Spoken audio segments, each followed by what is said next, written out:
Chapter 1800. Although her voice was delicate, there was a hint of questioning in it. She didn't even have the basic courtesy, as if everything that others did was natural. Having lived 2 lives, Yi Qian's mind was naturally sharper than others.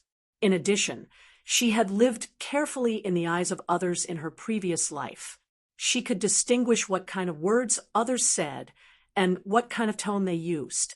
Even though this trapped female soldier had taken the initiative to ask to save the instructor who needed saving the most, Yi Qian could tell from her feigned impatience that this was a female soldier who knew how to express herself. Is it true that other than the instructor who has a suspected fracture, the rest of the people don't have any obvious external injuries or pain? Yi Qian didn't answer her question, but confirmed it again. She needed to know the exact situation in the carriage, so much so that she needed to know everyone's condition. Du Jiaoyi, who had lost all feeling in her hands, began to call out names on instinct. She said, "Instructor, when I call out a person's name, I ask him to tell the rescue team outside if he has any problems.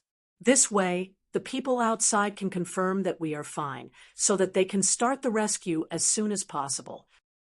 When Yi Qian heard this, her brows furrowed slightly. This female soldier's words were really unpleasant to hear. Her words were sarcastic, and there was a hidden meaning behind them. Her rough words didn't sound like there was a problem, but when you thought about it carefully, there was a big problem. The situation was urgent. The carriage was suspended in the air, there was no telling if there would be more avalanches, and the instructor was injured. Everyone desperately wanted to be rescued, but the rescue team didn't do it immediately. They had to call out names to confirm everyone's condition. What kind of rescue was this?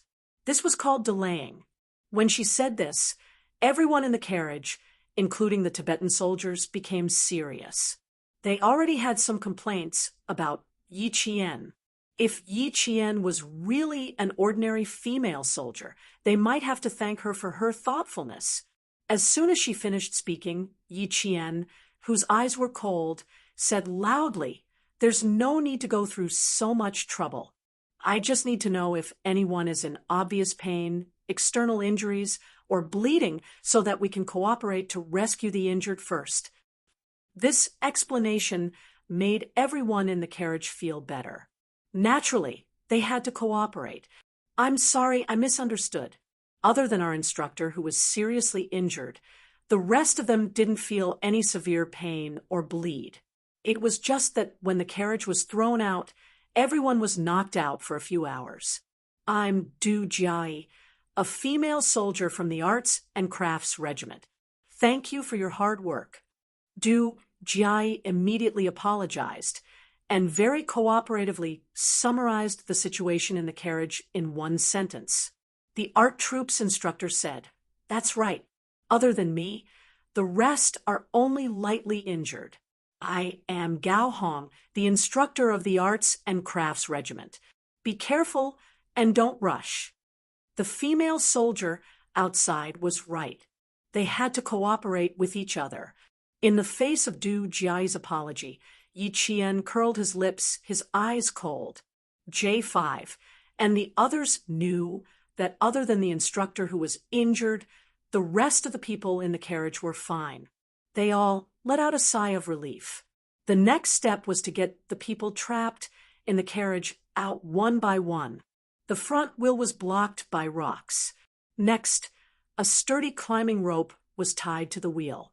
The other end of the rope was tied to a construction shovel taken out from the toolbox. Next, the shovel was placed horizontally behind 2 huge rocks that had been blown out by the snow to create a resistance force. All the preparations were in progress. 5 minutes later, the instructor was slowly pulled out from the trembling carriage. Chapter 1801. The carriage was shaking so much that it made creaking noises. The entire carriage was shaking up and down. Yi Qian had been lying on the roof of the carriage the whole time. She pulled the rope tightly with both hands and slid the wheels so that the instructor could slowly pull her up to the roof of the carriage. I'll slowly back up. You can slowly crawl forward, like me. At this moment, the usually calm Yi Qian was slowly being pulled up by the rope as the instructor held onto the edge of the carriage with both hands. There were beads of sweat on her forehead. As she spoke to the instructor, she slowly moved backwards with her arms outstretched. The instructor's arm was fractured, so her movements were inevitably restricted. Fortunately, there were comrades from the Snowfield Brigade pulling the rope from the front of the carriage. The instructor only needed to maintain her posture like Yi Qian. There was a layer of ice on the carriage. As Yi Qian moved forward and backward, she smoothed the surface of the ice a little. The slippery ice reduced the resistance and sped up the instructor's progress. Steady, steady. Just a little bit more. Just a little bit more. Yi Qian retreated to the junction between the carriage and the front of the carriage. She pulled her arms back and tightened the rope around the instructor.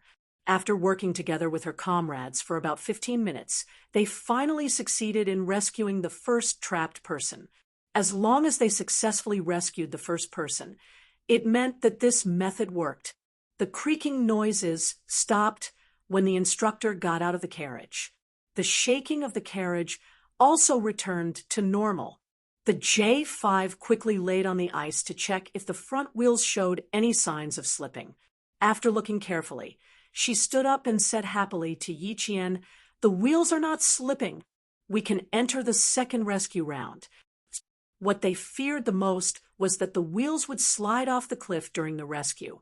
Even if they used a rock to hold them back, they still couldn't be at ease. Now that they had rescued the injured, and the wheels were still in their original state, it was undoubtedly good news. Yi Qian, who was lying on the ground, let out a sigh of relief. She didn't stand up, but she gave the J5 an "okay" sign, indicating that they could enter the second rescue round. "Good job." The old Tibetan soldier who was supporting the instructor gave Yi Qian a thumbs up and praised loudly. "You are a female soldier that we admire. You are amazing." "Very, very good." Qin Xiu, who was standing on top of a pile of snow, looked at the slender figure who had successfully rescued Instructor Gao from the Arts and Crafts Regiment. A faint smile appeared on his elegant and handsome face. Every time he saw her full of sunshine and fearless. She was very brave, but she always knew how to act according to her capabilities. A girl who knew how to act according to her capabilities would know how to move forward. He wouldn't go overboard, either, just like how a glass of water wouldn't be filled to the brim. He had to grasp the scale just right. When the water was full, the moon would overflow, and when the moon was full, it would be a loss. This girl, who should be in her first year of university, seemed to understand this principle quite well. Therefore, she and Du Jai went back and forth, knowing when to stop. From the capital to the northwest of the border, Du Jai's way of dealing with things had surprised him. Madame Qin had said that she was a good wife for her husband and children, and had urged him to take good care of her and try to make some progress. He took Madame Qin's words to heart. For people like them, they didn't marry the person they loved, but a wife who would be helpful to the whole family. Along the way, her calm and collected demeanor had made those dissatisfied soldiers suffer losses again and again. It was as if they had to suffer in silence, unable to voice out their bitterness. She had only used a few taels to achieve 1,000 caddies, and the leaders of the rescue construction approved of her.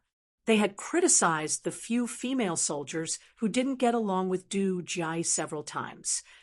Chapter 1802. From this, he could see Du Jai's methods. Just like what Mrs. Qin said, the second daughter of the Du family was indeed suitable to be a wife. But in the end, such a capable person met Yi Qian and was suppressed with just a few words. This was the first time he heard her take the initiative to apologize and admit her mistake in front of the leader. From this, It could be seen that not only was Yi Qian meticulous, but he was also very strict. He could immediately tell that Du Jiai's words, which seemed to be helping her, were actually secretly trying to trip her up. When she heard Du Jiai's apology, she didn't say anything like, "It's okay." Instead, she just smiled and remained silent. This was to tell Du Jiai that she didn't want to make a fuss about it. So please behave yourself. Using silence to reply was far more effective in intimidating Du Jiai than speaking. It couldn't be denied that this was a girl with a pure heart and knew how to protect herself. Du Jiai wanted to take the opportunity to step on her and gain a good impression in front of the leader, but this move was useless. Pull it tight. Pull it up. Pull it up. The J5's voice came from the front. They were now starting to rescue the second trapped ARC troop soldier. Men were heavy to begin with, so when the ARC troop soldier's hands grabbed onto the carriage, he could see the entire carriage sink. The J5 was so shocked that he repeatedly ordered the male soldier to pull the rope harder. Qin Xiu, whose heart sank along with the carriage, locked his gaze on Yi Qian even more tightly. His thin lips, which had always held a gentle smile, were pursed into a straight line, exuding a coldness comparable to frost. His gaze was locked on Yi Qian, but he didn't realize that the danger he was facing was no less than Yi Qian.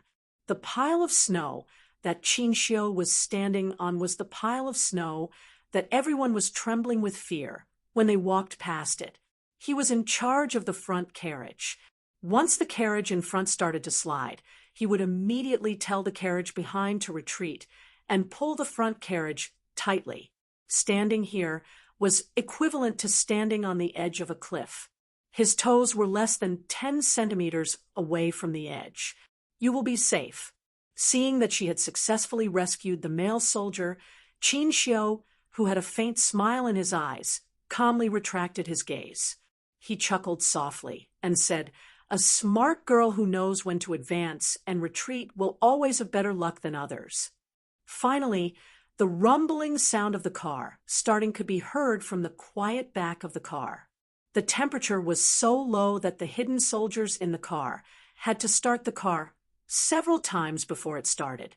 Listening to the sound of the motor in the wind, it inexplicably gave people a sense of security. The back of the car had already shoveled nearly half of the snow. Li Jinyan glanced at the tall figure standing at the top of the pile of snow and sped up his shoveling speed, throwing the snow into the car shovel by shovel. After 40 minutes of shoveling snow, he and a few soldiers from the military station had already shoveled out a path more than 3 meters long for the rear cars. As long as the front cars needed to be towed by the rear cars, they could immediately retreat. Time flew by. Xia Jinyuan asked V8 again what time it was. Only then did he realize that he had already been driving for more than 2 hours. When the car climbed onto a high slope, V8 pointed ahead and shouted, "Tu King, there's light up ahead. We're almost there." They were indeed almost there. After parting with Yi Qian for nearly 10 hours, they could finally meet up on the Tibetan route in Mazadaban. Similarly, Qin Xiu also saw the sound of a car's high beam flashing by on the high slope in the distance. The military station had sent reinforcements. The rescue operation was almost at the end. Once the last trapped soldier was rescued, the rescue operation would end. At this point, reinforcements wouldn't be of much use. Most of them were shoveling away the snow from the broken Tibetan route and restoring the route to normal. Chapter 1803. In a situation where communication was inconvenient, the military station only knew that 20 people had lost contact and did not know the rescue results. They continuously sent reinforcements to increase the number of reinforcements to ensure safety. The communication base station and satellite base station in the northwest of the border had entered the final phase of construction. By June, the various military stations would be able to maintain communication through the satellite base station even if there was a snowstorm. Once the truck driving along the Tibetan line had an accident, it could also immediately contact the various military stations through the satellite phone in the truck to request for help. The lives of the soldiers at the northwest border of our country had always been perfect. Even the barracks had been modified several times so that the soldiers who came back from patrolling and sentry duty would not suffer from the cold. Everything would be fine. As our country's national strength improved and our military strength strengthened, everything here would be fine. Qin Xiu flashed his headlights 3 times in a row at the truck driving from afar. If the soldier sitting in the passenger seat saw it, he would quickly respond by flashing his headlights 3 times in a row as well. There's someone standing on top of the truck. His position happens to be on the ring road of the Tibetan line, so it's impossible for there to be high ground. The initial judgment is that the high ground is a pile of snow caused by an avalanche. V8 quickly analyzed the situation. At the same time, the truck's headlights flashed 3 times. Xia Jinyuan did not say a word. He only nodded slightly to indicate his response. His lover was not far ahead. As for him, no matter how anxious he was, he could not speed up. They were now going downhill. No matter how fast he drove, he was afraid that the truck would drive straight down the cliff. The soldier on the truck saw him. Qin Xiu, who was about to look away, suddenly heard a miserable scream coming from the truck. His fingers trembled in shock as he quickly turned his head to look. The truck was sinking. Drive, drive. The moment J5, whose expression changed drastically, opened his mouth, Qin Xiu, who had been paying attention to the situation, had already gestured to the truck behind. The Tibetan soldier, who had been watching Qin Xiu closely, saw this and shouted at the driver, "Drive, drive!" The truck soldier, who was tense and ready, changed gears to the brake. The entire process was completed in 3 seconds. The truck's wheels rolled over the gravel road, and with a loud boom, the truck drove several meters away. Yi Qian gripped the truck's pole tightly and shouted at the last 2 female soldiers, "Hold on tight! Don't panic!" The car shook. The driver in front held the steering wheel tightly, stepped on the accelerator, and drove the car that was falling down the cliff to the side of the road. Ice had been added to the wheels. With a few loud clangs, the sharp ice cubes fell out of the gaps between the wheels. The members of the Snowfield Brigade glared at Yi Qian angrily and shouted, "Hold on tight. If anything goes wrong, let go immediately." Zhang Bing yelled at the driver, "Get ready to jump out of the car at any time. Do you understand?" The door of the driver's seat was half open. Once it was necessary to abandon the car, the driver could immediately jump out of the car. Lu Yuan and Wei Jiayue were frightened and immediately hugged each other. They also wanted to scream, but they didn't dare to. The female soldiers who were still in the carriage didn't scream in fright, so they shouldn't cause trouble. The preparation work was done very well, and they cooperated very well with each other. The half-tilted carriages were adjusted again as the front of the carriages were pulled up.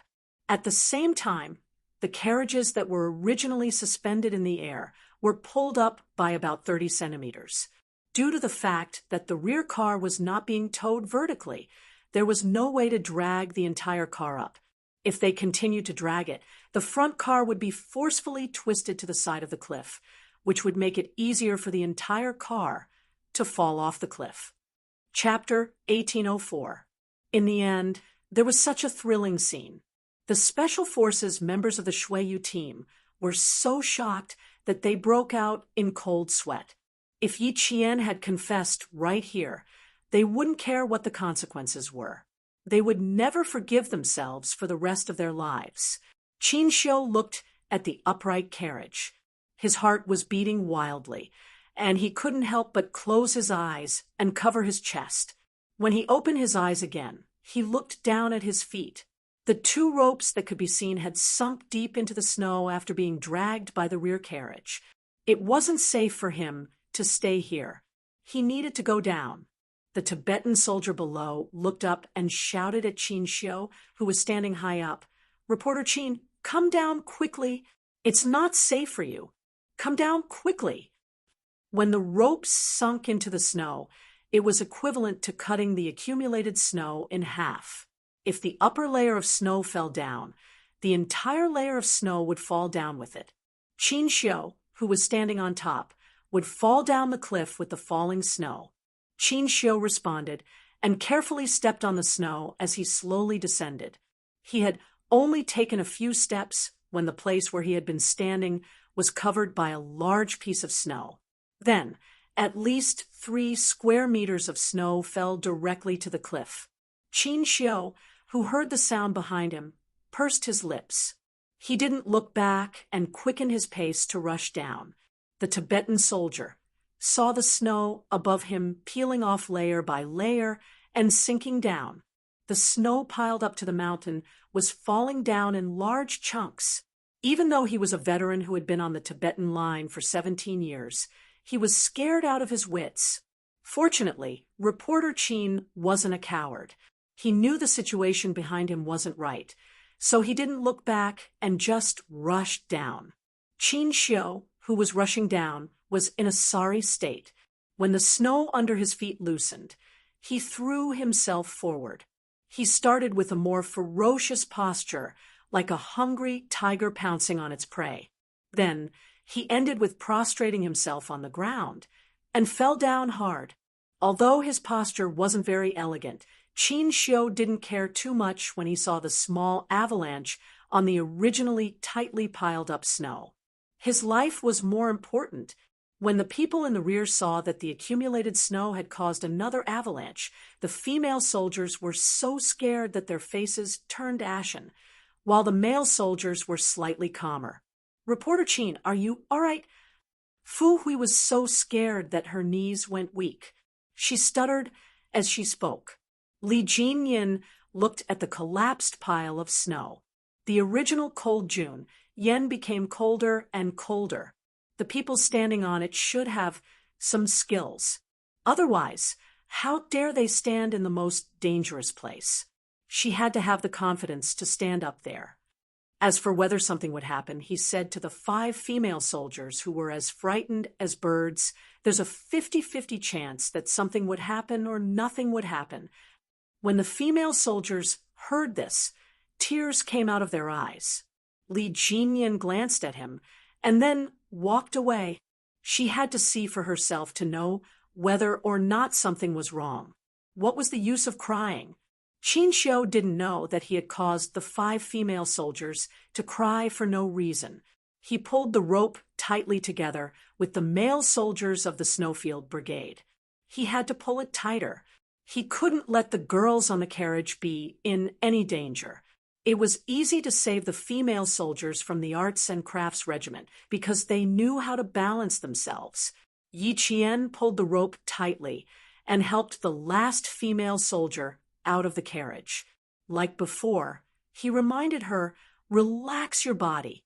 Look up, take a deep breath, and exhale gently.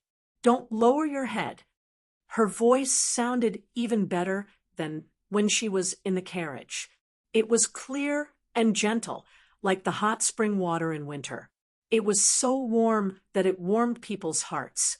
Du Jiayi, who was pulling the rope tightly, narrowed her eyes slightly.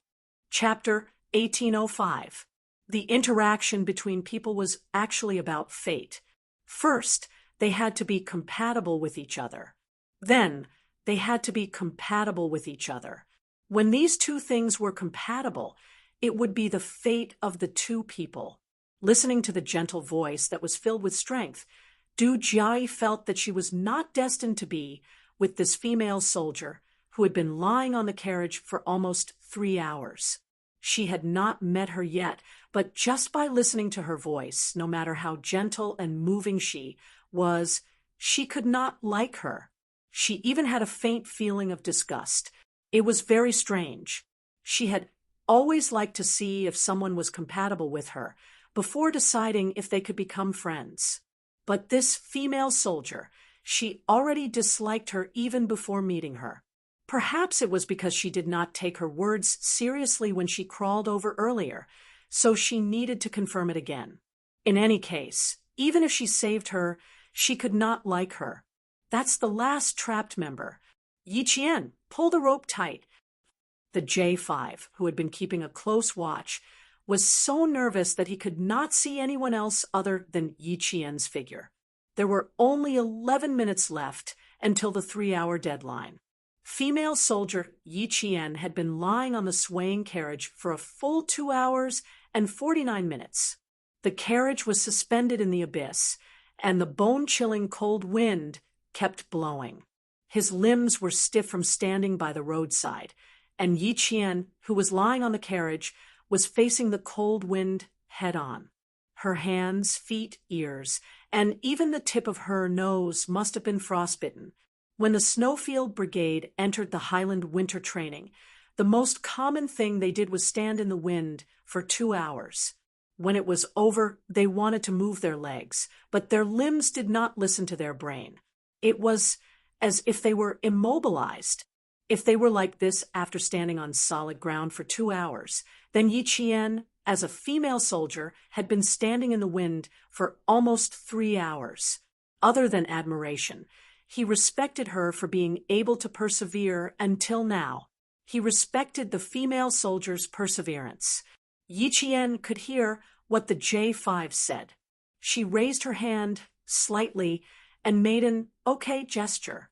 Once again, she tightened the rope. First, she slowly pulled Du Jiai, who could not use any strength and could not hold onto the edge of the carriage. She needed to pull Du Jiai up so that she could at least place her arms on top of the carriage. Du Jiai's mental fortitude was not bad.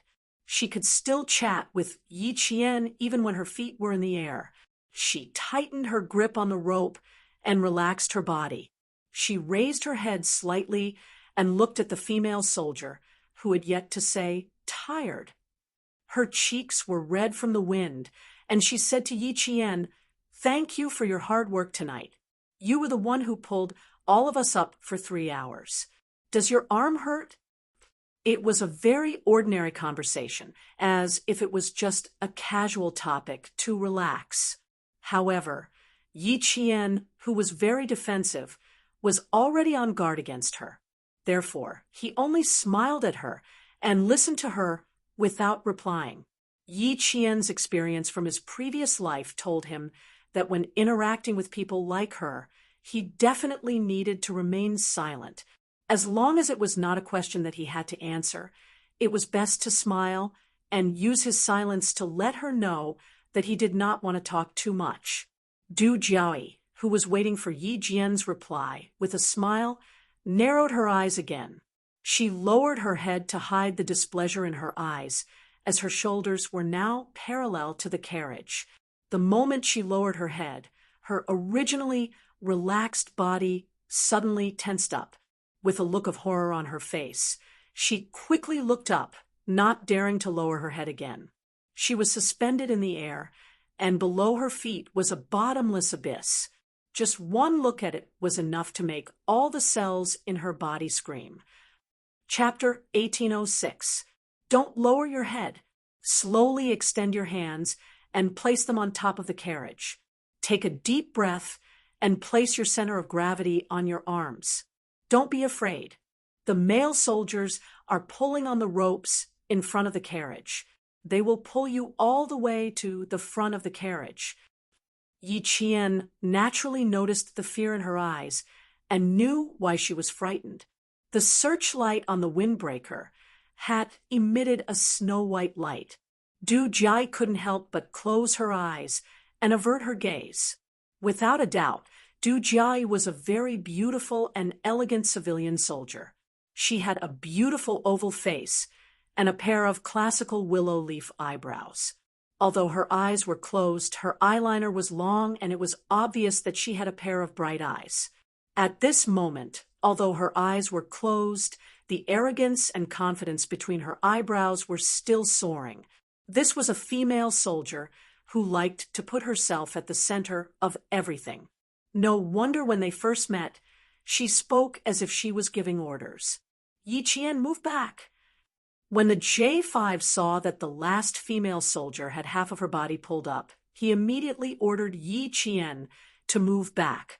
After he finished speaking, he immediately stared at the wheels. The muscles on his face were tense, as if he had entered a battle. Every part of his face exuded a fierce aura. Du Jiai, who had finally climbed up, slowly opened her eyes. She saw that the female soldier was slowly moving back with her arms and legs spread out. Meanwhile, she was being pulled up bit by the ropes. There was the weight of two people on top of the carriage. Even though they were both light and graceful female soldiers, the roof of the carriage creaked because of the weight. This was a sound that made one's scalp go numb and goosebumps rise all over their body. Because of the wind in the carriage, they couldn't hear it, but now they could hear it clearly. Every sound was enough to make one tremble in fear. Du Jiai, who was as stiff as a rock, knew that her face must be deathly pale. She also knew that her expression must be very, very ugly. She would never show her ugliest and most cowardly side to others, nor would she let others know about it. But now she was seen clearly by a female soldier. The embarrassment in her heart was more than just a little. She wished she could make the female soldier close her eyes and not look at her again. There's ice on the roof of the car. If you spread your arms and legs like me, not only can you spread your body's center of gravity, you can also maintain your balance. Yi Qian had been watching Du Jiai the whole time. He saw the stiffness on her face, and he also saw the moment she opened her eyes. A haze flashed across her beautiful eyes. Yi Qian wasn't a meddlesome person, and he wasn't very curious either. He didn't pay much attention to why there was a haze in the other party's eyes, and only did his duty to remind her. At the same time, Xia Jinyuan had already arrived at the back of the car. He jumped out of the car and covered his face, revealing only his sharp eyes. Li Jinyin looked at the familiar figure, who was completely covered. It took him a few seconds to realize who it was. He said to the 5 female soldiers, who were so cold that they looked like they would faint at any moment, "The 5 of you go rest in the car." They really needed a good rest. Their feet were stepping on the cold gravel, no matter how they moved. Even if they stomped their feet, there was no way to warm their feet. They didn't even want to move their lips. They quickly nodded at him to express their gratitude. Then, one by one, they moved their frozen feet to the car that had just turned off. Han Zheng was the first to jump out of the car. At a glance, he saw the 5 figures who, although dressed in swollen clothes, had the figures of women walking towards him. His eyes lit up, and his gaze swept across the 5 figures like an X-ray. He was looking for his target. Chapter 1807. The first one wasn't. She was a little short. The second one wasn't either. Her walking posture wasn't right. The third, fourth, fifth, none of them were. They didn't have the aura Du Jiai had when she walked. That noble, including his mother, had said that the second daughter of the Du family had a classy aura. Even if she wore clothes that cost 10 or 20 yuan, she would still look luxurious. To him, that was called arrogance. It couldn't be called classy at all.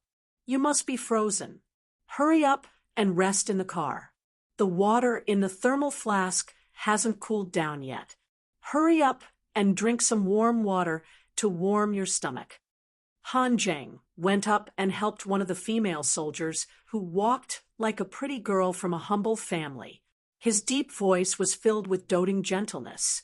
G3, who had jumped down from the car, saw this and felt goosebumps all over his body. Then he coughed in a low voice. The V8 in front seemed to have its own receiver and decoder, and in a second it accurately interpreted his comrade's low cough.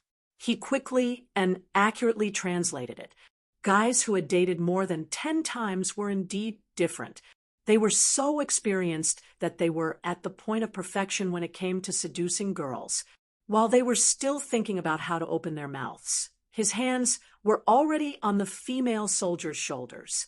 What was worse was that he didn't share his experience with his comrades in advance, leaving them standing there like wooden pillars. When the female soldier came over, he only nodded reservedly. The female soldier, Wu Ziwei, indeed needed someone to help her up. Han Zheng had saved the damsel in distress, making her extremely grateful. "Thank you. Sorry to trouble you." She was still speaking so softly. V8, who was the closest to them, was dumbfounded. Damn, she still had to thank him. As the target approached, V8 decisively and casually stretched out his leg. Han Zheng, who was talking to the female soldier, seemed to have a detector installed under his feet. He nimbly avoided his comrades tripping and took a step before turning back. "Let's give them all the hot water in the car. They're all so cold that they're shivering. I'm afraid they'll catch a cold." He spoke worriedly, making V8, G3, and the others feel a toothache. The female soldier was left in Han Zheng's care. Xia Jinyuan, who had already exchanged a few words with Li Jinyan, ordered loudly, "Get the snow shovels. Try to shovel the road out in 5 hours." It was not a small area of collapse. 5 hours was considered a conservative time. Li Jinyan only saw the figures of the Snowfield Brigade and knew that his comrades from the Storm Commandos had not come up. His eyes darkened slightly as he shoveled the snow, and he said to Xia Jinyuan, "I plan to apply to enter the northwest of Xinjiang every winter to complete winter training. When the time comes, I'll need your guidance. Not only do we need to enter the highlands to complete winter training every year, but we also need to strengthen our land operations. Your water combat skills are already quite advanced. Next, raise your land combat skills. After 3 years of hard work, you will have some results. Look up to the SEALs of West America and aim to surpass them." The Western SEAL Special Forces were one of the top 10 special forces in the world. They were known as the Western American Amphibious Commando Team. They were established in 1962 and had a history of nearly 40 years. They had become the Western Americans' trump card to carry out local wars and deal with emergencies. Hearing this, Li Jinyan shoveled a large piece of snow down the cliff and said calmly, "The Special Forces team you lead is the real amphibious commando team in our country. If you and I didn't work together this time, I wouldn't have known that you're so strong. You're my target now. As for the SEALs." At this point, Li Jinyan lowered his head slightly and did not continue. The sound of shoveling snow was heard. He seemed to have said something else. His thin lips moved slightly, but no one knew what he said. Chapter 1808. Xia Jinyuan tossed the snow in the engineering shovel away. Wearing gloves, he raised his hand and patted Li Jinyan, whose eyebrows were tightly knitted. He sneered, "With your ability, we all believe that such a day will come." He shoveled the snow quickly, removing a large chunk with each shovel. In just a few sentences, he had removed a few square meters of snow. There was no way he could be unhappy. Du Jiai, the snake, was right beside his little fox. Although he knew that his little fox was a smart girl, Du Jiai was a woman who knew how to conduct herself well. She was also very good at talking. When he talked to her, he felt that she was a very cultured woman. This was her appearance, the appearance that had fooled countless people. The real Du Jiai was a venomous snake. No one knew when she would bite someone, and the person who was bitten might not even know that the person who bit them was Du Jiai, who was kind, caring, and considerate of others. This woman's methods were even more ruthless and scheming than a man's. If his little fox were to encounter her, he was really afraid that she would be at a disadvantage. When Li Jinyan saw this, he thought that Han Zholi was speeding up so that he could see Yi Qian earlier. He couldn't help but increase the strength in his hands. He also caught up with him and threw large chunks of snow down the cliff. You have to be bold, meticulous, and accurate to know what they need from a man at that moment. Just like just now, a few female soldiers were swaying as they walked. It was obvious that they needed someone to support them. Then I helped them into the car and said a few words of concern and consideration. They would only thank me if I said something considerate. How could they be angry? I wasn't like a hungry wolf who pounced on them and touched them. I was very gentlemanly, okay? Didn't you see that I only supported them by their arms and shoulders when I helped them into the car? If they couldn't get up, I would let them kneel on my knee and climb up by themselves with one hand on my shoulder. I didn't do anything inappropriate during the entire process. This is called gentlemanly. Han Zheng shared his experience generously, so that the group of bachelors would be able to resolve their confusion. When the group of bachelors heard this, they really felt that listening to a gentleman's words is better than studying for 10 years. His ability to date more than 10 girls was not a bluff. He really had some ability.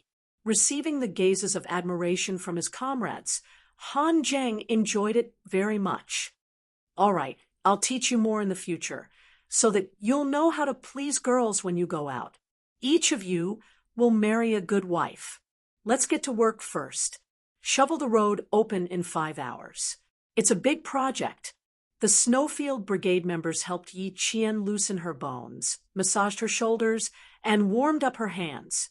After confirming that there was nothing wrong with her body, they picked up the engineering shovel and started shoveling the snow. They needed to restore traffic as soon as possible and try to drag the car in front back onto the road as soon as possible.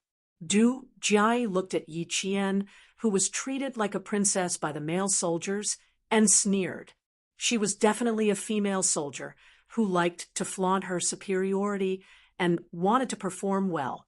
Otherwise, why would she be the only one climbing up the car when there were so many male soldiers around? She had seen many female soldiers like her. They didn't have any background, could endure hardships, were a little ambitious, and were smart. Just like Lu Yuan and Wei Jiayue in her regiment, they were only 30% capable, but they had to grit their teeth and pretend to be very capable. No matter how beautiful her voice was, it couldn't hide her competitive nature. Chapter 1809. Those male soldiers really knew how to lower themselves. A few of them were actually serving one person, rubbing her hands and massaging her shoulders. Was there a need to care so much for a soldier? What kind of soldier was a soldier if they didn't suffer? On the other hand, Du Jiai's face was dark and gloomy. She caught sight of Instructor Gao trying to get up, but due to his fractured arm, even a simple movement was so stiff that it looked like he was about to fall. The sharp-eyed Du Jiai immediately ran over and reminded Lu Yuan, who was the closest to Instructor Gao. Lu Yuan, help our instructor up. Lu Yuan, who was a prisoner, had been guarding the instructor, who had a bandage around his hand. As everyone successfully escaped, she suddenly woke up from her sleep and got up in a hurry. Instructor, do you want to walk around? Let me help you. You were asleep just now, right? If you're tired, go back to sleep. I'll help you walk around. Du Jiai walked over quickly and reached out to support the instructor's uninjured arm. Wei Jiayue's complexion doesn't look right. Hurry up and take a look. Is she sick? I saw that the rescue team brought some commonly used medicine. See if Wei Jiayue needs it. Instructor Gao was a little anxious. Hurry up and take a look. You're the only one in our group who knows how to nurse. All right, call me if you need anything. Lu Yuan glanced at her empty hands before turning to look at Du Jiai, who had pushed her out of the room without a trace. This person really doesn't change. Does she think that everyone is like her, only knowing how to act in front of the leaders? Du Jiai maintained a polite smile in the face of her comrades' indifferent gaze. She lifted her chin slightly and replied with an air of arrogance that matched her temperament. Thanks to Lu Yuan's knowledge of nursing, our group was spared a lot of trouble along the way. Thank you, Lu Yuan. She thanked her sincerely. No one would doubt her sincerity. Yi Qian, who was carrying the commonly used medicine, paused for a moment before walking over with a normal expression. Sorry to disturb you. Here are some commonly used medicine. Do you need it? J5, and the rest started shoveling the snow, while she was given a temporary break and a mission to communicate with the art troupe to see if they needed any more help. The members of the Snowfield Brigade would appear in places that might not be suitable for military personnel. Therefore, it was not suitable for them to appear too many times and leave a bad impression. Yi Qian was different. She was a female soldier. Even if she joined the Snowfield Brigade, it would still be 3 years later. It was more appropriate for her to show her face now than any of them. Just like Xia Jinyuan, Yi Qian could only see her eyes, which were as dark as the night. She wore a cold mask over her nose and lips, so Instructor Gao and the others could only see her eyes. You always appear when we need help the most. I really don't know how to express our gratitude. Du Jiai took the bag of medicine. After she finished speaking, she smiled at Instructor Gao, who had just moved his stiff body a little, and said, Instructor, this female soldier in front of you is called Yi Qian. You should remember her name. When you return to the capital, you must mention her to your superiors. Look, she spent 3 hours alone on the carriage to save all of us. She didn't even need the help of the male soldiers. 3 hours of back and forth exhausted her. Fortunately, the male soldiers knew how to care for her. They massaged and rubbed her hands for a long time before her complexion improved slightly. Chapter 1810. Speaking was indeed an art. Depending on the person sitting at the right height, they would hear different things. Their understanding of the situation would definitely be different from people of different heights. The higher one stood, the more he could tell if there was a deeper meaning in a sentence, if there was a hidden meaning, if the speaker wanted to express something secretly, or in other words, what kind of state of mind the speaker was in when he said those words. Instructor Gao was an instructor in the arts regiment and had a high level of political training. He could tell several meanings from Du Jiai's words. Firstly, the female soldier Yi Qian's courage was commendable, but she was too brave and did not handle the situation well. Secondly, as a female soldier, she was naturally weaker than the male soldiers. Knowing this, she still persisted. This showed that she was a female soldier who loved to show off and lost her composure. Thirdly, since she chose to persist, she was so tired that she needed the male soldiers to serve her. This showed that she lacked the spirit of a soldier. Fourthly, the male soldiers were not strict enough and cared too much about the female soldier. This showed that their relationship was messy. This was what Instructor Gao understood from Du Jiai's words, but it was undeniable that if not for this female soldier, who loved to show off persisting for 3 hours and gritting her teeth to save them, they might still be stuck in the carriage frightened. Therefore, Instructor Gao smiled and said, "You're right. We must report this to the higher-ups and reward the soldiers who risked their lives to save us. Yi Qian, you've worked hard tonight. If it weren't for you, we would probably still be in the carriage." As he said this, his words became more sincere. However, you need to think twice before you do something like this. Don't tire yourself out too much. After all, Instructor Gao was not a soldier in the arts regiment. He could only give a few pointers in a very reserved manner. If he said too much, it would make people dislike him. Lu Yuan gently weighed the plastic bag with the medicine. The soft, hua hua sound seemed to have interrupted Instructor Gao's words. Then she smiled at Yi Qian, full of kindness and gratitude. Hearing this, Yi Qian, who already knew how to deal with this, said politely, "You're right. My comrades were also very worried when I went up like this. They were afraid that I would increase the weight on the carriage and cause the entire carriage to fall off the cliff. Fortunately, my body is light.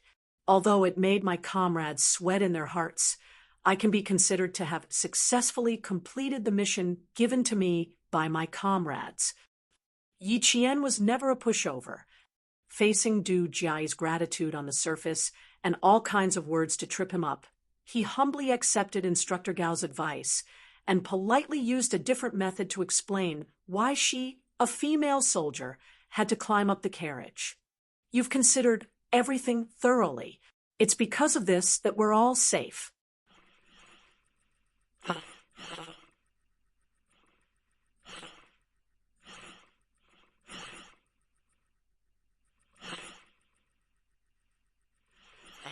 Yi, our unit needs female soldiers like you.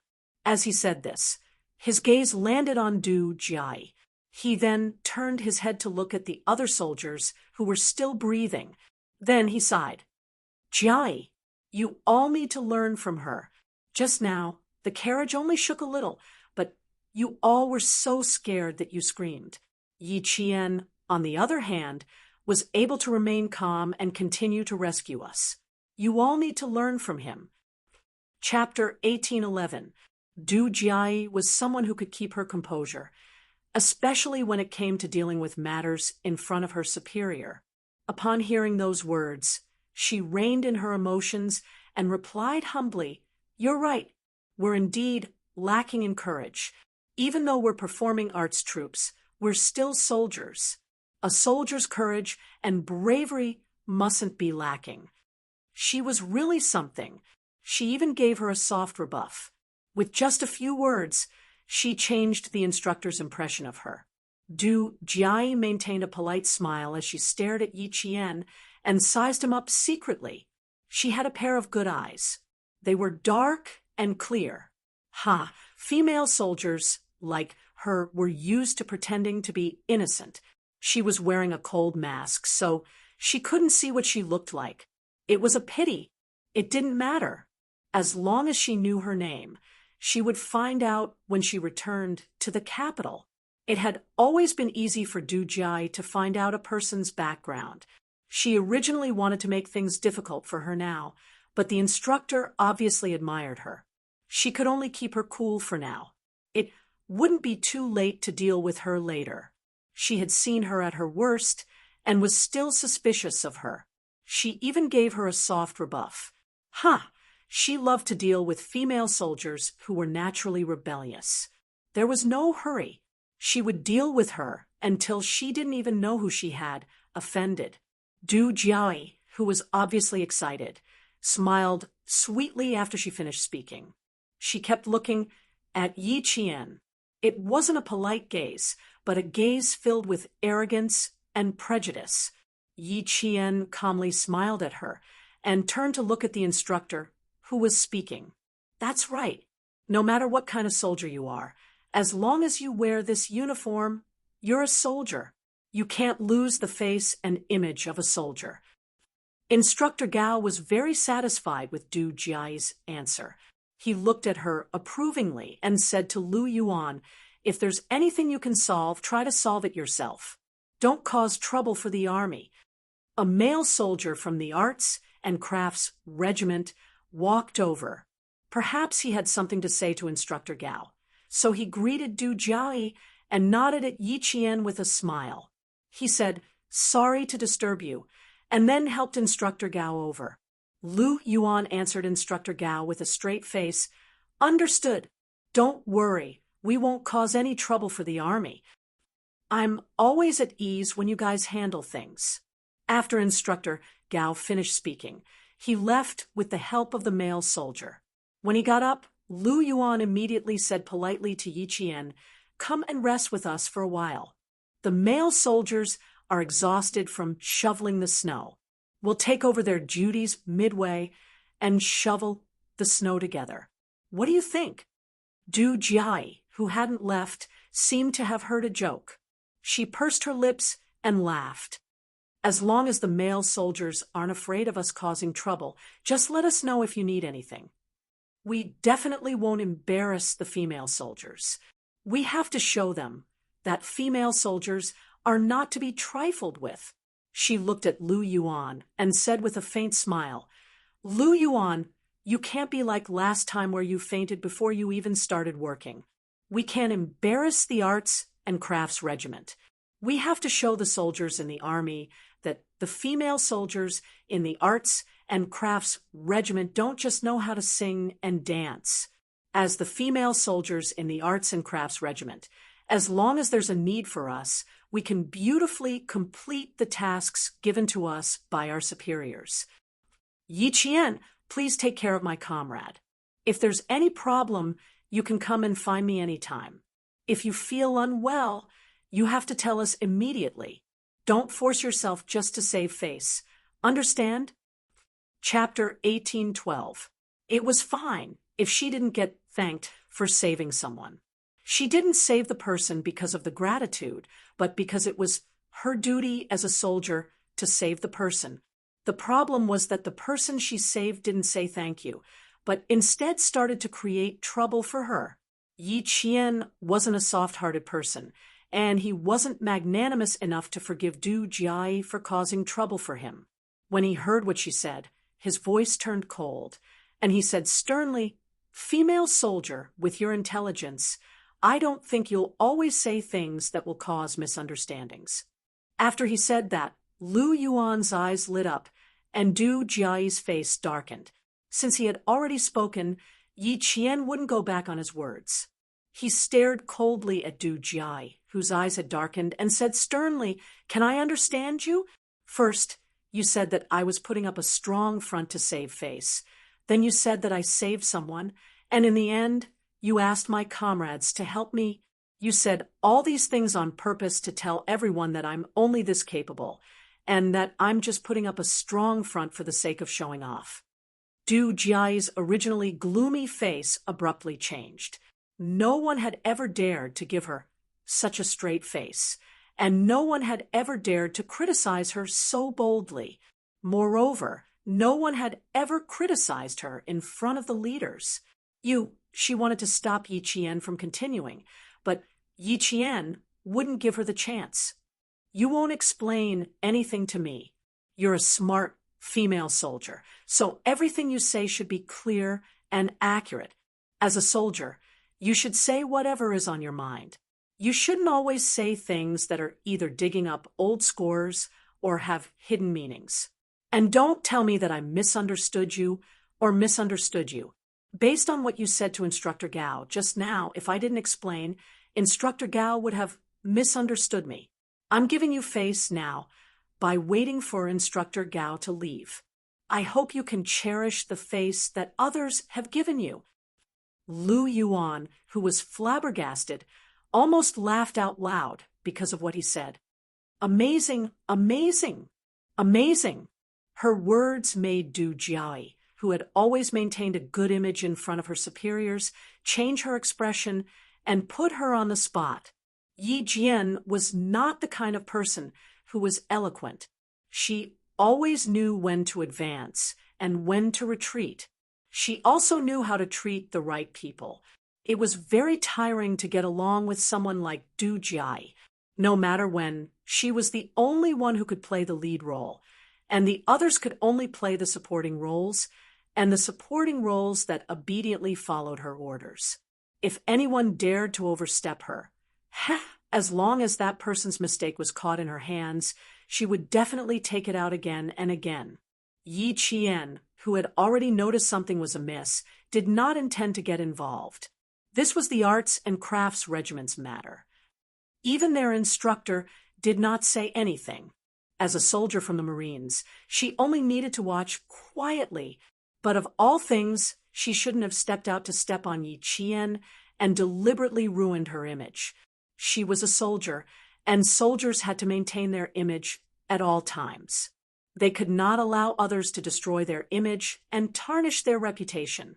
The first time she took a small step back and clearly told her not to push her luck. She probably used her silence to tell her not to push Yi Qian, which made her misunderstand that Yi Qian was easy to bully.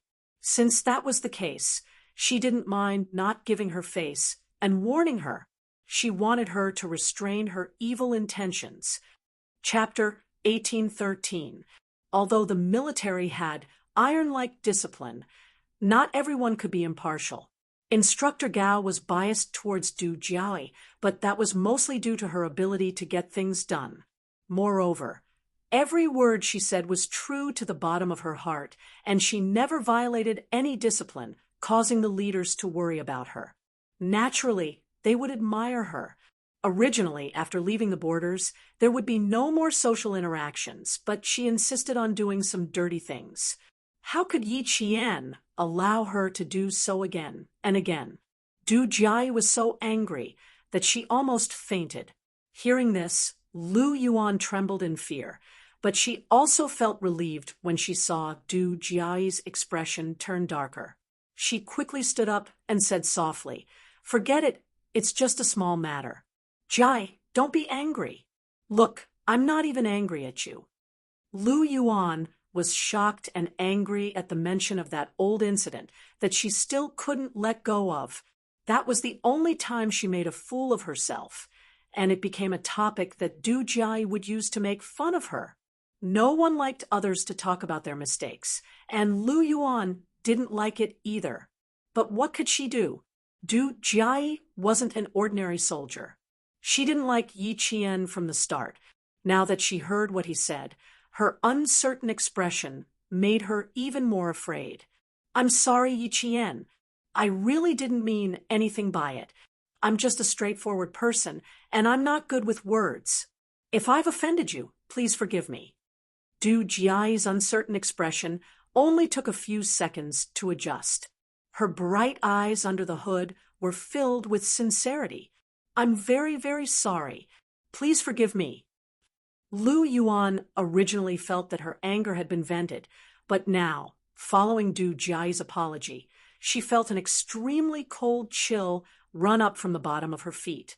Based on her understanding of Du Jiayi, the more amiable she was, the more it meant that she had set her sights on someone and would make that person suffer. Seeing her gaze on Yi Qian, Lu Yuan's fingers trembled violently. It was one thing for her to be scolded by her. That incident was indeed her fault. But what about Yi Qian? Not only did she not thank Yi Qian, she even hinted to Instructor Gao that Yi Qian was just a stubborn female soldier and made things difficult for him. How could she do this? It was one thing to trample on those new recruits from time to time, but how could she make things difficult for Yi Qian, who had saved her life? Now that Yi Qian was angry, she still thought that Yi Qian was wrong. He even targeted Yi Qian. "Du Jiayi, do you really think you're a big shot?" Instructor Gao, who had said something to the male soldier, walked over again. Du Jiayi was used to destroying peace. She held Lu Yuan's arm and said to Yi Qian, "I'm very, very sorry, and I'm very, very grateful." Instructor Gao wanted to go over to see how much snow needed to be shoveled. He did not give Du Jiayi a chance to continue speaking. He came over and said, "Come with us to see how the snow is being shoveled and discuss the situation with the army." He reminded Lu Yuan to take good care of Wei Jiayue and left. Finally, Instructor Gao showed concern for Yi Qian. "You have to be careful too. You've been exposed to the cold wind for a few hours. We brought some winter coats with us. Put on a few more and sit next to Lu Yuan and the rest. You can keep each other warm." Lu Yuan noticed that Du Jiayi's eyes narrowed slightly. She gave Yi Qian a faint smile before leaving with Instructor Gao and the male soldiers from the Arts and Crafts Regiment. "Yi Qian, just you wait. I wanted to punish you lightly, but now. Just you wait. I'll deal with you slowly." Chapter 1814. The smile in her eyes did not shock Yi Qian. Instead, it made Lu Yuan clench her fists. She did not know if it was because she was too agitated, but her chest felt stuffy. Even after taking a few deep breaths, she did not feel better. From the moment Du Jiayi apologized to the moment she left, Yi Qian remained indifferent. Even his aura did not change. Therefore, Instructor Gao did not notice anything strange when he walked over. Du Jiayi was not the only one who knew how to destroy peace. Yi Qian, who had lived 2 lives, knew how to do it too. Du Jiayi saw Yi Jianli's familiar shift between smiling and Yi Jianli's mood a second ago, so she apologized again and again. Coincidentally, Du Jiayi saw the familiar shift between Yi Jianli's mood and smile, because she knew that she had encountered a tough character who could see through what she wanted to do with a single glance. Just as Yi Qian said, Du Jiayi was a very smart female soldier. Compared to the ignorant Yi Ying, she was much smarter. When interacting with such a person, one either had to be submissive or warn her not to go overboard. Yi Qian was not one to be submissive. In her previous life, she had lived a cowardly life. In this life, she wanted to control the world and live a carefree life. Of course, as a soldier, she could not act in vain.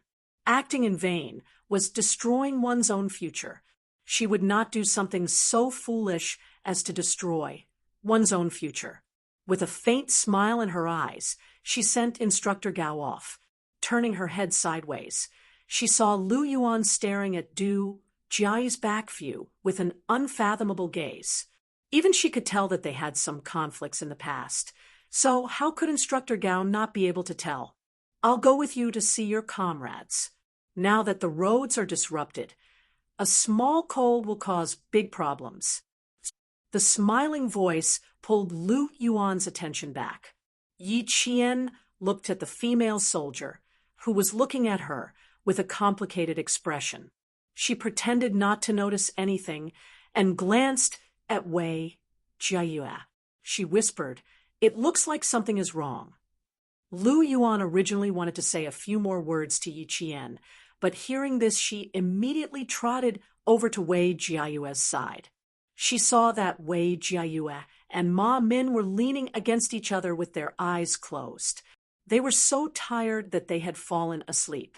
Wearing an oxygen mask to sleep, Wei Jiayue did not have a fever, but she looked very tired. Fortunately, the Zong soldiers had already set up the tents that were originally for the sentries and were calling them over to sleep. He woke up the 2 people who were fast asleep and helped them to the tent. "Sleep in the tent. Watch your feet first." Yi Qian reminded Wei Jiayue, who was so sleepy that she was stumbling. He put his arm around her shoulders and put her weight on him to make her feel more comfortable. Du Jiayi is the daughter of a high-ranking official in the capital. She is 24 years old this year and has a brother who is 9 years older than her and has real power in the Nangguang military region. We belong to the Nangguang military region's art troupe, so everyone has to give in to us. Fortunately, you're not from the Nangguang military region's army. Her sister is 7 years older than her, and her brother is 1 year younger than her. He's also quite capable. Last year, he graduated from university and worked in the provincial government. Du Jiayi has a sweet tongue and knows how to coax people, so she's quite popular in her family. You can check which official in the capital has the surname Du and has 2 sons and 2 daughters. Then you'll know her background. Also, her mother, Madame Li, is also a very powerful person. If anyone dares to bully her daughter, she will not let them off easily. However, this family is very prideful, so they will be amiable on the surface. Just like just now, no matter how angry she was able to put down her pride and apologize to you. Chapter 1815. Yi Qian, who was listening quietly, had a dark look in his eyes when he heard the words Madame Li. They were only 5 meters away from the tent. Wei Jiayue spoke quickly and softly into Yi Qian's ear. Even Lu Yuan did not hear her. Why did she have to tell Yi Qian? Because this was the only thing she could do to help. She only hoped that Yi Qian would be more vigilant and avoid them in the future. The Wei family was considered a big family, so even they had to give in to the Du family. Yi Qian, who had been listening quietly, said, "Thank you." Then he reminded her, "Sleep a little deeper. We only set up one tent." They did not know when they would be able to shovel the snow away, so the Tibetan soldiers used 2 tents to avoid the cold. Lu Yuan, who had not noticed anything, walked out of the tent and said to Yi Qian, "Thank you for your hard work tonight. You saved so many of us. Although I can't mention your name in the report, and let the army reward you, I will always remember that there was a female soldier who took the risk to save others. Thank you, Yi Qian." Compared to Du Jiai's gratitude, Lu Yuan's gratitude was much more sincere. She straightened her back and looked at Yi Qian with a sincere expression as she saluted him. "Thank you, Yi Qian." "Thank you. If not for your timely appearance, she and her comrades would not have dared to climb onto the roof of the carriage, and it would not have been possible for them to save so many people in just 3 hours." She stood at the side and listened to the creaking sound of the carriage. She was so scared that her knees went weak. On the other hand, Yi Qian, who was lying on the roof, was so calm and brave. Even when they screamed in fear, he was still calm and collected until he saved everyone. Even if Du Jiai had her eyes on Yi Qian, she was not afraid. She belonged to a different division and branch. No matter how powerful she was, it was impossible for her to cross divisions and branch to cause trouble for Yi Qian. Looking at Yi Qian, who was working for them, Lu Yuan, who felt apologetic, bit her lip as if she was making a big decision. After a while, she said, "Du Jiai and I were both female soldiers for 2 years. We were friends for a year, so close that we could share meals together. Later on, when new soldiers joined the army, their opinions differed from hers, and the conflict began to deepen. But it's only about class affairs. Last July, when I got close to Wei Jiayue, who was transferred here, our relationship deteriorated even more. In the end, I applied to be transferred to Wei Jiayue's dormitory, far away from her. The further I was from her, the clearer I could see Du Jiai's character. Lu Yuan could not directly tell Yi Qian to be careful. Based on her understanding of Du Jiai, if she really said something, it would be difficult for her to successfully leave the army.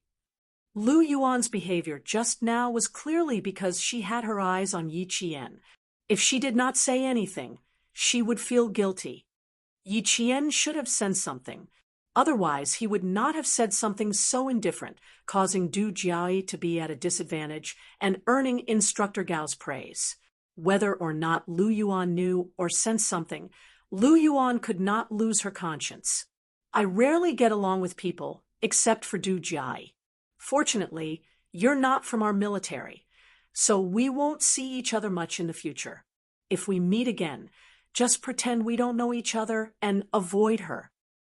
Actually, Yi Qian, who was in a mess, did not have the heart to listen, but she was talking about Du Jiai, so she had to listen.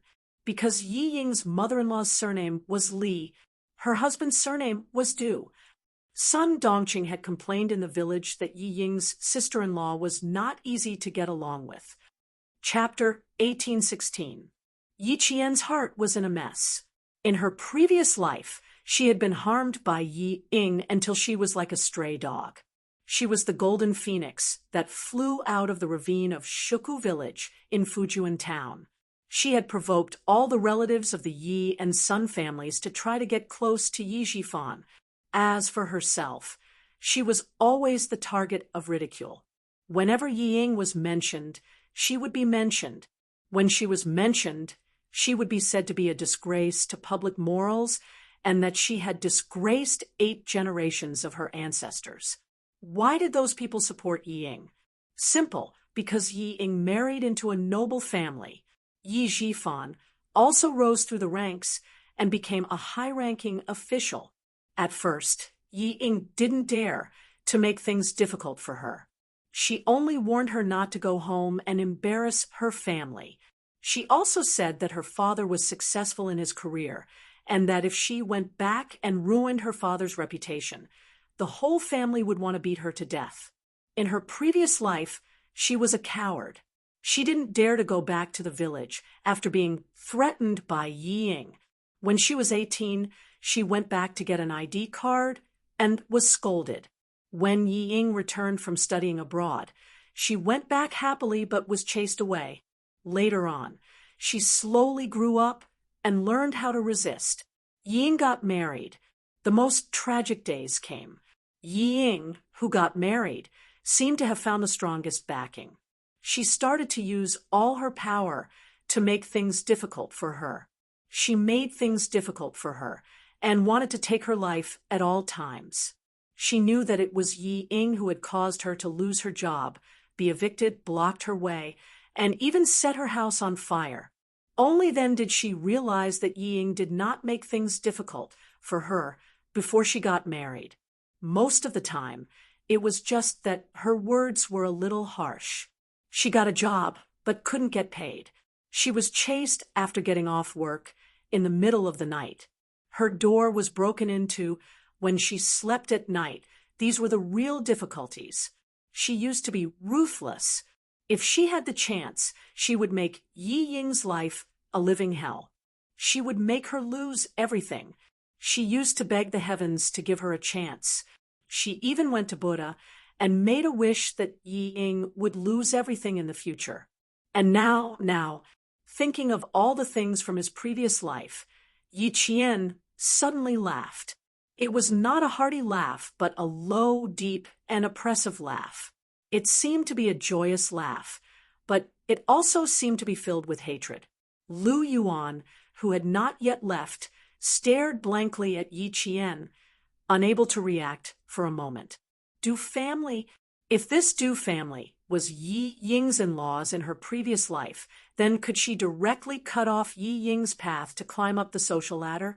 Would he be able to solve all the worries in one go and make Yi Ying in this life truly have nothing? In her previous life, she had so much hope, but in the end, her wish did not come true. In this life, since the heavens had allowed her to return to the starting point, to the source of all tragedies, how could she let them down? How could she let them down? Because of Yi Jifan, Yi Ying was able to marry into a prestigious family. In this life, how could he fulfill Yi Ying's wishes? Just you wait, Yi Ying. The show is about to begin. Lowering her head, Yi Qian raised her hand to wipe away the tears that were about to overflow from her eyes. She gently closed her eyes and calmed the waves in her heart. Lu Yuan was shocked by the sudden anger that she was emitting. She could not help but take a small step back and carefully asked, Are you okay? Is it because of Du Jiai? Don't be angry. She's just like that. You're not even in the same unit as her. She doesn't have the ability to cross the military to make things difficult for you. Lu Yuan was just an ordinary military soldier. She did not know about Du Jiai's family background. Chapter 1817. She didn't know, so she had nothing to worry about, unlike Wei Jiayue, who was worried and fearful because she knew. Yi Qian knew that her emotions had fluctuated just now, and there was even a hint of murderous intent. She had already calmed down and looked up. Even though the windshield mask covered the smile on her face, her clear eyes were still smiling. Thank you for your concern. I just thought of something, not because of Du Jiai. Oh, that's good. For some reason, Lu Yuan suddenly felt a little afraid of this female soldier in front of her. She felt inexplicably afraid and said uneasily, Then I'm relieved. You go to your work. I'll go back to my tent to rest. Without waiting for Yi Qian to speak, she turned around and went back to her tent in a panic. Her heart was beating a little fast, and she couldn't continue talking to her. She had a feeling that she would throw a knife at her at any time. It was better to leave quickly. She couldn't afford to offend Yi Qian and Du Jiai. Yi Qian didn't take Lu Yuan's strange behavior to heart. He turned around and saw her enter her tent, then stand by the roadside and look up at the male soldiers on the snowy mountain. There were 4 engineering shovels in the car, and together with the 2 that Yi Qian brought over, there were enough shovels for 6 people to shovel the snow together. J5 and the other members of the Snowfield Brigade were the first to shovel the snow, while Qinxiu, the Tibetan soldiers, and the 2 male soldiers from the Arts and Crafts Regiment were on guard. They stared at the snowy mountain in the dark like a hibernating monster. Once they noticed that the snow was loose, they would immediately inform the male soldiers who were shoveling the snow. Qinxiu's gaze would always inadvertently fall on Yi Qian. The usually sharp Yi Qian was walking directly towards him.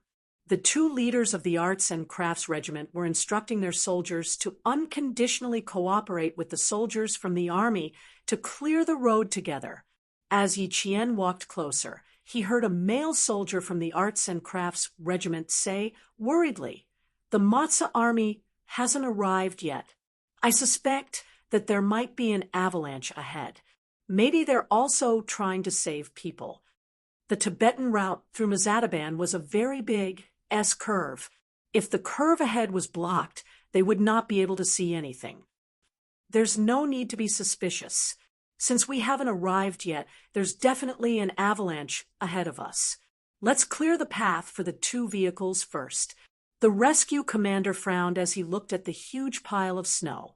At this rate, it would be difficult for him to complete the task within 5 hours. Qinxiu, who had already noticed Yi Qian walking out, lowered his head and said something to Instructor Gao, then strode over. Yi Qian looked at Qinxiu, who was not affected by the cold at all, just like the J5 and the others. He could not help muttering in his heart, "He looks like a gentleman who is painting by the window, but why does he look like a marching soldier now?" The other 2 male soldiers from the Arts and Crafts Regiment were so cold that they wrapped themselves in thick winter clothing. Fortunately, their backs were straight enough. Otherwise, they would look like brown bears in the mountains. They were very clumsy. "Are you looking for me?" Qinxiu came over and asked, "Are you worried about when the road will open?" Yi Qian raised his eyebrows. "You kept looking at me just now. I thought you were looking for me." If he was looking for her for no reason, then why was he looking at her? He only looked at her occasionally, and it was not on purpose. He only looked at her from the corner of his eyes. How did she notice him like that? Qinxiu wanted to laugh. He was indeed a soldier. His sensitivity was indeed shocking. Chapter 1818. It seemed like he could not sneak a few glances at her in the future. He might as well look at her openly. If he was caught, he could still smile. Qinxiu, who had always had a clear goal, was already thinking about how to get along with Yi Qian. There is indeed something. It's about my identity. Since she was already here, he could not let her come for nothing. Qinxiu gestured for her to speak further away. "I have something to do here. Originally, I came here with another interpreter. When I arrived at 30 Miles Camp, I heard that the Nangguang military's art troupe was here, so I followed them as a reporter. The people in the art troupe have always thought that I'm a reporter. That's why I need your cooperation." Yi Qian's face was serious. "I will definitely cooperate. I regret coming here to look for you now. Actually, I could have pretended not to know you. It would have made things easier for you. If she pretended not to know Qinxiu, she would not be watched by Du Jiai." Speaking of Du Jiai, she thought of her background. Yi Qian could not help but purse her lips.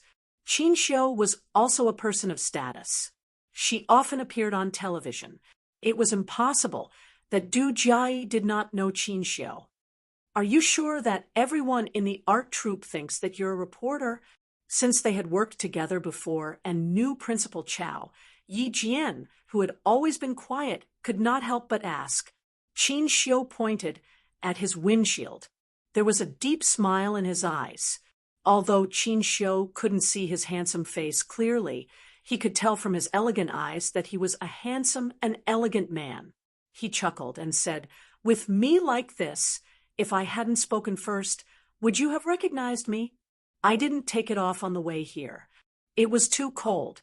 No one wanted to get frostbite from the cold. If everyone was like that, then there was no weirdness." That was indeed the case. Yi Jian could not help but smile. That was also the reason why she directly confronted Du Jiayi. Du Jiayi had been staring at Yi Jian for a long time. Who would have thought that this Yi guy would know a reporter from the National News Department? Looks like he's not a simple person. That's right, only someone with a powerful family would dare to go against me. Thinking of this, Du Jiayi's eyes darkened. She was thinking about Yi Qian's family background based on his style of speech, aura, and posture. The more she thought about it, the colder Du Jiayi's eyes became. From the looks of it, the female soldier Yi Qian's family background was not simple. No other female soldier had such a strong aura. No wonder he was so daring. It turned out that he had a powerful background. Previously, he had thought that she was trying to show off and was trying to be brave. Now, it seemed like that wasn't the case. Instead, it was because she had confidence. And even more so, she knew that even if something really did happen, nothing would happen. She would naturally deal with it. It was because of this confidence and her family background that she dared to behave like this. For a moment, Du Jiayi was a little annoyed at herself for being too careless. Go back to your tent and rest. Bring that female soldier back with you. Instructor Gao instructed her in a low voice. When the road is clear, the soldiers will wake you up. If we can continue moving forward, our plan will remain unchanged. If not, we can only go back the way we came and come back in spring. Choosing to come to the northwest of the border in the middle of winter was not a wise decision. The journey was too dangerous and would cause a lot of trouble for the various military outposts. Du Jiayi, who had specially come to look for Yi Qian, would not agree. She pondered for a moment before saying, "Instructor, I think we can continue moving forward. Think about it. The worse the environment and the more we experience such an earth-shattering avalanche, we did not back down.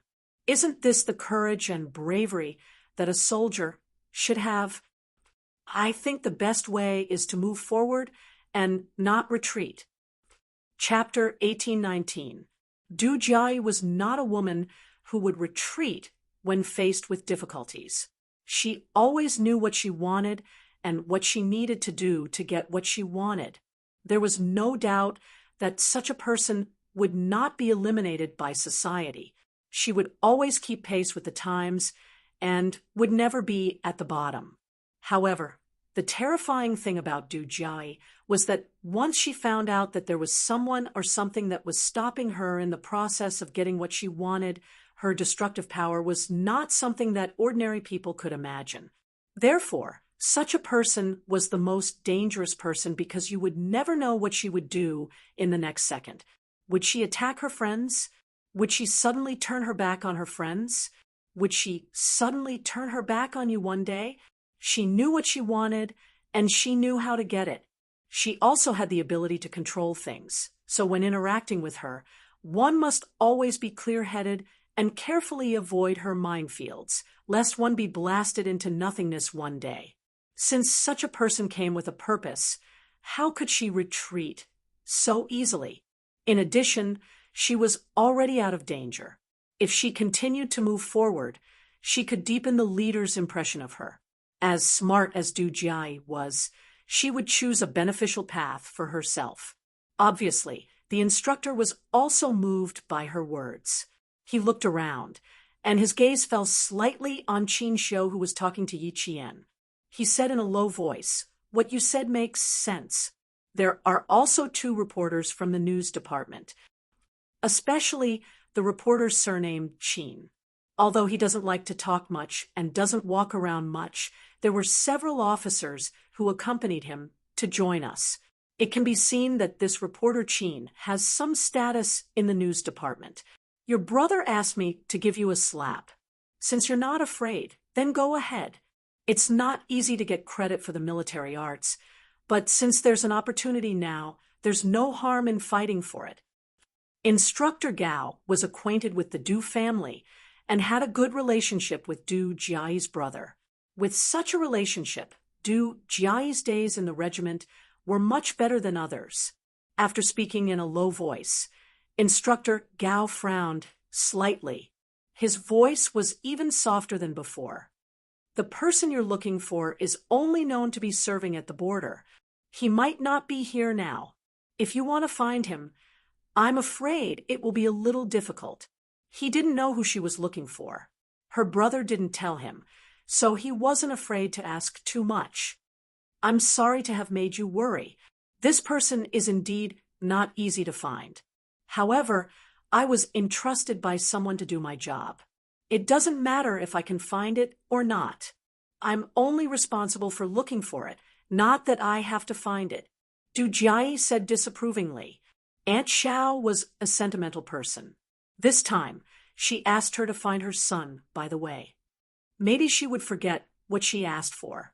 But since he had already promised, he had to put in some effort and not be careless. Besides, Family Xia and the Du family had different political views. Annie Xiao had asked her to look for her son, so she wasn't a good choice. It had been 10 years since she last saw Xia Jinyuan. Who knew if he still recognized her? However, if she saw him, she would definitely recognize him. She didn't know how many times she had been bullied by him. Every time they had a group of people, he would never give her any face. He would always gang up with the Han family to bully her. She had been bullied so much when she was young that the memory was still fresh. She always wanted to get back the face she had lost back then. Since Auntie Xiao asked her to look for her son, she would do it. Instructor Gao didn't say anything else. She had always been a person with her own ideas. As long as she didn't cause trouble, it didn't matter. Chapter 1820. In the middle of the night, the temperature dropped even further. J5, Chongqing, and the others shoveled snow for 3 hours straight before they were called back to the tent by Yi Qian, who had just woken up from his nap. Along the way, Yi Qian sternly warned them that if they continued like this, their limbs would freeze to death. The male soldiers were not angry at her scolding. Instead, they were quite happy. Although it took longer, it was not a big deal. Every year during winter training, it was common for them to be suddenly woken up in the middle of the night to run with weights. 3 hours was not a big deal. Furthermore, they were divided into 3 groups. The Snowfield Brigade had 3 hours, and the Tibetan soldiers had 2 hours. Once the road was cleared, the Tibetan soldiers had to drive. The 2 male soldiers from the Arts and Crafts Regiment and the 2 reporters from the news department were in one group. They only needed 1 hour. The Tibetan soldiers couldn't help but laugh heartily. He was quite protective of his own people. It was good to have female soldiers in the team. They knew how to protect their comrades. As they walked towards the tent, J5 joked, "Oh no, Q King is going to have a lot to worry about in the future. He wants us to talk less and work more. Shoveling snow increases lung exercise. He likes to make us work and train at the same time." Yi Qian said, "That's not the same. That's a compulsory training in the team. We can divide the work and work together to recover the energy we expended. I don't think we should do everything just because we're soldiers. It's better if we work together." "All right, we'll listen to you. Let's rest now. You should go back to the tent and rest too." J5 agreed readily, and reminded him, "Don't call us by our code names. You don't know our names either. If you have anything to say, just come over and talk. You can't say your code name either. Our reports only have code names, not names. Remember, don't reveal each other's code names." So when he reminded him, he called out Yi Qian's name. There was Yi Qian's information in the military system, but it was as good as nothing. Even if someone knew his surname, they would not be able to find anything. The code names of the Snowfield Brigade members were much more important than their names. The commander of the rescue team and the injured instructor Gao were still in the tent. Yi Qian could not go in with them, so he left amidst the chuckles of his comrades. He took 2 steps and said, "I'll watch you guys enter the tent." His comrades were stunned. Then they laughed louder. "Young Sparrow, I suddenly feel like I'm being controlled by my girlfriend." As soon as he said that, his comrades' laughter stopped. Of course. Of the tiger. Of the tiger. Of the day. Whose girlfriend was Yi Jian. Of Yi. Yeah, of course it's Q King. How dare he say something like that to Q King's girlfriend? He was asking for a beating. Young Sparrow did not know. He continued, "I've always been bold. Didn't they say that a gentleman's wife is a fair lady? I can't even say that. Which tiger is so domineering? I want to meet him." Yi Qian, go back to the tent and rest. The reason we don't let young Sparrow talk is because sometimes he doesn't know how to talk. It's easy for him to offend people. He was just talking nonsense. Don't take it to heart. J5 dragged young Sparrow, who was not afraid of death, back into the tent. Damn, he did not want to be taught a lesson by Q King. Chapter 1821. Young Sparrowhawk was baffled by his actions, but his mouth was covered. He wanted to ask for an explanation, but all he could do was whimper in his throat. "Why are you still struggling? I'm trying to save you, you know? Behave yourself. Don't start a dye shop just because I gave you some color," J5 warned in a low voice. There was an indescribable seriousness in his voice. "Is Yi Qian your girlfriend? Can you woo her?" With his mouth covered, young Sparrowhawk's eyes widened, and the whimpers in his throat grew louder. He had no intention of doing that at all. J5 slapped his head again. "Shut up. If you have something to say it later." Chongying, who was chasing after him, also said, "You never say anything nice when you open your mouth.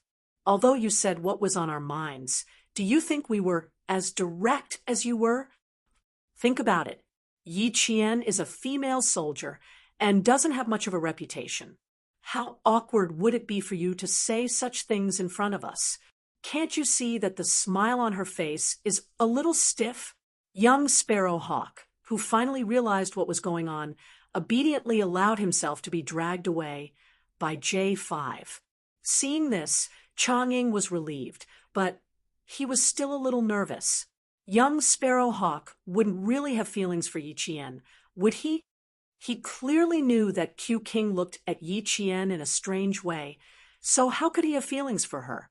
J5 was really troubled. He wasn't worried about Yi Qian being embarrassed. He was worried that Q King would teach him a lesson.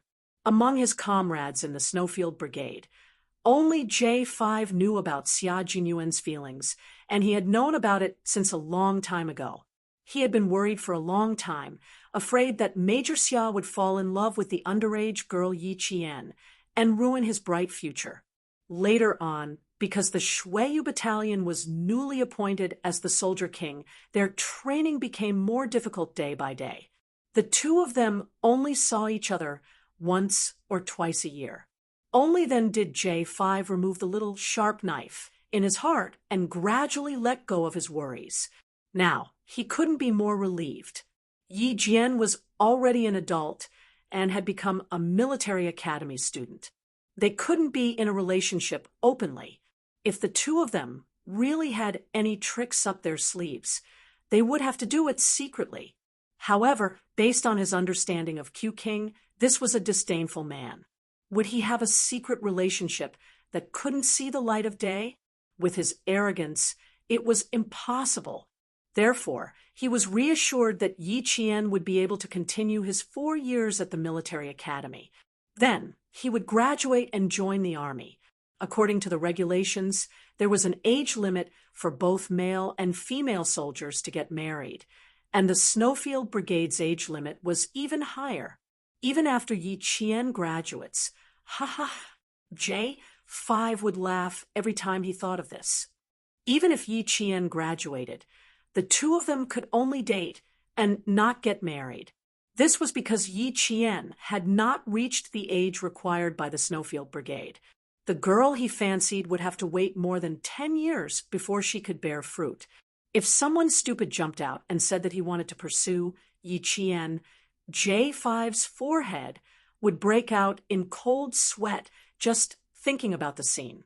That scene would definitely be brutal. No, he had to teach the bachelors in the unit a lesson. He had to tell them not to have any ideas about Yi Qian. If anyone dared to have any ideas, the consequences would be unimaginable. When they were only a few steps away from the tent, J5 finally let go of young Sparrowhawk. Although he was dragging the shorter scout in the unit, it was still very tiring.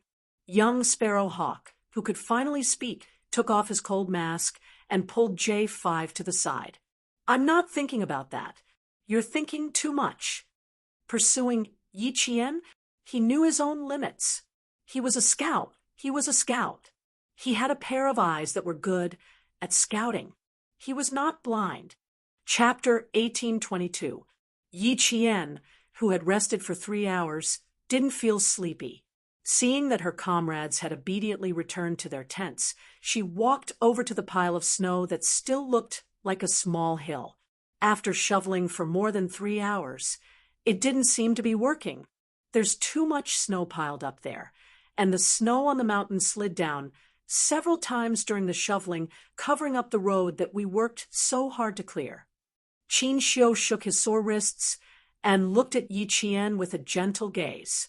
"I'm afraid it's going to take 5 hours. Although they're shoveling snow over there, I'm afraid they're in the same situation as us." The snow was connected to the mountain. As they shoveled, the snow on top of the mountain would sink down. As long as the snow on the mountain was separated from the avalanche, the snow wouldn't slide down and affect their progress. Close to her, the white light shone on the side of her face. Qin Xiu could clearly see her delicate and full forehead. Her skin was as delicate as jade, and further down, he could see her long and black eyelashes. When she blinked, they were like a small feather that lightly tickled his heart. He wanted to look at her more carefully so that he could engrave her face deeper in his heart, but the girl who had been looking up suddenly changed her expression. "Retreat." Seeing this, the Tibetan soldiers didn't hesitate and quickly retreated. Yi Qian pulled Qin Xiu's sleeve and ran away. On the other side, Xia Jinyuan, who didn't know that the scouts in the team were so good, suddenly put away the snow shovel.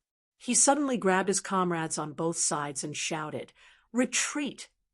G3 and Li Jinyan reacted quickly and quickly retreated. They saw that the snow connected to the mountain was stacking up under the layer of snow. After a minute, the large amount of snow connected to the mountain was stacked up like a pile of sand with a boom. Boom, boom, boom. Snow and dust flew everywhere.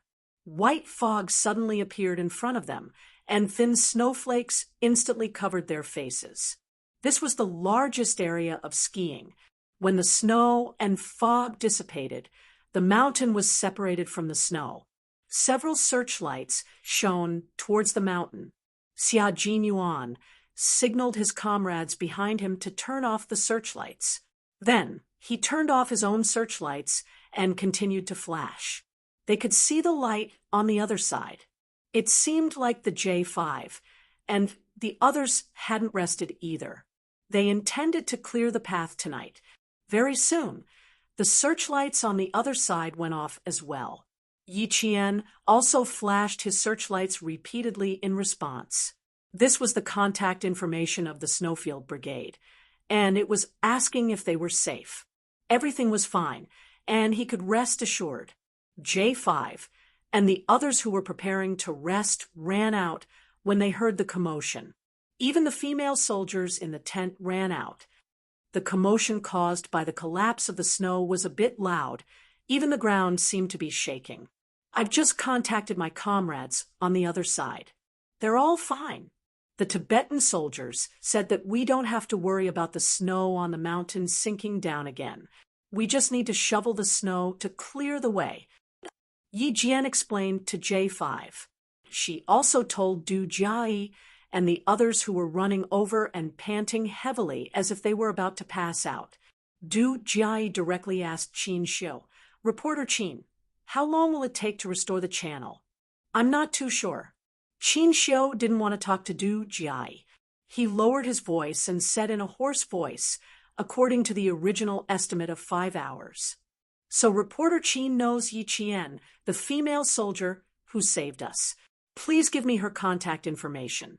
I want to thank her properly." Du Jiai had a motive for coming over to talk to Qin Xiu. Because she had just woken up, her voice was a bit drowsy and cute. Being polite and cute really made people have a good impression of her. Chapter 1823. But Qin Xiu acted as if he heard a joke. He looked at her indifferently and replied, "I don't know her. I was rejected when I wanted to interview her." "Really?" Du Jiai didn't quite believe it because she trusted her intuition more. "I see. Sorry to bother you." If he didn't want to talk about it, she would investigate it herself. The leader of the relief command wanted to stay with them, but he was politely asked to go back to his tent by J5. He also wanted to ask Yi Qian to go back to his tent with the female soldiers. But when he saw the smile in Yi Qian's eyes, he turned around and left without saying anything. Obviously, he couldn't persuade her. Qin Xiu also wanted to persuade her, but he stopped when he saw the faint smile in her eyes. He immediately changed his words.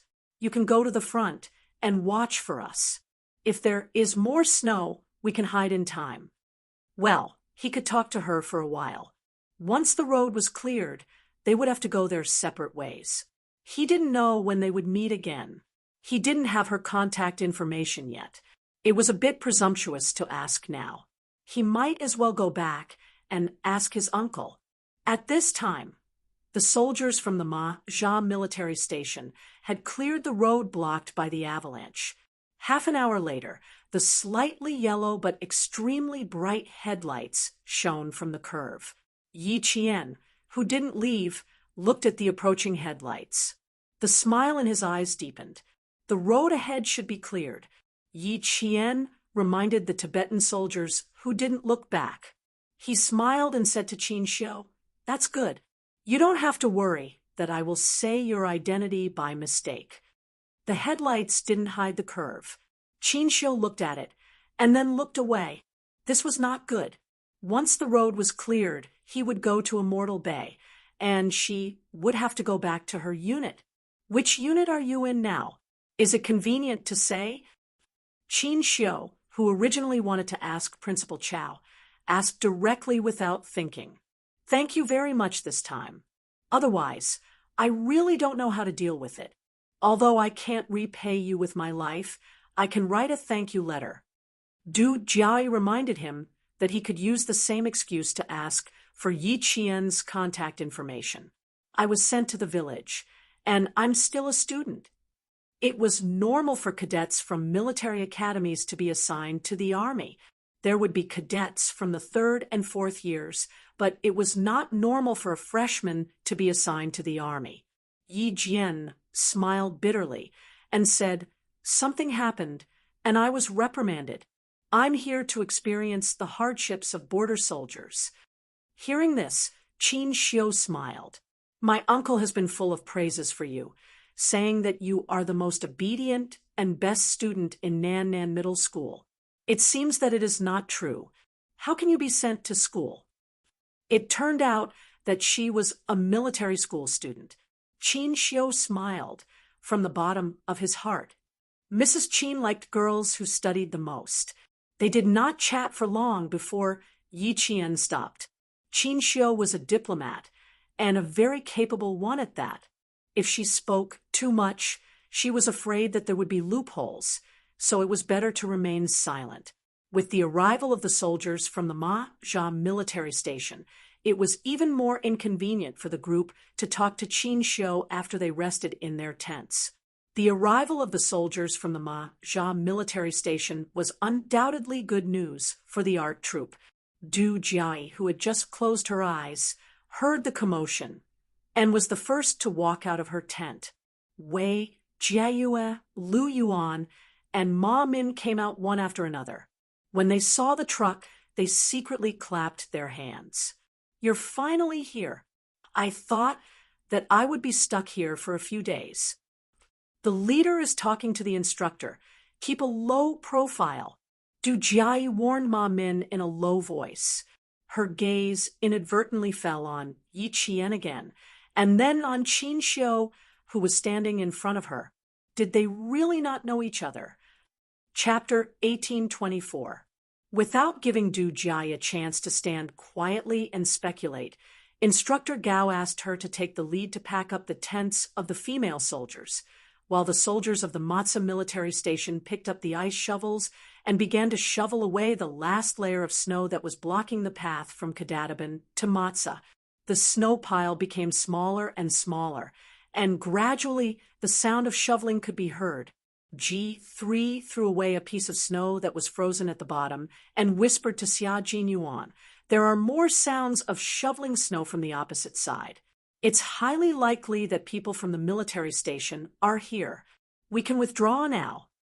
It was better for them not to show up too much for the secret training. At most, they would be able to clear the path in another hour. Han Zheng said softly, "If I remember correctly, we are all soldiers serving in the border area. If they really see us, they will only think that we are doing winter training." The military would always make careful arrangements for the training of a group of special forces with the country's hidden strength. They would also list out all the possible problems that might arise. Even if other troops knew about it, they would think that it was just a group of special forces in the military region undergoing winter training. G3 did not agree. They had also patrolled the secretly built satellite base with the soldiers of the Matza military station. It was better to be cautious. "Withdraw." Xia Jinyuan agreed with G3's words. It was indeed time to withdraw.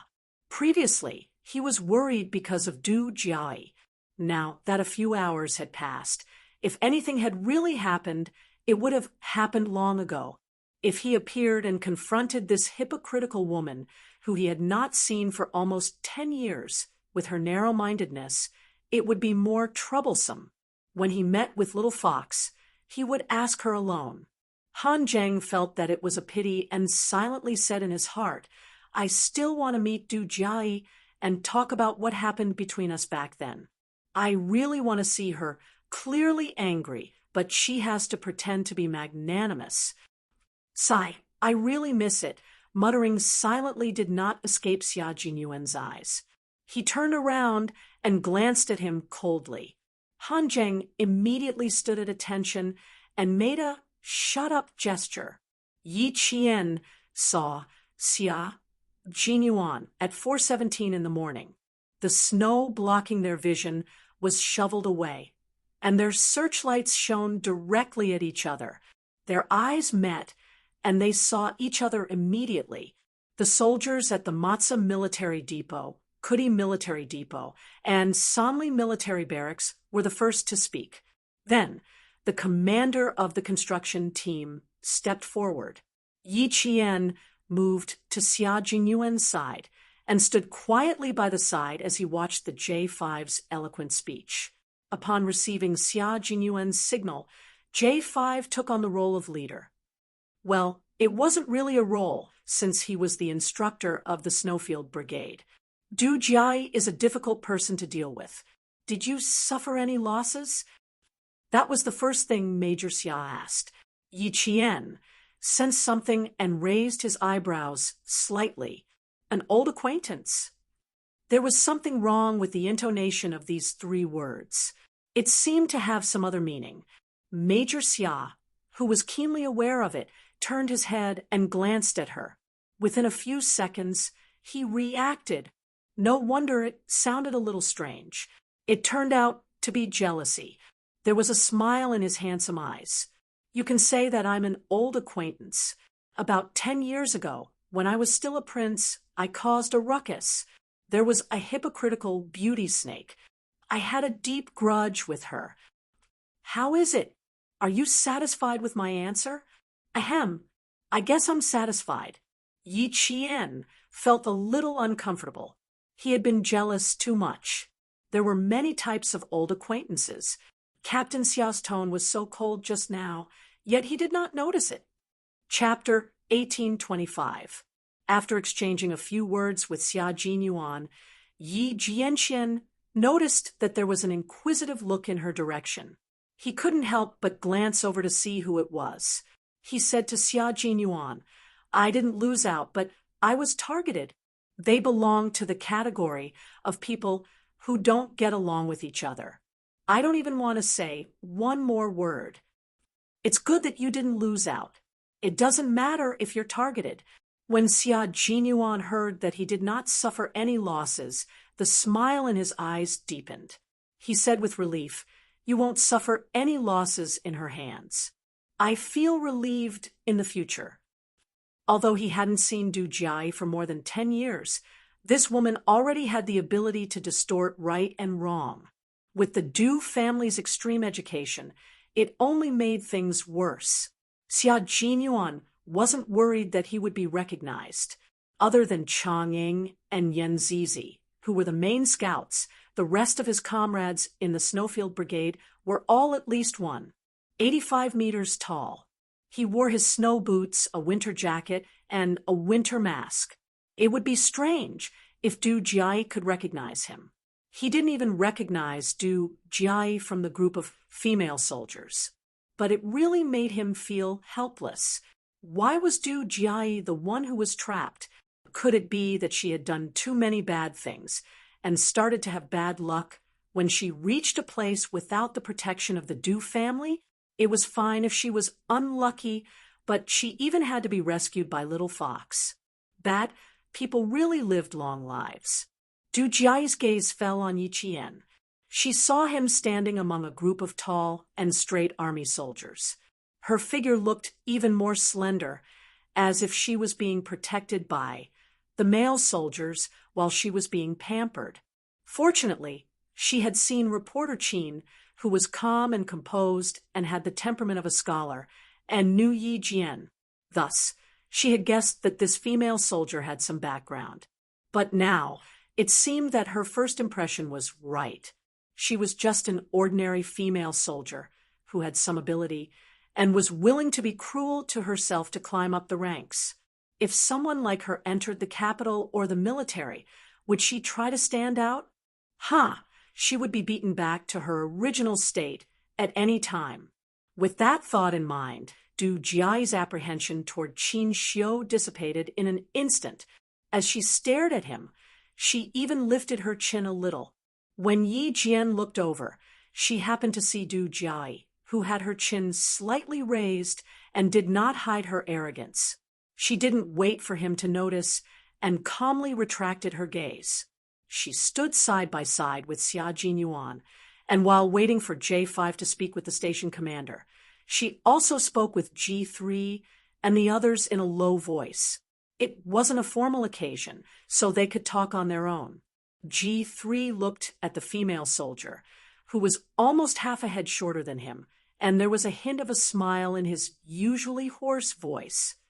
Your courage is commendable. You have guts. He looked at the carriage that had not been dragged up yet. The entire carriage was supported by the front of the carriage. Although he had made sufficient preparations, the danger inside was too great. Even if he had made sufficient preparations, there was still a possibility that he would fall off the cliff with the carriage. Yi Jian climbed down just like that. She was able to rescue everyone trapped inside by herself. It was not enough to be brave enough. She also had to be calm enough. She was getting closer and closer to the requirements to enter the Snowfield Brigade. She was getting closer and closer to meeting the requirements. Xia Jinyuan listened to his comrade and Yi Qian's conversation. His eyes were dark, but there was a deep smile in them. He was worried for her, and even more so, he was cheering for her growth. As a Special Forces soldier who walked on a knife's edge, she danced with death every time she carried out a mission. Courage, perseverance, calmness, and so on were all indispensable. Only then could she defeat death and return to the team with glory. Chapter 1826. Qin Xiu had also secretly glanced at Yi Qian, but he was very good at hiding himself, so Yi Qian didn't notice.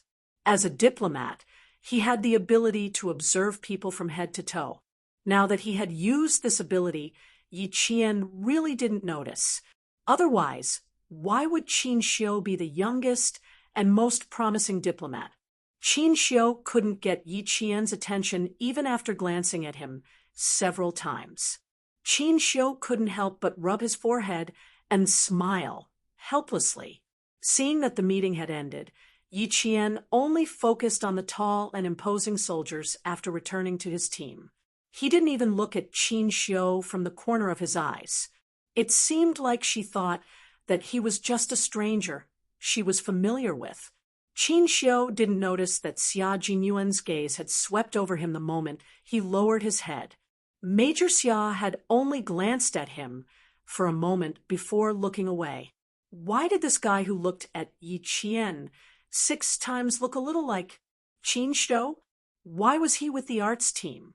Also, there was something wrong with the way he looked at Qin Xiu. It was as if he was hoping for something. Major Xia, the Soldier King, was not someone to be trifled with. He had only taken a few more glances at Yi Qian, and he immediately caught her. Perhaps because Yi Qian didn't give any response, Qin Xiu didn't look at him anymore. Major Xia didn't think too much about it, since he didn't see him clearly. In front of them, the station master thanked J5. Then Instructor Gao and the leaders of the rescue team thanked them one by one. After about 10 minutes, the meeting finally ended. The female soldiers of the arts team were shivering from the cold. They hugged their winter clothes tightly and had to maintain their image, so they could only stomp their feet occasionally. When they were finally allowed to board the car, Yi Qian saw that they all heaved a sigh of relief. Wei Jiayue, who was standing by the side, looked back at Yi Qian before getting into the car. She only stepped into the car after being urged by her comrades.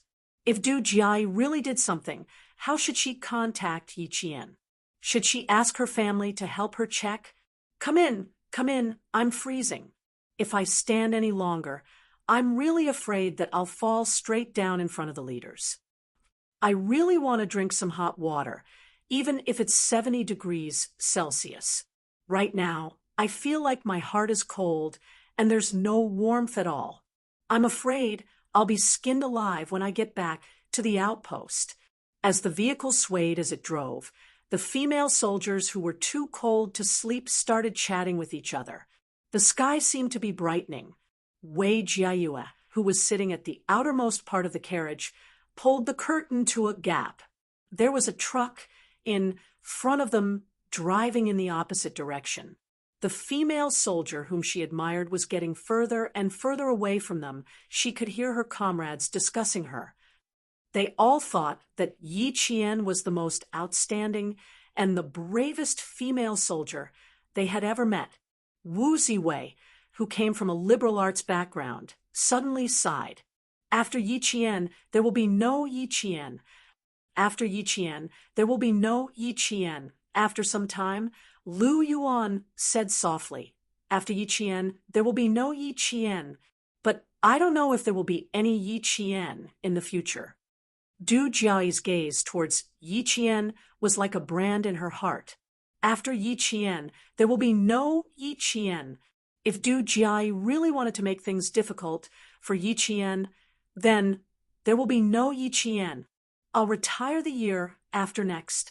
I don't know if I'll be able to see Yi Qian again.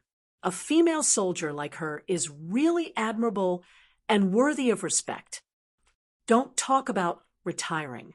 It makes me uncomfortable. Chapter 1827, being discharged from the military, was always a topic that soldiers didn't want to talk about. Even Wei Jiayue, who hadn't joined the conversation, couldn't help but frown. When she heard them speculating that Yi Qian was a female soldier from the border troops, Wei Jiayue interrupted them. Her comrades were chatting excitedly and said calmly, "Let bygones be bygones. Let bygones be bygones. You all know why I'm saying this." The atmosphere in the car was originally quite good. Everyone had survived the disaster and met a powerful female soldier, so they were in a good mood to chat. But now, the atmosphere was cold. They looked at each other and no longer had the interest to chat. After a soft sigh, the car returned to silence. Only the heavy sound of the wheels grinding on the snow could be heard. Let's not talk about it anymore. If we really got Du Jiai involved, no one would have a good ending. While the members of the Snowfield Brigade were chatting happily, V8 smiled and said to Yi Qian, "Captain knew that you want to save people, so he drove at a speed that made everyone tremble in fear. After driving for more than 3 hours, all of us underwent a physical and mental tempering. Our psychological endurance improved again. Qing Miao, this time we've trained our courage again. When I got out of the car, my back was sweating a few kilograms. It was all because I was scared by Q King." Listening to their cheerful voices, Yi Qian's lips were about to curl up. It was still more comfortable to be with his comrades. Even his mood was a lot better. When J5 heard this, he looked meaningfully at Major Xia, who was sitting next to Yi Qian, and said slowly, "That's for sure. Qing Miao is the only female soldier in our team. How can Q King not be anxious? If it were me, I would be anxious too. How could he not be anxious when he knew that his comrades were in danger? Any member of the Snowfield Brigade would be anxious. Otherwise, why didn't V8 remind Xia Jinyuan? And why didn't his comrades in the car remind him either? Because they all wanted to rush over as soon as possible. However, they did not know that there was another reason why Xia Jinyuan drove so fast. Only Han Zheng knew the reason. Therefore, Xia Jinyuan chased Han Zheng to another truck. Hearing that J5's tone had changed, Major Xia smiled and squeezed Yi Qian's palm lightly with his big hand. He leaned over to her ear and said in a low voice, "Now you know how anxious I was at that time. I was afraid that you would be at a disadvantage in the hands of that woman. Stay away." His breath was right next to her ears. It turned out that this part of her body was sensitive. Furthermore, she had been frozen earlier. Now that her skin was warm in the car and her sense of self-awareness had recovered, he was talking so close to her, her ears were tingling. They were sitting very close to each other. If she tilted her head and made a noise, J5 and Xia Jinyuan, who were sitting opposite them, would definitely feel that something was wrong. To put it bluntly, she was actually feeling guilty. She was feeling guilty that she was talking to Xia Jinyuan, and they were unaware of it. Xia Jinyuan was a man who was both fun and a little evil. Seeing this, he raised his brows slightly. Instead of keeping a distance, he leaned closer and grabbed Yi Qian's right hand with both hands. His voice was as low as the strings of a zither. "You heartless little fox. I was so worried about you. How could you bear to reject me? You should at least give me some benefits. For example, come closer and talk to me like I'm doing right now." If she really leaned over, he would take advantage of the bumpy ride to tilt his head and let her kiss his cheek. He was prepared. Otherwise, why would he take off his windbreaker and windbreaker hat when he got into the car? His intentions were indeed good. Chapter 1828. Today, Yi Qian was no longer the prickly Yi Qian who kept everyone at a distance and was always vigilant. He was also no longer the young girl who was so flustered that she didn't know what to do when Major Xia pressed her under his body. After interacting with him for so many years and being intimate with him for so long, Yi Qian now had his own way of dealing with Major Xia's thick skin. In the past, he would have blushed and sat on pins and needles whenever he heard such words. Now that he heard this, Yi Qian only raised his eyebrows and glanced at him from the corner of his eyes. He said with interest, "Captain Xia, I'm afraid you won't be satisfied with the sweetness you want to taste. But if you're not satisfied with it, I'm afraid there will be more to discuss. However, at the end of the day, Captain Xia, you're worried about whether I will be taken advantage of because of an old friend. You know Du Jai first, so you know her well. Because you know her well, you're worried that she will get into a fight with me and cause me to be taken advantage of." Hearing this, Major Xia's eyelids twitched slightly. He suddenly had a bad feeling. Then he heard Yi Jian's faint smile. "Actually, if Captain Xia didn't know my old friend, he wouldn't have thought that I would be at a disadvantage and wouldn't have rushed over so anxiously." Major Xia immediately sat up straight. Even if the car bumped, he still straightened his back and didn't dare to act rashly. If Commander-in-Chief Xia was here, he would definitely clap his hands and laugh heartily. He would also say to the daughter-in-law he approved of, "This is the right way to teach him a lesson. We can't let him have the chance to take advantage of us." Why did Commander-in-Chief Xia recognize Yi Qian as family Xia's daughter-in-law after only meeting a few times? The reason was simple. Yi Qian could subdue the former devil incarnate in the family. Xia Jinyuan didn't dare to say anything now. He needed to listen to what Yi Jian had to say and ponder over it before he opened his mouth. Family Xia was a little strange.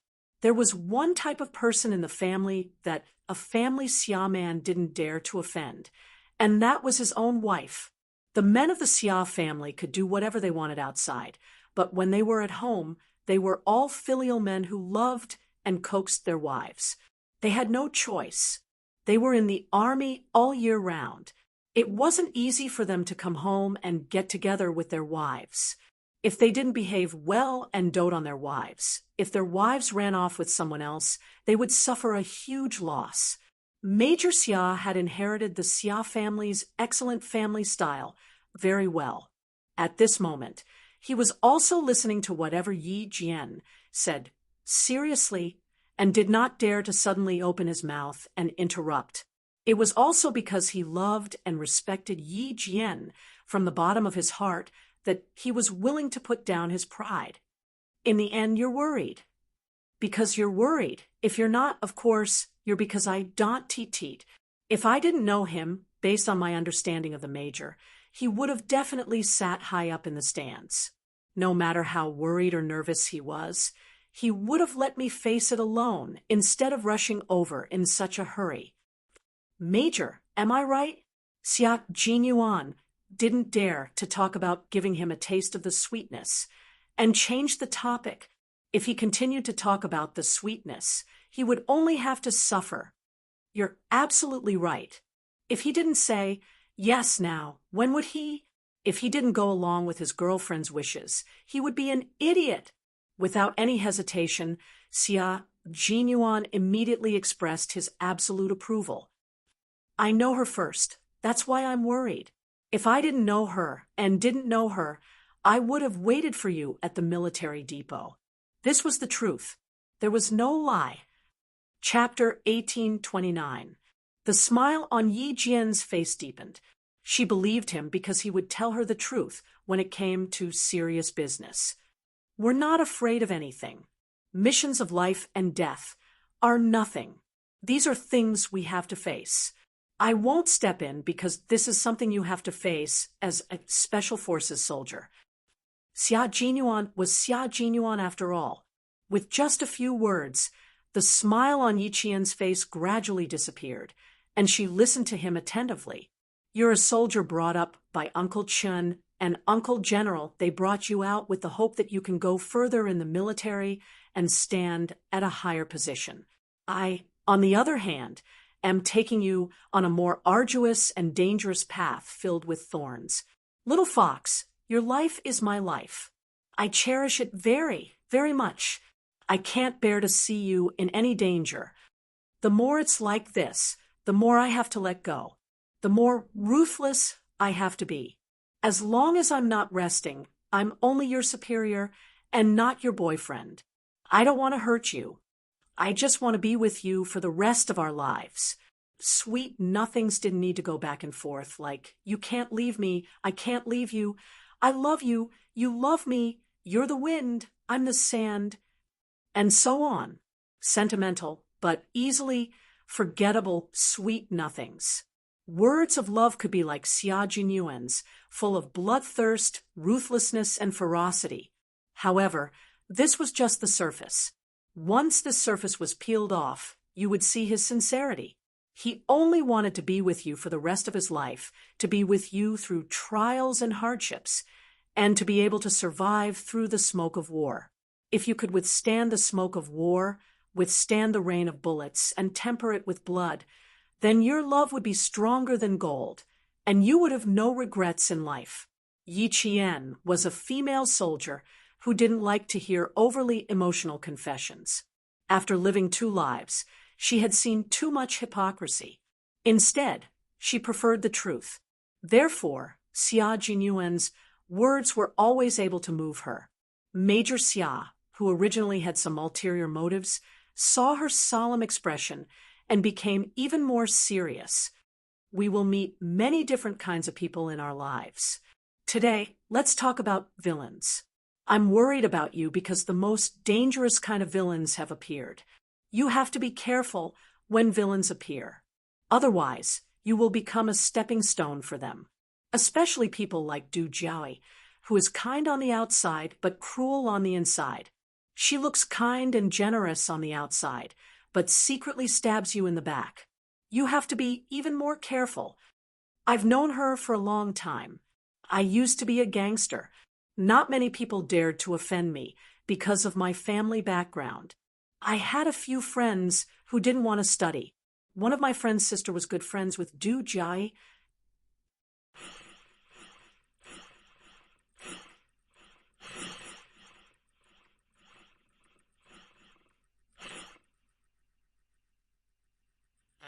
One time, when a good friend of his went abroad to take an exam, he accidentally lost his well-kept admission ticket. He couldn't find it even when the exam started. Du Jiaoi, as a good friend, Du Jiaoi was anxious. A few minutes before the exam, she went around looking for her friend's exam ticket. Du Jiaoi also had to take the exam. She was in a different exam room. A few minutes before the exam, she was worried and worried. She comforted her friend and said that they would think of a solution together. She really did make a few calls to see if there was a solution. Everyone thought that it was worth it to have a friend like Du Jiaoi. When Xia Jinyuan said this, the coldness in his eyes disappeared. I believe it too. I feel that this little girl is quite loyal. I even told my friends that a girl like her is better than a boy and is worth befriending. Chapter 1830. In the end, Du Jiaoi was the one who picked up the admission test long ago. The reason was because his brother's sister had said that her dress wasn't pretty. Han Zheng had overheard this by accident. Otherwise, no one would have believed that his good friend would miss the entrance exam just because someone said that her dress was ugly. What was even more frightening was that she had been quite anxious for her good friend at the time. His friend's family had wanted to use their connections, so they didn't care about Du Jiaoi's presence and told her all the countermeasures. Du Jiai, who was anxious in front of others, took the initiative to cut off her good friend's escape route. She directly went to the examiner and told him that someone had lost their admission ticket and was looking for connections to take the exam without a permit. She pretended to help you time and time again and cut off your escape route again and again. Only when you no longer have the strength to fight back would she stop and quickly kick you out. This kind of villain is the scariest. She has the ability, and the ability to keep her composure. She can kill people without batting an eyelid. Du Jiai is already so terrifying when she was in her teens. 10 years later, Du Jiai will be even more difficult to deal with. Yi Qian was really dumbfounded when he heard this. Just because his good friend had said that her dress was ugly in front of others, she had kept it in her heart. She had taken action to cut off his good future. Moreover, she was only in her teens at the time. The two of them sat side by side. The lighting in the car was dim. Although Xia Jinyuan couldn't see Yi Qian's expression, he knew that he must be very surprised. When Han Zheng told him that year, he didn't believe it. Just now, Little Fox said that she didn't suffer any losses. It was clear that the two of them had met. Major Xia raised his eyebrows and said calmly, "Come, tell me how you met her." With this woman's tolerance, she will definitely secretly investigate your identity when she returns from the border. We need to come up with a countermeasure first. He was not afraid that Du Jiai would make any moves. He only hoped that she could make some big moves. In the end, he would definitely give Advisor Du a headache. When Yi Qian heard this, she felt that something was not quite right. He seemed to be hoping that Du Jiai would secretly investigate her identity. She suppressed her suspicions and told him the whole story of how she met Du Jiai. I climbed onto the roof of the car to ask about the situation inside, but Du Jiai was the first to speak. After everyone was rescued, when she was talking to Instructor Gao, she was implying that I climbed onto the roof of the car without caring about my own safety because I wanted to show off. I didn't argue with her before because I didn't want to waste my breath on such a person. But now that she's slapping my face so blatantly, I won't tolerate it. But later on, he didn't think that Du Jiai could be Yi Ying's aunt. When Xia Jinyuan heard this, even though he didn't laugh out loud, his eyes were full of smiles. That's right. With our status, we can't take the initiative to bully them. But if they bully us, it's fine if it's just a commoner. But for people like Du Jiai, there's no need to tolerate it. Even if you go against the Du family for me, it's fine. Yi Qian seemed to ask casually, but in fact, her left hand was tightly clenched. She didn't believe that the Du family didn't take action in her previous life.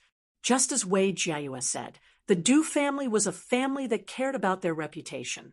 They wouldn't make things difficult for her openly, but secretly. Therefore, she didn't believe that the Du family in her previous life didn't know that Yi Ying was always making things difficult for her. She also didn't believe that Yi Ying was brave enough to hide her in-laws to kill her. Chapter 1831. She did not resent the Du family for not doing anything. After all, in her previous life, she was just an insignificant person to the Du family. They would not deliberately make things difficult for her. At most, they would turn a blind eye. But now, if Du Jiai really wanted to take revenge for something that was her fault in the first place, and she was merely retaliating, then she would really go against the Du family. Yi Ying was related to the Du family, but she would directly go against the Du family.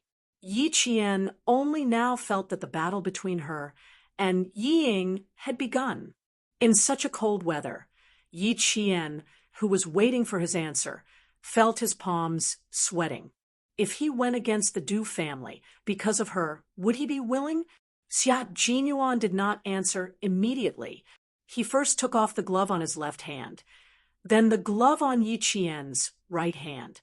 He then held her right hand tightly and stared at her with a heavy gaze. "Why do you ask such a question?" Du Jiai's family is not simple. I'm worried. Her answer made Major Xia chuckle softly. He said somewhat arrogantly, in the capital, if a family Xia dares to claim second place, then no one dares to claim first place. Du Jiai's family is not simple. Then let me ask you, do you think my family is simple or not? This was the real Xia Jinyuan, arrogant, disdainful, and domineering. It was not repulsive, but natural. Yi Qian was a little lost in thought. She looked at him quietly for a long time without looking away. The two of them talked back and forth. They did not hide their conversation from their comrades in the carriage, but when Xia Jinyuan glanced at them, they all consciously looked away. Even the J5 did the same, probably feeling that something was wrong. The J5 sitting opposite them looked over slightly. He only glanced at Yi Qian for a moment before immediately looking away. He nudged G3 with his elbow. G3 turned his head and saw the J5 winking at him. He said softly, "Why do they look like they're fighting?" He and the J5 were comrades who knew the relationship between the two of them, so it was best to sit opposite them. Hearing this, G3 glanced at Xia Jinyuan from the corner of his eye. He lowered his head and said softly, "It doesn't look like it. They're not angry. If a couple quarreled, their faces would be dark. If he quarreled with his teacher's girlfriend, it would not be like the two of them sitting opposite them." G3 judged whether the two of them were fighting or not based on experience. "They're not fighting? Why do I feel like they're different?" J5 was a little worried. In the past, he was worried that Xia Jinyuan would ruin his future by dating an underage girl. Now, he was worried that Xia Jinyuan would give Yi Jian to other troops if he was not careful. As an instructor, J5 felt that he had been worrying too much. Between the two of us, there's no need to talk about it with outsiders. You don't have to worry. Q King is a calm person. He knows what to do. G3 said a few words and stopped talking. He was a man of few words, so he only spoke a little more than Case 7. The J5 thought for a while. He listened to his comrades' words and did not pay attention to them. Yi Qian, who had been silent for a long time, sighed softly and said, "I'm just afraid that I'll drag you and Commander-in-Chief Xia down. Little Fox, if my old man Xia heard what you said, he would scold me until I was black and blue. He would definitely say that I'm not very capable, that I'm usually very good at causing trouble, that I'm very arrogant outside. Since I'm so capable and arrogant, why can't I get my own wife? Why can't my wife treat my family Xia as her own?" Chapter 1832.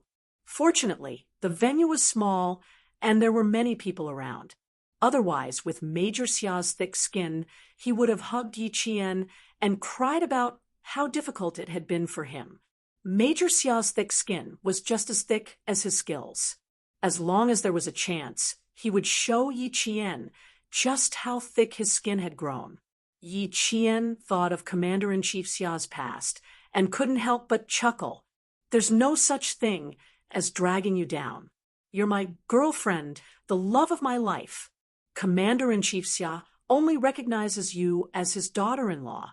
If the Du family dares to plot against you, the first person who won't let the Du family off is Old Man Xia. By the way, let me tell you something that Old Man Xia doesn't want to be mentioned. Don't say it. I don't want to hear it." Yi Qian immediately interrupted. She was just short of covering her ears. She was just a military school student. She really didn't have the guts to listen to the Commander-in-Chief's private matters. Xia Jinyuan said disapprovingly, "Old Man Xia has many private matters that he doesn't want to be mentioned. Du Jiai's mother had a lot to do with the divorce between him and his ex-wife. Back then, his ex-wife was hesitating whether to divorce or not. Old Man Xia was still trying to salvage the marriage. Mrs. Du introduced a talented man who could write a good love poem to Old Man Xia's ex-wife. Then, in order to pursue true love, his ex-wife resolutely divorced old man Xia and left the country. Can you stop talking? Yi Qian was already scared out of her wits. As a daughter-in-law, this was definitely not something she could listen to. No, no, no. It was something she could listen to as a military school student. No, I have to say it. Major Xia decisively refused, and the more he spoke, the brighter the light in his deep dark eyes became. Old man Xia originally wanted to pursue her again after the divorce, but who knew that once his ex-wife went abroad, as a soldier who couldn't go abroad for personal matters, he was stunned. Mr. Xia acted like a great general and didn't blame Mrs. Du, however. Advisor Du, who was also a regiment commander at that time, reported Mr. Xia's behavior in order to compete with his ex-wife. After his ex-wife found out, she resolutely divorced him. Yi Qian really didn't want to listen, but the man beside him was talking excitedly. He was just short of clapping and talking at the same time. She didn't understand why he was so happy when his mother was gone. In short, Advisor Du Jiai and old Xia have been at odds with each other for decades. So, if Du Jiai dares to plot against you, well, don't blame old Xia for taking action. Major Xia said with a smile. He saw that his little fox was holding her forehead with her left hand. So he added, "And I am really grateful to Madame Du. It was all thanks to her that I have a good life today." Old man Xia really didn't have a good eye for choosing a wife back then. No wonder my old madam was against it. If that ex-wife of his is still in the family, Xia, I doubt if I can walk the right path. After living for 2 lifetimes, Yi Qian really heard a son talk about his own mother like that for the first time. What did Commander-in-Chief Xia's ex-wife do to make her own son treat her so coldly? About me and Commander-in-Chief Xia's ex-wife, I'll tell you next time. I'm afraid you'll be disgusted. As for the Du family, Xia Jinyuan stopped smiling, and his eyes suddenly turned cold. He said coldly, "As for the Du family, you don't have to worry about them. I'll protect them. If Du Jiai dares to touch them, well, her military career will come to an end. If I can't even protect you, I don't deserve to be your boyfriend." Chapter 1833. If I can't even protect you, then I don't deserve to be your boyfriend. There was no need for him to be so affectionate. Just from his calm tone, it was clear that Xia Jinyuan valued Yi Qian greatly. Xia Jinyuan would never say who he would protect. His status and family background made him a reserved, and steady man. He wouldn't make promises easily, much less agree to anything easily. He said, before he met Yi Qian, he had never said that he would protect anyone. No one had the honor of receiving a promise from this noble man. But now, he was clearly telling Yi Qian that he would protect her. Not just for a while, but for a lifetime. Because he was her boyfriend, her lover.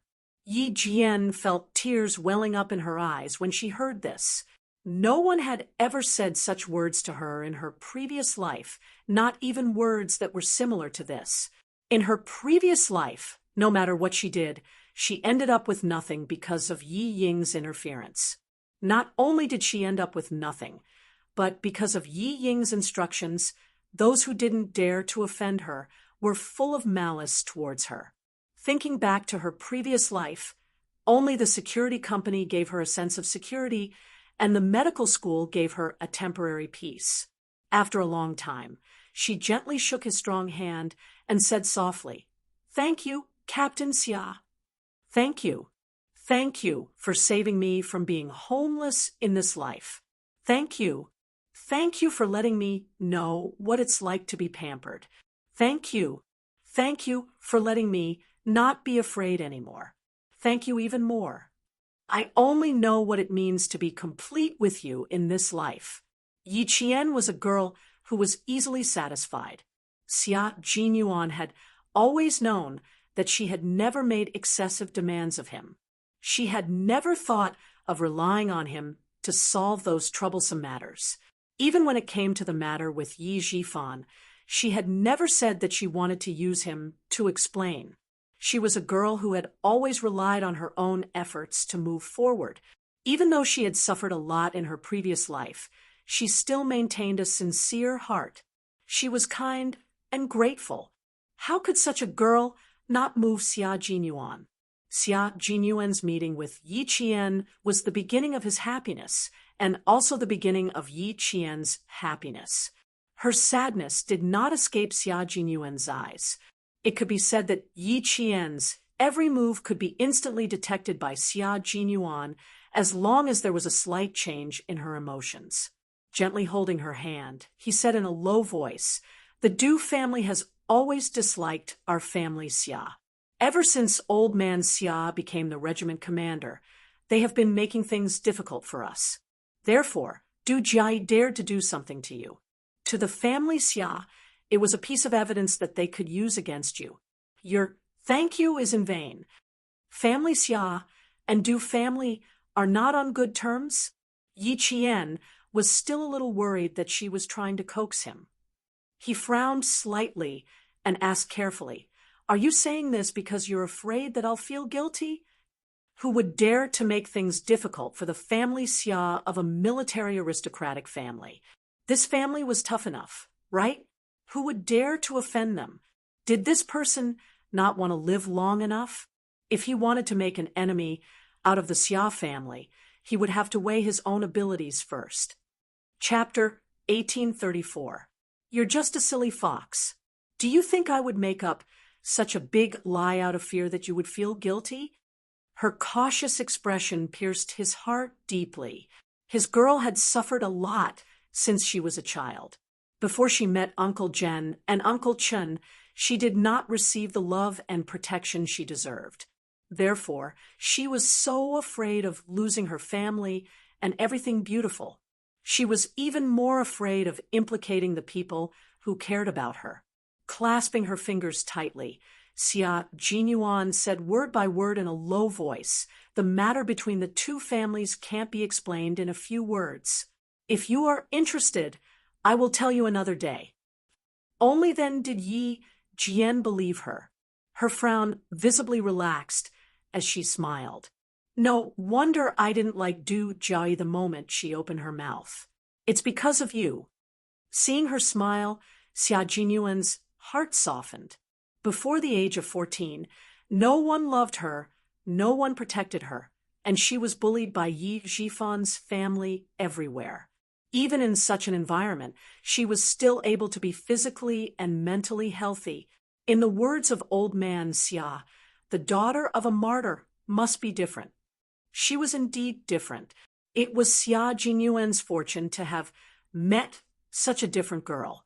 Therefore, he did not want to see her sad because of the past. His girl should be happy. Even if the road to the military was full of thorns, he still wanted his girl to be happy. If she was not happy, he would use his own way to help her walk out of her sadness and regain her happiness. Major Xia, who prioritized Yi Jian, gently squeezed the slender little hand in his big hand. His thin lips curled up slightly, revealing a hint of a mischievous smile. "I actually don't want to accept your thank you. If I accept it, I won't be able to make any other requests. But if I don't accept it, I'm worried that you will feel uneasy." Her sadness did not escape Xia Jinyuan's eyes. Therefore, he began to show his mischievous nature again. "How about this? I'll accept your thank you, and then you can give me some benefits. For example, a kiss?" Speaking of sweetness, Major Xia, who had forgotten the pain after his scar healed, became energetic again. He glanced at all his comrades in the car and saw that all of them had their eyes closed. He leaned over and said, "Just once, not too much." Every time this happened, Yi Qian felt helpless. Why was it that the dignified Major Xia, who was always so proper in front of others, could only be proper in front of her for less than 5 minutes? Other than in battle, there was no one else who could be so serious the entire time. The moment she heard that bad tone, she just couldn't feel any disgust. Fortunately, the comrades who had been running around for a day and a night had already fallen asleep. Even the J5 and G3, sitting opposite, had their heads leaning against each other. They hugged their rifles tightly and closed their eyes as if they were sleeping soundly. With their eyes closed, they saved Yi Qian from a lot of embarrassment. "Are you shy? Then I'll close my eyes too." Before he could finish his sentence, Yi Qian suddenly leaned over. She found her target and kissed him directly with her slightly cold and delicate lips. Her target, Major Xia's thin lips. Major Xia was a little stunned when he felt her slightly cold lips. His little fox was so bold as to kiss him on the lips in front of all his comrades. And he actually had his eyes closed and wasn't looking at her properly. "How is it? The dessert tastes good, right?" Yi Qian had already sat up straight and asked him calmly, "Compared to the dessert you wanted, I think Captain Xia would like this dessert more." Although it was a light kiss, what did he mean by that? It meant that his girl was beginning to accept him completely. Chapter 1835. It wasn't just a little bit of pleasure. It made him so happy that he really wanted to do it again. But that was obviously impossible. Only Major Xia, who looked regretful, casually glanced at the J5 opposite him and said, "Since when did you suddenly attack? It was over before I could react." What a pity. The sky was already bright outside. In the hazy morning light, Yi Jian, whose eyes were curved like a painting, was smiling. Her gaze was slightly tilted as she looked over with a woman's coquettishness. "As long as Captain Xia likes it." Major Xia nodded repeatedly. He really liked it. He didn't mind doing it from time to time. He really liked her sudden attacks. She was simply a sweet bomb. Major Xia, who had kept his back straight from the beginning to the end, looked the most serious on the surface, but his hands never stopped moving. One moment, he would use his fingers to rub the back of Yi Qian's hand. The next moment, his fingers would hook tightly around Yi Qian's fingers. The next moment, he would grab Yi Qian's hand and stuff it into his pocket to warm it up with his body heat. There was no other way. He still had regrets. His heart was itching. If he didn't find something to do, his heart would feel terrible. The Tibetan route to Dabin was full of twists and turns, and there were countless dangerous roads. The 2 trucks carrying dozens of special forces followed this dangerous road that had sacrificed countless engineering soldiers to reach the same destination that everyone had arrived at together. The J5 moved slightly. There was a faint smile at the corner of his mouth. What quarrel? Their feelings were clearly sweet. Yi Qian was bold enough to kiss him directly. Their captain was stunned for at least 3 seconds. Obviously, he didn't expect Yi Qian to suddenly kiss him. TSK, TSK, TSK. This sweetness made his mouth feel like it was full of sweetness. He wanted to look a little longer, but unfortunately, their captain didn't let him. A cold gaze inadvertently swept over, making him quickly close his eyes. He thought he had hidden it well. Who knew that everything was exposed? Ha ha. This was probably why Yi Qian was stunned when he kissed him.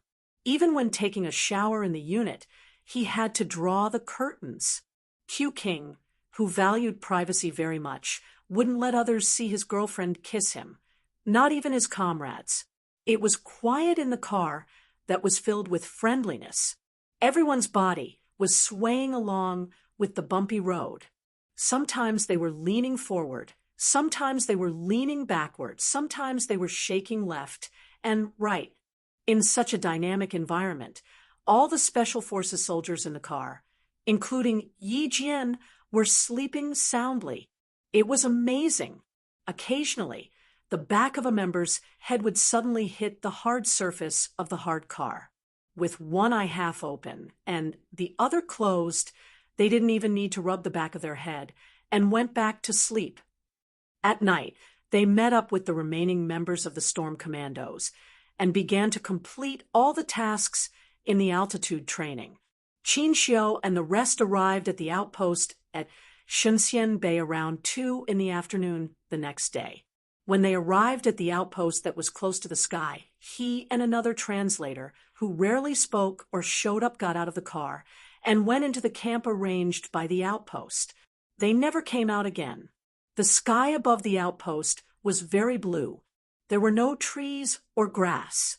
Under the white snow, there were brown gravel, because the oxygen content in the air was less than half that of flat ground, but the ultraviolet intensity was half that of flat ground. It was extremely difficult to plant trees in Shunxian Bay. The arrival of the art group made the outpost lively. Red lanterns were hung up even before the spring festival. Although the water was only 70 degrees, it was a temperature they could hold in their hands. Chapter 1836. Singing, dancing, and skits were all performances that the art troupe could perform. There were still 10 minutes before the 2-hour performance ended, but the soldiers in the outpost were still reluctant to leave. Du Jiai suggested to Instructor Gao and the leader in charge of the construction to see if they could increase the interaction between the soldiers and the art troupe. Company Commander Feng of the outpost looked at the time and saw that there was still a familiar figure who had not returned. He agreed readily. When the soldiers and the art troupe sang together and the atmosphere reached its peak, Company Commander Feng quietly stood up and left. Not back yet. He walked directly to the platoon leader who was standing guard on behalf of the soldiers tonight and whispered, "If he doesn't return in half an hour, quickly send soldiers out to receive him." If something were to happen to a diplomat and a specialist of a certain heavy and powerful weapon right under his nose, he would be a sinner of the country. The place he went to has to avoid being noticed, so it will be a little slow. If he doesn't return in half an hour, I will immediately send someone to receive him. The platoon leader nodded lightly with his windbreaker mask covered in white frost. He looked around the barracks vigilantly and said, "Half an hour ago, a soldier reported to me that the female soldier with the rank of captain in the art troupe asked him which outpost a military officer named Xia Jinyuan was at. He graduated from the National Science and Technology University." Graduates from the National Science and Technology University all had military ranks, so he was definitely not an ordinary soldier. When Company Commander Feng heard this, his eagle-like eyes shone brightly. Although he did not know who Xia Jinyuan was, it was a little abnormal for him to come to the outpost to ask about a military officer who graduated from the National Science and Technology University who might be assigned to the border. What was even more abnormal was that if it was a normal person, he could have asked him directly, and not a normal soldier. As a sentry at the border, any military officer's alertness was definitely not ordinary. Only the female soldier with the surname Du is a captain in the art troupe. Ask the soldiers to keep an eye on her and not let her wander around. Company Commander Feng no longer had a smile on his face. He became very serious. "If she asks the soldiers again, ask the soldiers to bring her to see me." As he spoke, a few small black dots moved, faintly. The platoon leader immediately looked through his binoculars. "Company Commander, the political commissar is back. Keep an eye on the inside. I'll go pick them up." Compared to the performance of the art troupe, Company Commander Feng naturally placed more importance on the commissioner who came for the border defense, as well as the diplomat who was also a translator. The translator accompanying Qin Xiu was not a translator, but a missile specialist who carried an important object with him. The satellite launch base at the northwest border of the entire frontier had entered the final phase of testing. At the same time, there was also the construction of a national defense base. The snowy mountains in the northwest of the frigid winter border were sealed off, but it was also the best time for some national defense to be launched. Qin Xiu accompanied the commissioner here and was in charge of completing the exchange between the commissioner and an important figure of a certain country that purchased our country's missiles. Exchanges between countries that could appear on TV could be widely publicized. Exchanges that could not be released could only be considered core exchanges that were completed in secret. Qin Xiu, who was protected all the way back, saw the national flag fluttering in the wind in front of him. Although he could only see the outline of the flag, Qin Xiu still felt a sense of security, as if everything had finally been arranged. As a citizen, only in his own country could he truly feel a sense of belonging and security. Qin Xiu, who had finally completed his mission, declined Company Commander Feng's invitation to watch the art troupe's performance. Du Jai was present, so he did not go. He did not want to be recognized. Chapter 1837. As for Mrs. Qin's advice, Qin Xiu chose to forget about it. The commissioner didn't go to watch the performance either. He returned to the barracks with Qin Xiu, closed the door, and rested. Their mission was complete. They could finally have a good night's sleep. Qin Xiu lay on the bed and didn't fall asleep immediately, although his body was very tired, so tired that he couldn't even open his eyes. The image of Qin Yan, who was full of spiritual energy, still appeared in his mind. She was an interesting girl. She didn't resemble any of the girls he had seen before. The real socialites in Beijing were all capable, but compared to Yi Qian, they were still a bit lacking. His first impression of Yi Qian was her unforgettable face. The sunlight shone through the clouds and through the glass, scattering light on the girl sitting by the window. As he waited, he inadvertently looked up. The girl bathed in the sunlight had delicate skin. When she looked back, her watery eyes seemed to gather the purest spiritual energy in the world. She was attractive at first sight. She was very beautiful. At the time, he thought so. Moreover, he used the pillars as a cover to blatantly admire her smile. At the time, he didn't hide his bad nature at all. Her youthful face, youthful figure, bright smile. Later, when he saw her again, he recognized her at first glance. A second-year high school student could accompany a leader overseas. Which socialite in Beijing had such an honor? If he wanted to pursue Yi Qian, he would have to tell his rigid Mrs. Qin. Only if she agreed could he succeed. Otherwise, with Mrs. Qin's feudal mindset, she wouldn't accept a daughter-in-law with an ordinary background. Thinking of this, Qin Xiu couldn't help but chuckle. He was really daydreaming. Daughter-in-law. With Yi Qian's talent, she had the right to choose a daughter-in-law, not her. However, Mrs. Qin and the Qin family had to pass before he could pursue Yi Qian. Regardless of whether he could win her heart in the future, he didn't want her to be humiliated because of her family. Suddenly, the faint sound of a woman's voice came from outside the window.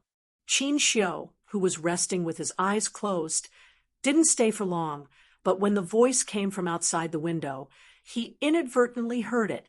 Company Commander, is there really no soldier named Xia Jinyuan in our outpost? But why did I hear that he was serving in the most remote outpost in the border? Are you afraid that I'll disturb him? So you purposely said that you don't know him?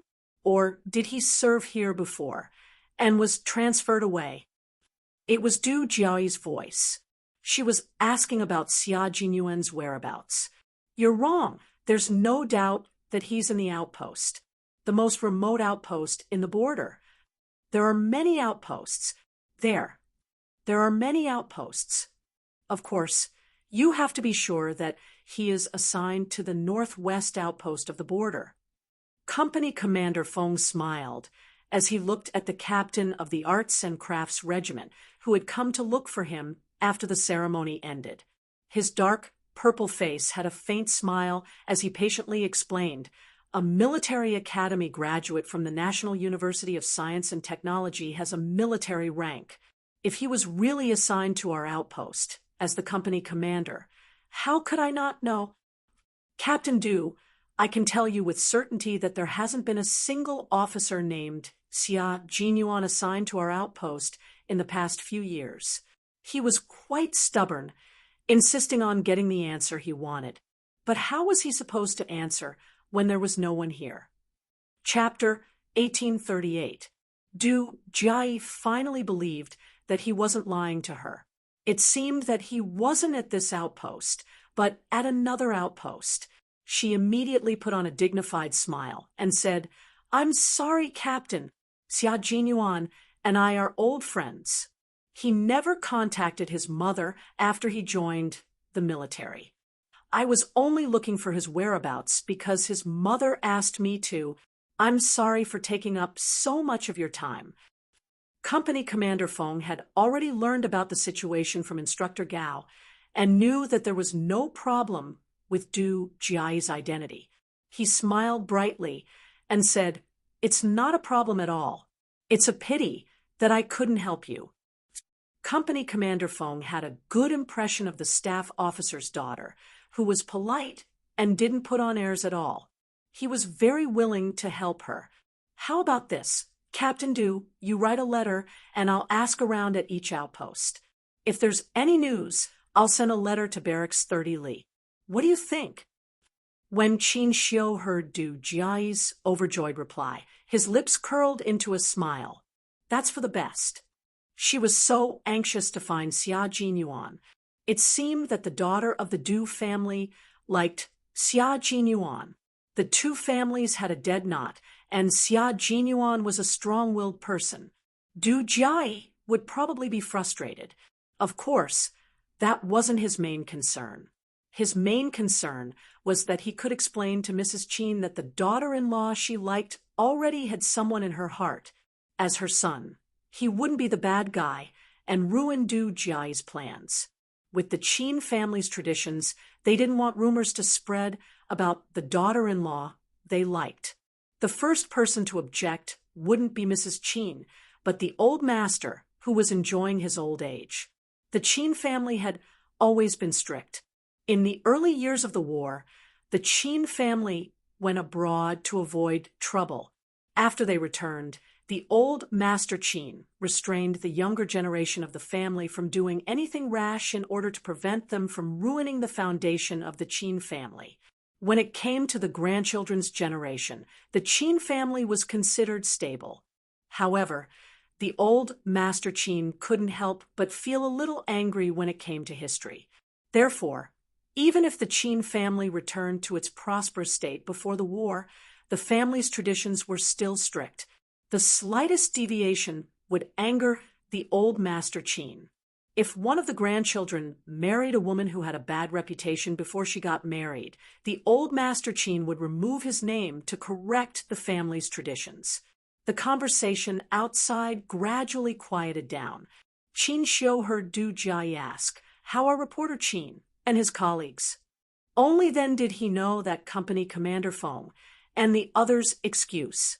He didn't know if he would tell Du Jiayi the truth or not. As a company commander of the outpost, he couldn't possibly make such a big mistake. The sound of footsteps and conversation gradually faded away until the surroundings were quiet again. Qin Xiu, who was lying flat on the bed, closed his eyes again. There was a smile at the corner of his mouth. He had probably solved another worry, so he fell asleep after a while. The charcoal stove emitted a certain aura. Smelling the unpleasant smell, Qin Xiu slept until dawn. The next day, Qin Xiu began to do what he was supposed to do as a reporter. He interviewed the company commander, platoon leader, and comrades. Then, he followed the company commander up to the high-altitude outpost.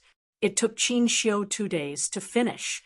During this time, Du Jiayi made excuses several times to come and read his manuscript, but she was rejected.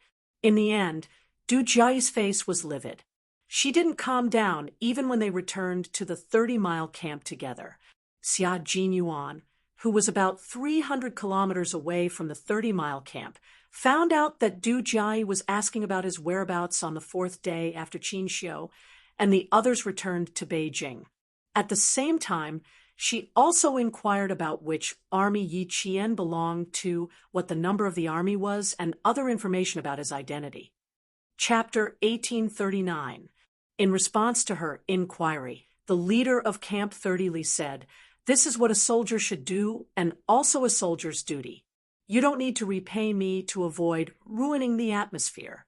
His words directly blocked Du Jiai's words, making it impossible for her to ask other leaders. She had no choice but to return to the Nanguang military region with regret. When Xia Jinyuan found out that Du Jiai had asked about him while asking about Yi Qian, his eyes suddenly sharpened. She found out that I was serving at the border. She didn't know that he was training at the border, but she found out that he had been serving there since he graduated from the National University of Science and Technology. On the third year of Yi Qian, he had entered the Snowfield Brigade and received a mission to protect the construction of a satellite base in the border. His comrades in the Snowfield Brigade, such as J5, G3, Z7, and so on, had accompanied him. Because of some unknown reasons, this group of comrades had to travel to the border of a certain country to meet with the military there. In addition, the two sides had to exchange information. Only a few of them, who only had military ranks and no military information, had information about their military service at the border. Previously, Han Zheng had said that he still remembered that he belonged to the border army, which was why he had served in the army. It was understandable for her to ask about Yi Qian, but it was incomprehensible for her to ask about Xia Jinyuan's whereabouts. What's more, she was actually asking about him at the border. It was obvious that she was very certain that he was serving at the border. The only way to find out that he was serving at the border was by using his identity to protect the construction of the satellite base. The Major General had already investigated this matter thoroughly, so he said, "The border is at the level of the Deputy Military Region. This is Staff Officer Du's hometown. It's not difficult for Du Jiai to find out if she wants to. She's really something. Just because it used to be his hometown, she can casually reveal the location of a soldier's military service." Xia Jinyuan's face immediately darkened. There was a strong sense of hostility between his handsome brows. "You've stretched your hand too far. Be careful not to get stomped." The Major General was shocked when he heard this. Du Jiai had directly investigated Yi Qian and Xia Jinyuan from the system and triggered the warning system. The head of the military's top secret department immediately reported to him. In less than half a day, he had investigated the entire matter, including how Du Jiai knew about it. There was obvious hostility in Xia Jinyuan's voice. Major General Lu knew a thing or two about the Xia and Du families. Because he knew about it, he had to settle it properly in case Xia Jinyuan brought it up without knowing it, which would give Staff Officer Du another chance to go against the family Xia. He then said, "All of your information is now classified as top secret. Your identities are not in the entire system. Therefore, there is no leak of information about the members of the Snowfield Brigade. Furthermore, even the fake identities you used to enter the satellite base were classified as top secret. Even Advisor Du did not have the authority to investigate them." Xia Jinyuan said in a low voice, "I trust the military on the confidentiality aspect. Please tell me how she found out that I was serving at the border." "She found out that you were serving at the border from Staff Officer Du then. She didn't ask Staff Officer Du personally, but—" The Major General paused for a rare moment. When he spoke again, even his tone was much softer. It was the Commander-in-Chief's ex-wife, who asked Staff Officer Du. "Staff Officer, Du said that he knew you were serving at the border a few years ago, but he didn't know anything else." Chapter 1840. Du Jiai knew that you might be serving at the border. This was what the Commander-in-Chief's ex-wife told her and asked her to find out. When she left 2 letters. One was in the hands of Company Commander Feng at the outpost, and the other was left at Camp 30 Miles. Wasn't Madame Xiao the commander-in-chief's ex-wife? Why would Madame Xiao, who had brought her son along when she was having an affair, suddenly want to find out about him? He didn't tell Mr. Xia about her affair, which was considered repaying her for giving birth to him. When you went to the border to ensure the construction of the base, you went there as an ordinary officer. Staff Officer Du was the one who approved you, so it's normal for him to know. Moreover, he only said that you were serving at the border, but he didn't say anything about the army or other details. You should calm down a little. Major General Liu didn't want him to lose his mind, especially when the commander-in-chief's ex-wife, Madame Xiao, was involved. In this family, the person who didn't want to contact Madame Xiao the most was Xia Jinyuan. It was already unbelievable that Du Jiayi wanted to find out where he was serving, but in the end, it was actually Madame Xiao who asked her to do it. Xia Jinyuan couldn't help but look up at the sky. The sun didn't rise in the west and set in the east today. You don't have to give me the letter. Just destroy it. As for the anger in my heart, to be honest, I'm not angry at all.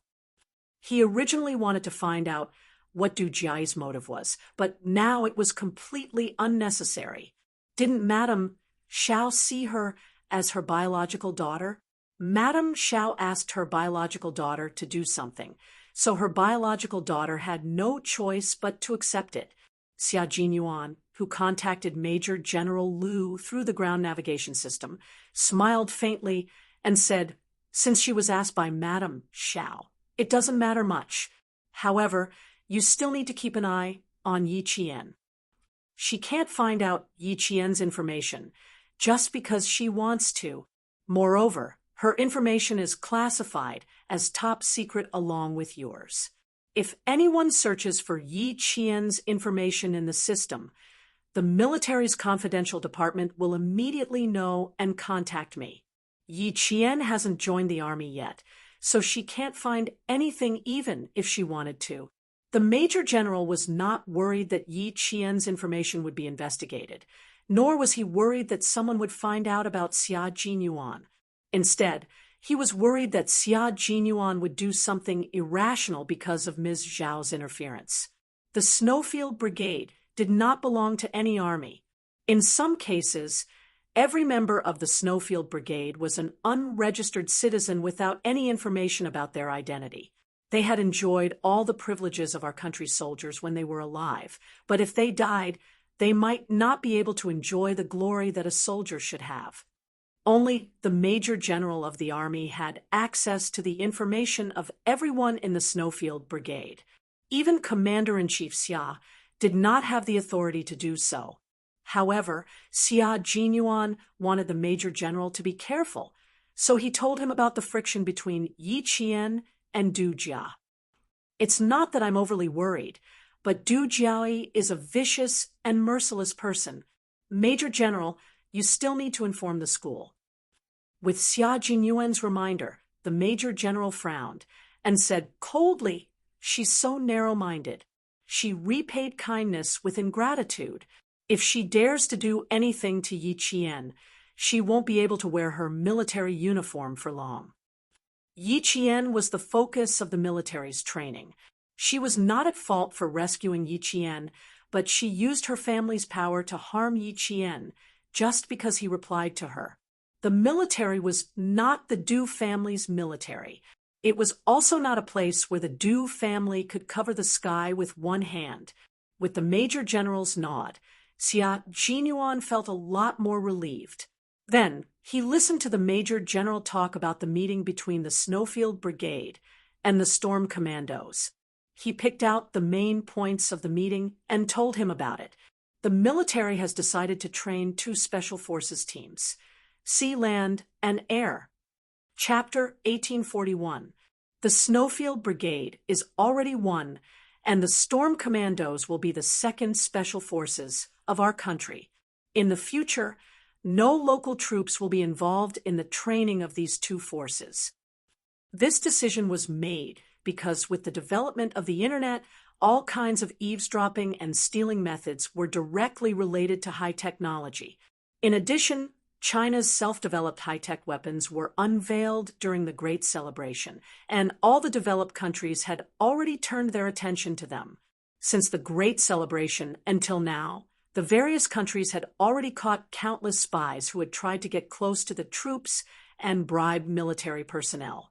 The Snowfield Brigade was not only the top special forces of our country, but also the most mysterious special forces of our country.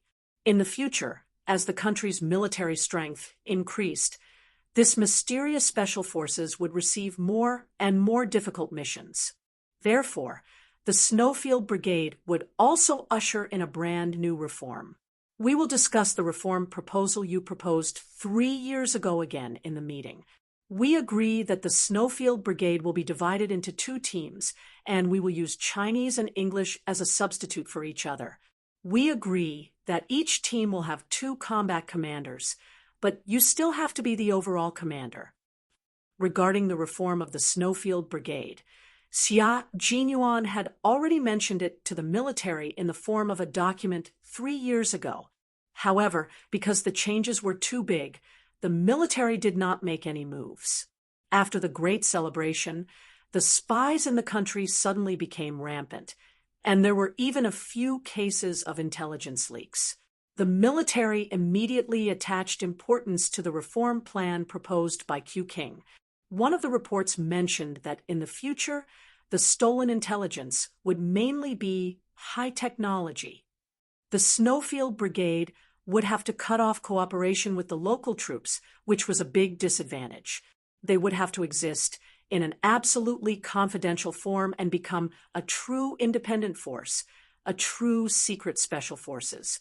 Whenever the Snowfield Brigade arranged for training in the country, if they needed the cooperation of the local troops, the military would directly give the order to the person in charge of the local troops.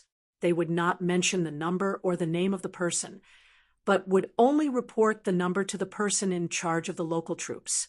No one would know what kind of troop had trained here before, and no one would know what kind of troop they had cooperated with before. It was like a ghost troop that suddenly appeared and suddenly disappeared. Just like the training this time, there was still the cooperation of the local troops, which was precisely what Xia Jinyuan could not accept the most. In the end, he ran into Yi Qian's junior high school classmate. Even though he wasn't sure if that boy was Yi Qian, it still made him suspicious. After the confrontation, he immediately reported it to the military. With this incident, coupled with the increasingly rampant illegal activities, the military finally agreed to Xia Jinyuan's reform policy. 3 years ago, Xia Jinyuan had already seen it. 3 years later, he had even focused on analyzing the reserves of special forces in various developed countries. He had also clearly pointed out that there were too few special forces in China for try-to-rain combat, and that they had to be nurtured. The Storm Commando team was originally an amphibious frogman assault team, but because of Xia Jinyuan's document, they directly became a reserve amphibious assault team, and all their training programs would be improved. Li Jinyan was a little stunned when he learned that they had become a reserve amphibious assault team. He immediately asked the Navy commander, "Why did you suddenly make such a decision? There was no news at all before this." He didn't receive any news at all. When it was first established, it was positioned as an amphibious unit. How did it become a reserve try-to-rain unit without him knowing anything? It made him feel that it was too rushed. Chapter 1842. He also didn't know how the Storm Commandos he led had suddenly become a preparatory, tri-amphibious special forces. Indeed, Demon King Li was a major who could withstand the storm and the test of surprises. He didn't panic or be surprised.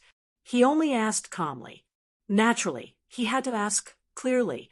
It was impossible for him to lead his men into a tri-amphibious special forces in a daze. Not only was this irresponsible to himself, but it was also irresponsible to all his team members. It can't be considered sudden. The military already had a plan 3 years ago. The meeting ended at around 2 o'clock in the morning last night. The Navy commander had been waiting for Li Jinyan to call to report on the progress of the training. He was very happy in his heart, and his tone was rather calm. He didn't show it.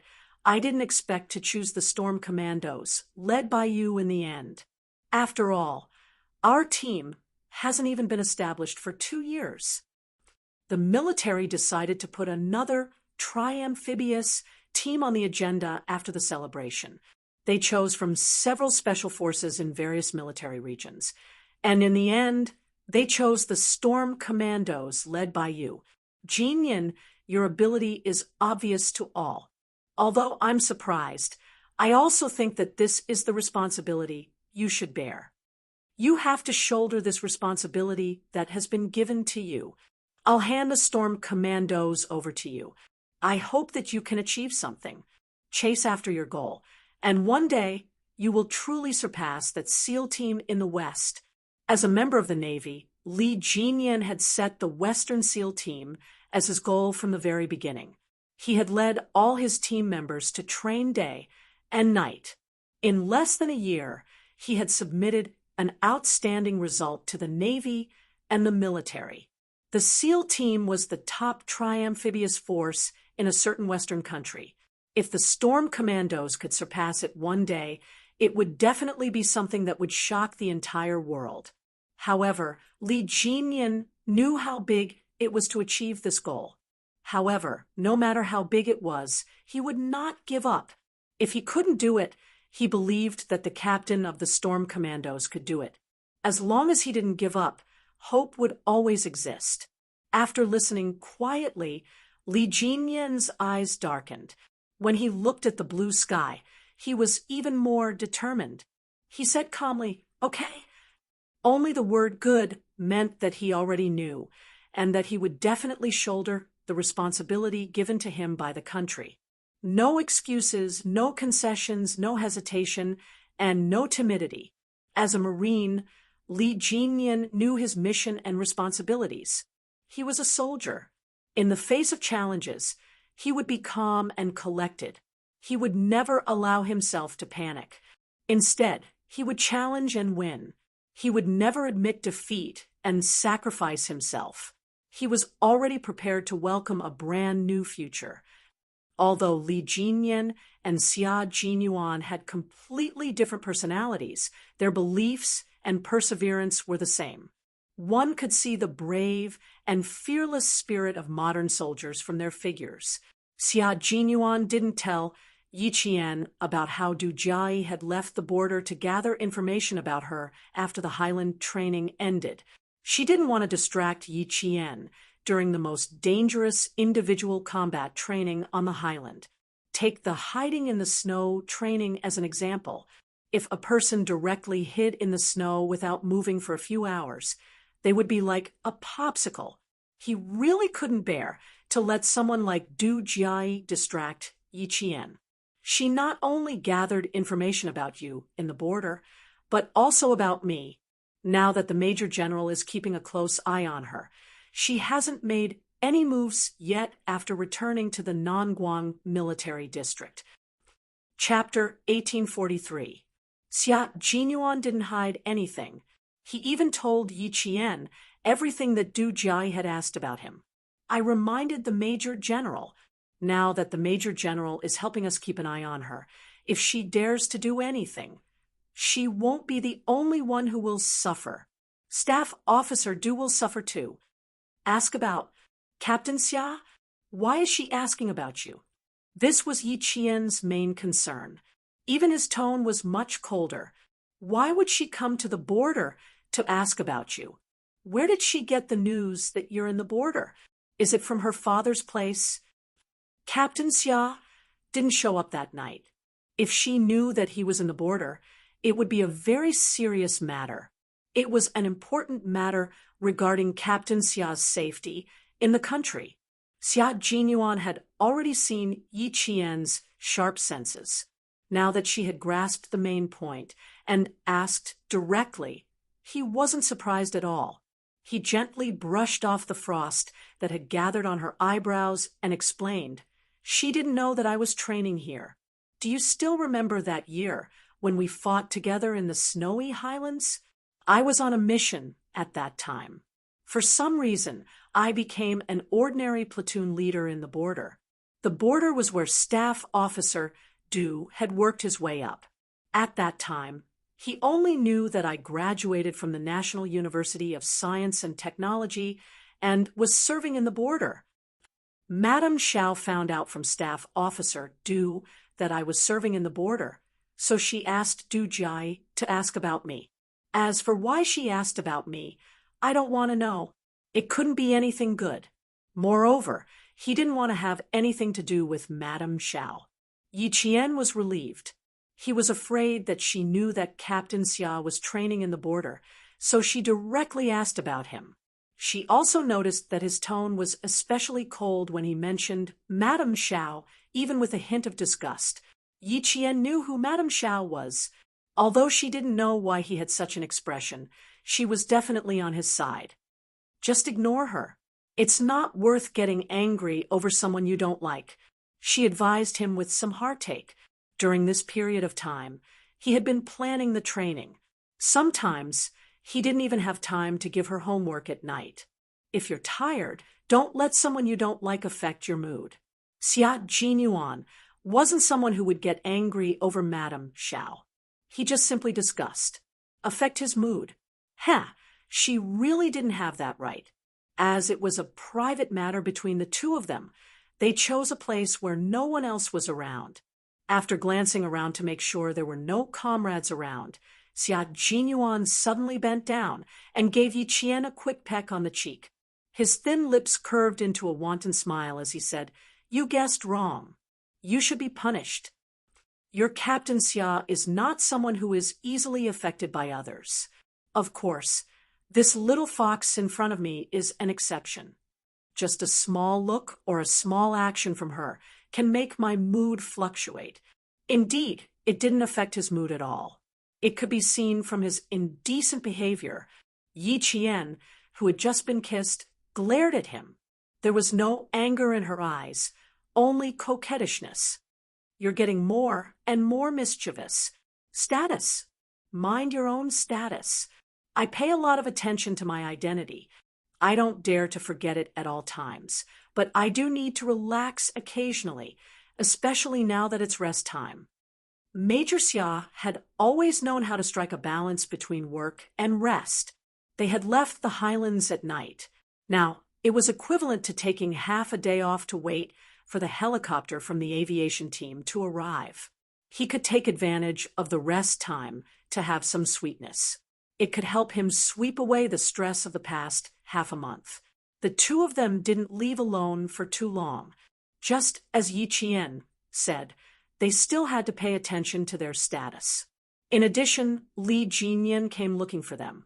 So Yi Qian left first and seized the time to revise her homework. Returning to school would be the midterm exams, so she had to hurry. Chapter 1844. It was bitterly cold in the northwest of Xinjiang, but the sun was shining brightly in Nanguang. The lowest temperature today was only 8 degrees Celsius. Compared to the dozens of degrees below zero in Xinjiang, Nanguang was as warm as spring.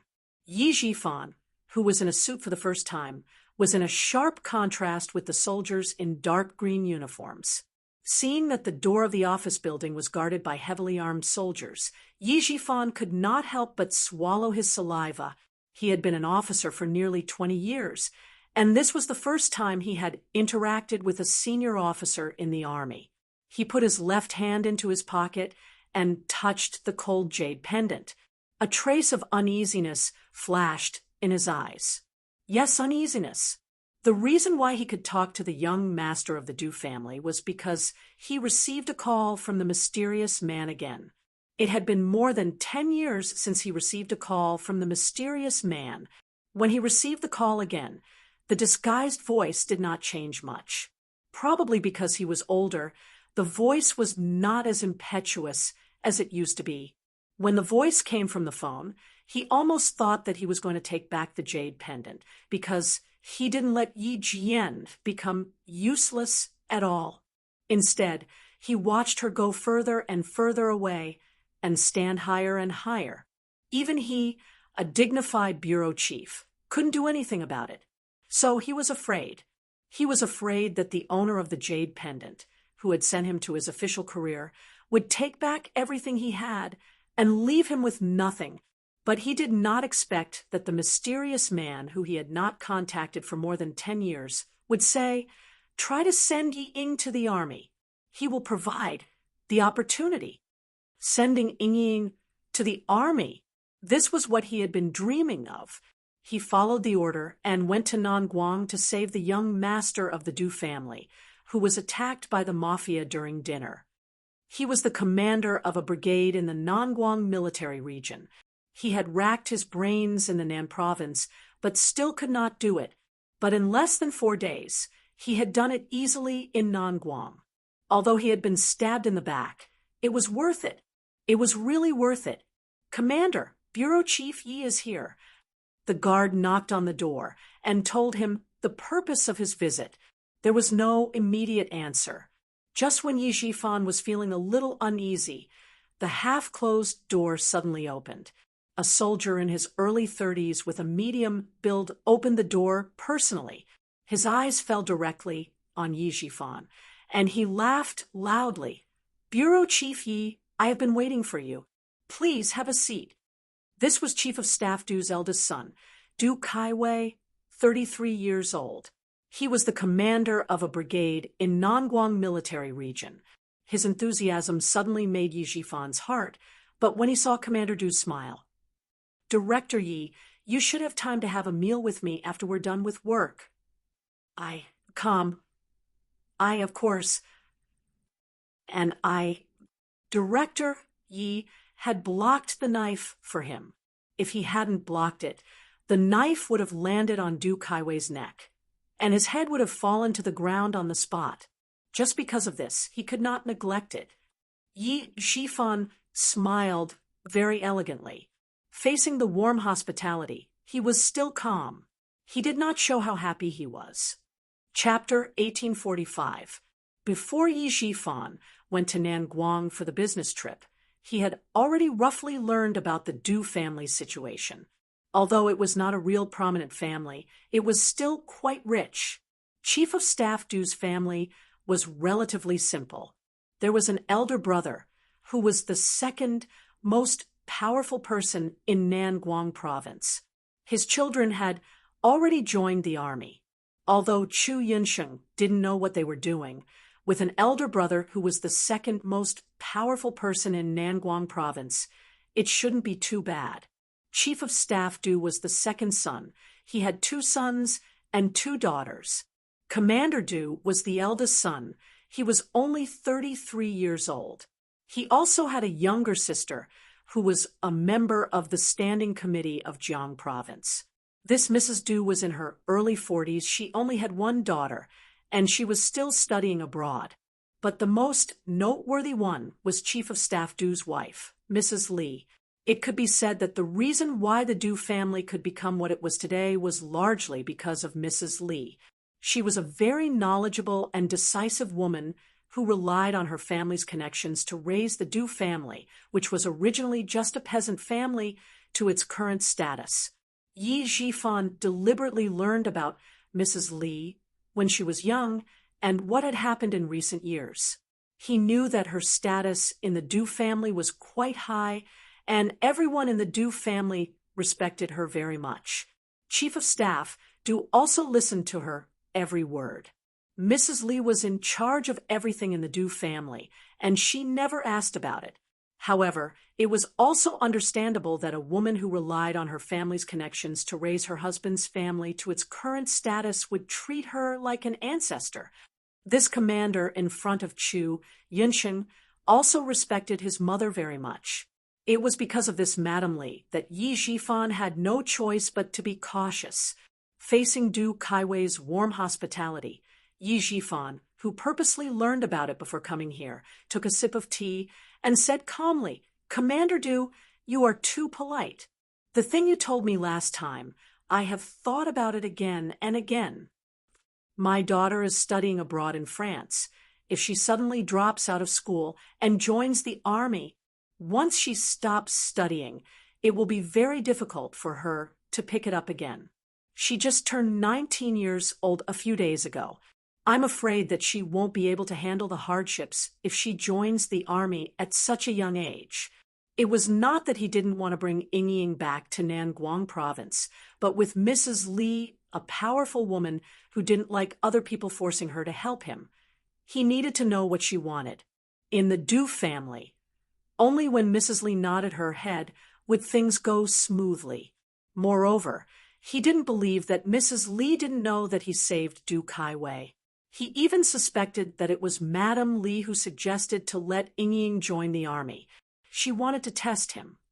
If he had really met Du Kaiwei by chance, it would have been fine. However, he had been arranged step by someone else.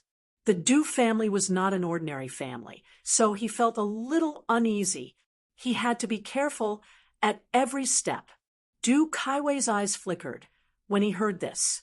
It was a little strange that he had actually refused.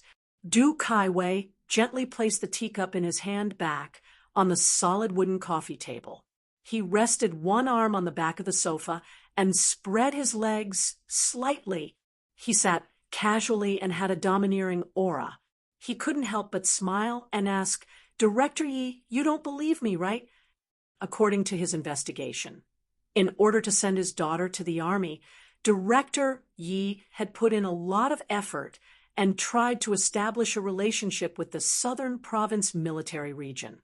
Unfortunately, he failed every time. In his opinion, the biggest failure of Director Yi was that he married a wife who was as stupid as a pig. It would be strange if Director Yi could establish a relationship with the Southern Province military region after offending a national treasure like that. Du Kaiwei did investigate Yi Jifan's affairs. When he learned that the person who saved him was the director of the construction bureau of the Southern Province, he was a little relieved. He originally suspected that it was a trap. Chapter 1846. She also found out that Yi Jifan's political achievements were excellent, but he didn't have any connections with the military. She wanted to build a relationship with the military, but he was always rejected, so she completely believed that saving him was not a trap. But Mrs. Li was right. No matter what the result of the investigation was, seeing was believing.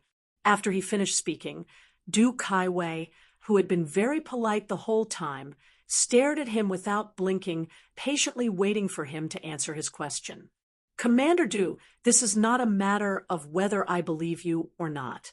I just don't want my daughter to stop studying. Also, my daughter is still young and naughty.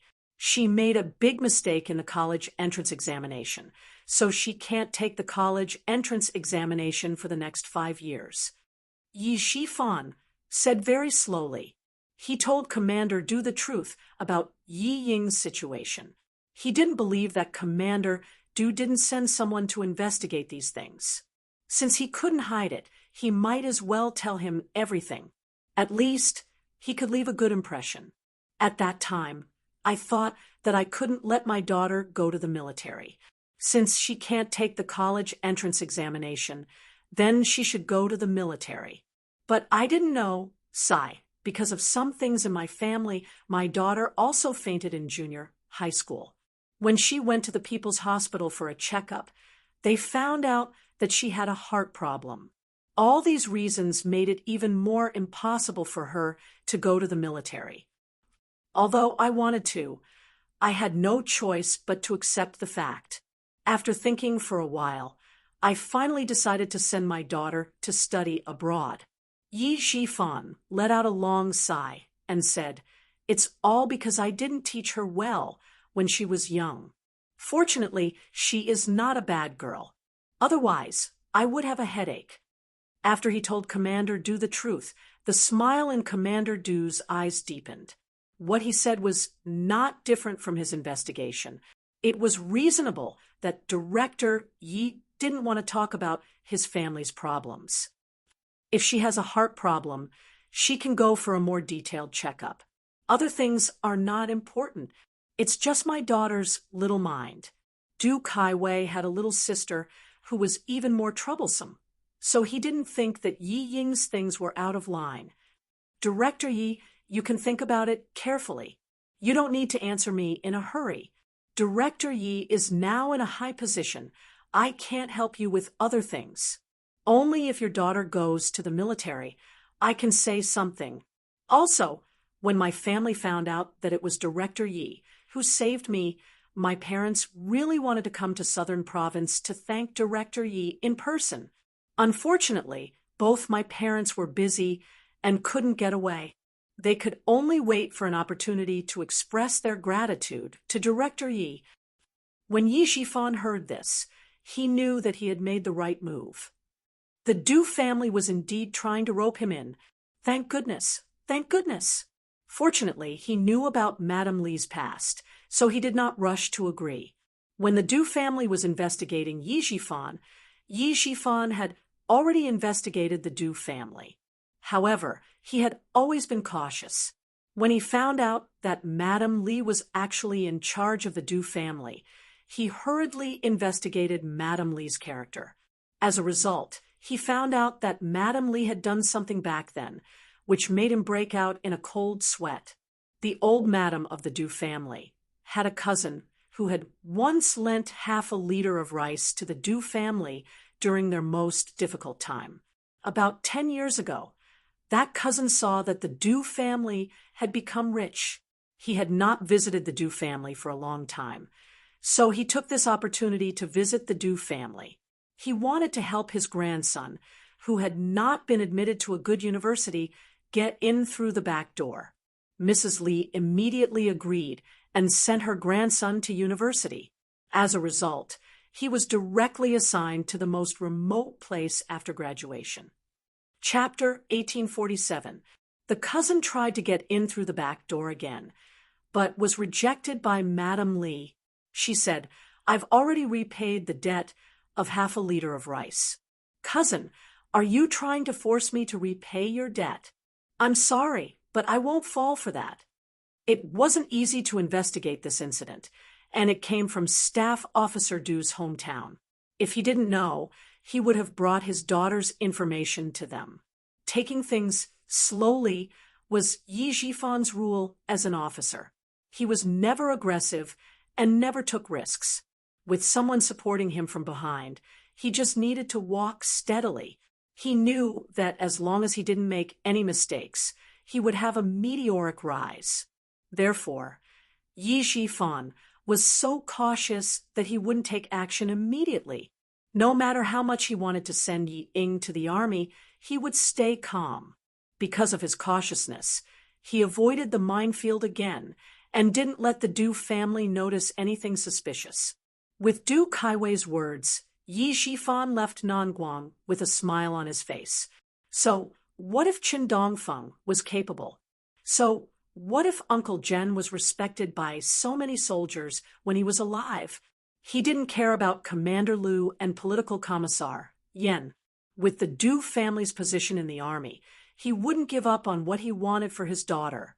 Yi Shifan didn't mention to Sun Dongqing that he had a relationship with the Du family.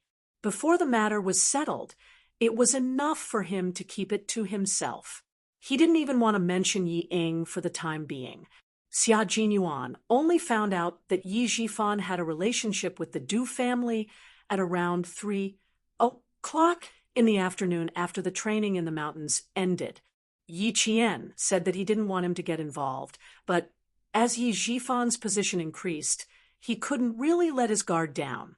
Since he wasn't in Nanguang, he naturally had to ask someone to keep an eye on him. If there were any big movements, he would know immediately. The person on the phone with him was none other than Xia Yiwei. The person who asked him to keep an eye on Yi Shifan was naturally her, the secretary of the Southern Province. About 40 days ago, Yi Shifan saved the life of Du Kaiwei, who had been at odds with his elder brother since he was young. He returned to Nanguang, and about half a month ago, he made another trip to Nanguang. His accompanying secretary inadvertently mentioned that Director Yi had gone to the Nangguang military district, so I guessed that he did indeed have dealings with the Du family. Yi Jifan actually saved Du Kaiwei's life? Xia Jinyuan furrowed his brows. How could things be so coincidental? Little Fox had just started a feud with Du Jiayi when Yi Jifan had already made friends with the Du family. Have you investigated who wants Du Kaiwei's life? Yes, Du Kaiwei led soldiers to cooperate with the relevant police to clear out a drug manufacturing village in Nangguang. When he showed up, he was seen by someone. The villagers cooperated to pay for his life. Xia Yiwei explained very clearly and also investigated very clearly. The person who helped her investigate was none other than Ho Zi, who was still showering in the bathroom. Sundays in the depths of winter were suitable for lying lazily in bed. Xia Yiwei rested her head on a soft, white pillow and looked at the falling snow outside the window. Her voice was charming but sharp as she said, "This time, it's really all connected. Our family, Xia, and the Du family have always been at odds. Who knew that my sister-in-law would come into conflict with Du Jiayi in advance? And in the end," Xia Yiwei described the network of relationships one by one. It was really complicated. In one sentence, she concluded, "It's really fate that my sister-in-law and our family, Xia, are fated. I'm also fated to be with your family, Xia." A familiar male voice suddenly came through the phone. Xia Jinyuan did not even frown and said, "Help me ask Brother Z about the progress in France." Chapter 1848. The other side of the phone suddenly went silent, as if someone had covered it. After dozens of seconds of silence, Ho Zi, who had eaten her fill, lazily opened her mouth and said, "I can't delay the matter you asked me to do. Don't worry, everything is fine." Ho Zi, whose shoulder was pressed against the phone, stuffed Xia Yiwei, who was trying to snatch the phone back, into the blanket and said coldly, "Both of them have the surname, but your Xiao Yi is much more interesting. She's like that woman in France who pretends to be aloof and flaunts her relationship with Ying. I just need to move my hands, and she'll take the bait. She'll be busy now." Xia Jinyuan did not ask about the process, nor did he ask how Ho Zi was going to deal with it. When he found out that Ying was studying in France, he immediately contacted Ho Zi.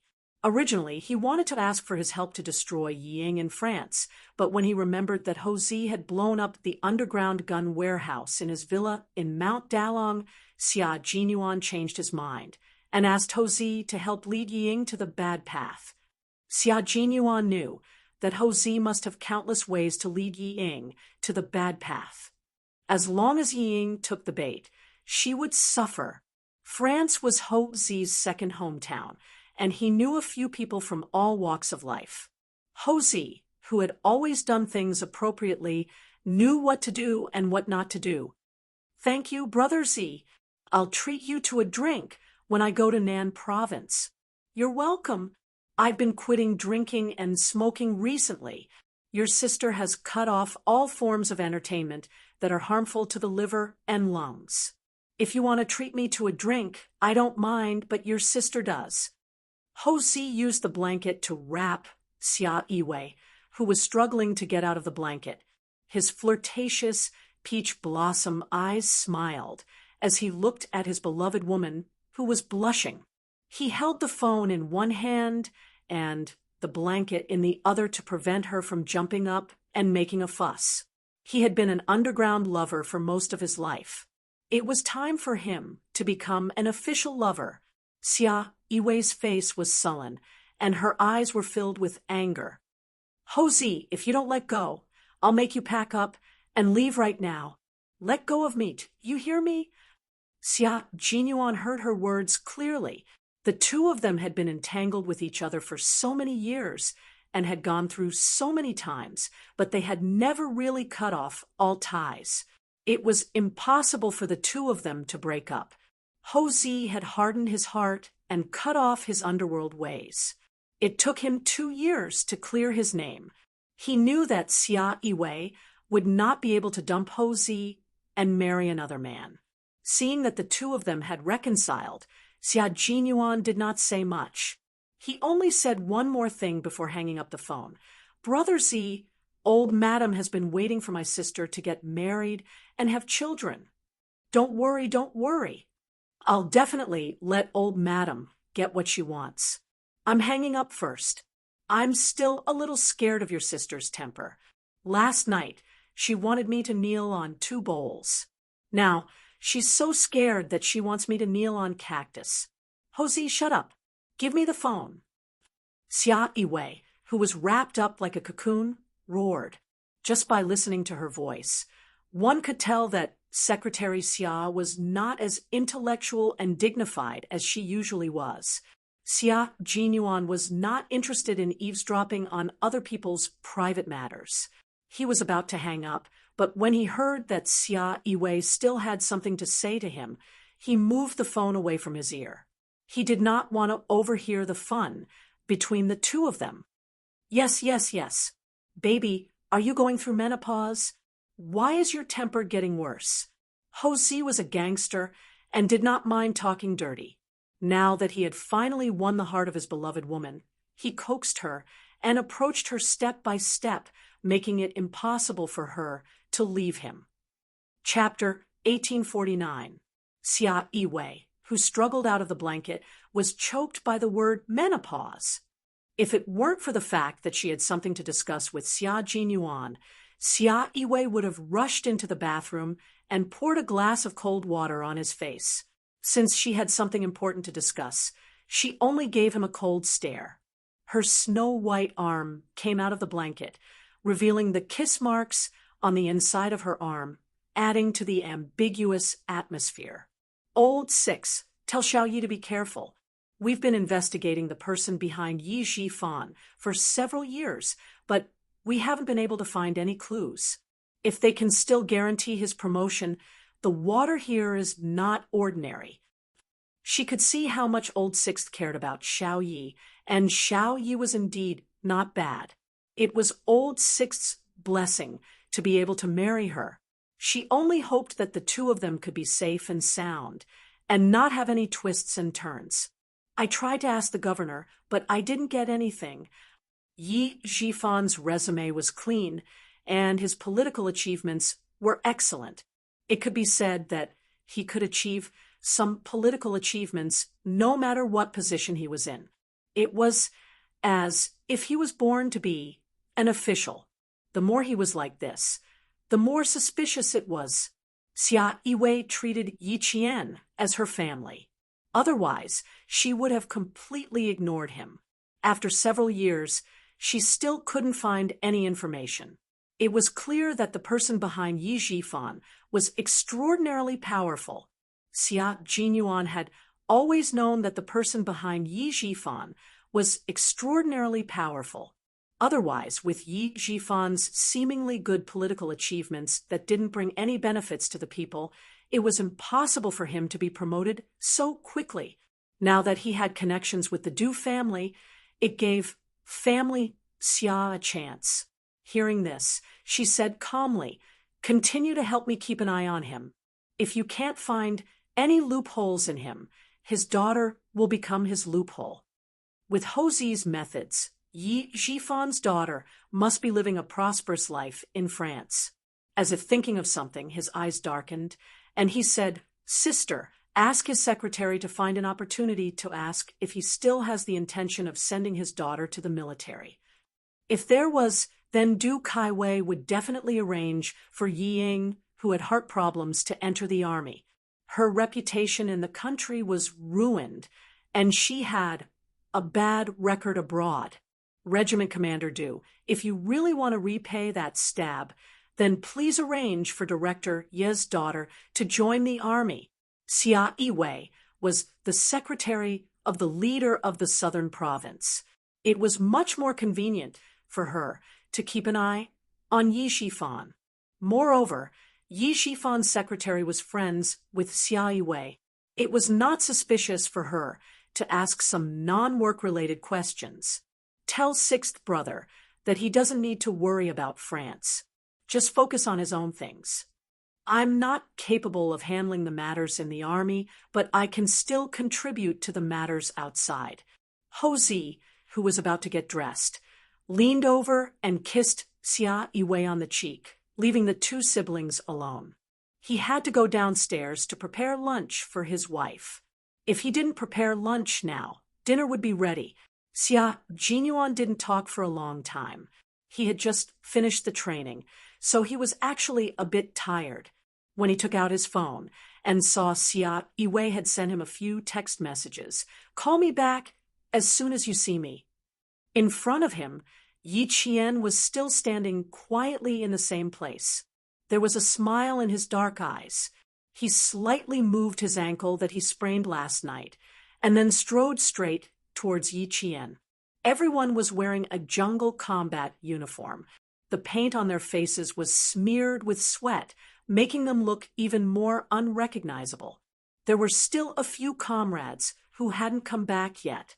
While waiting, they didn't forget to exchange their training experience and tactics with each other. Diving for a long time requires you to finish it in one go. You can't stop at will in case of insufficient oxygen. However, for a long-distance march in the mountains, we must strike a balance between work and rest. When we need to run, we must increase our speed. When we need to rest, we must stop. Only then can we maintain our stamina and keep our body excited.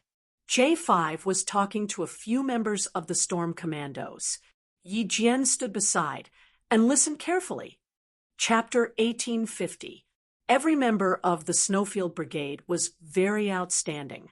Their tactical experience and training were accumulated over a long period of time.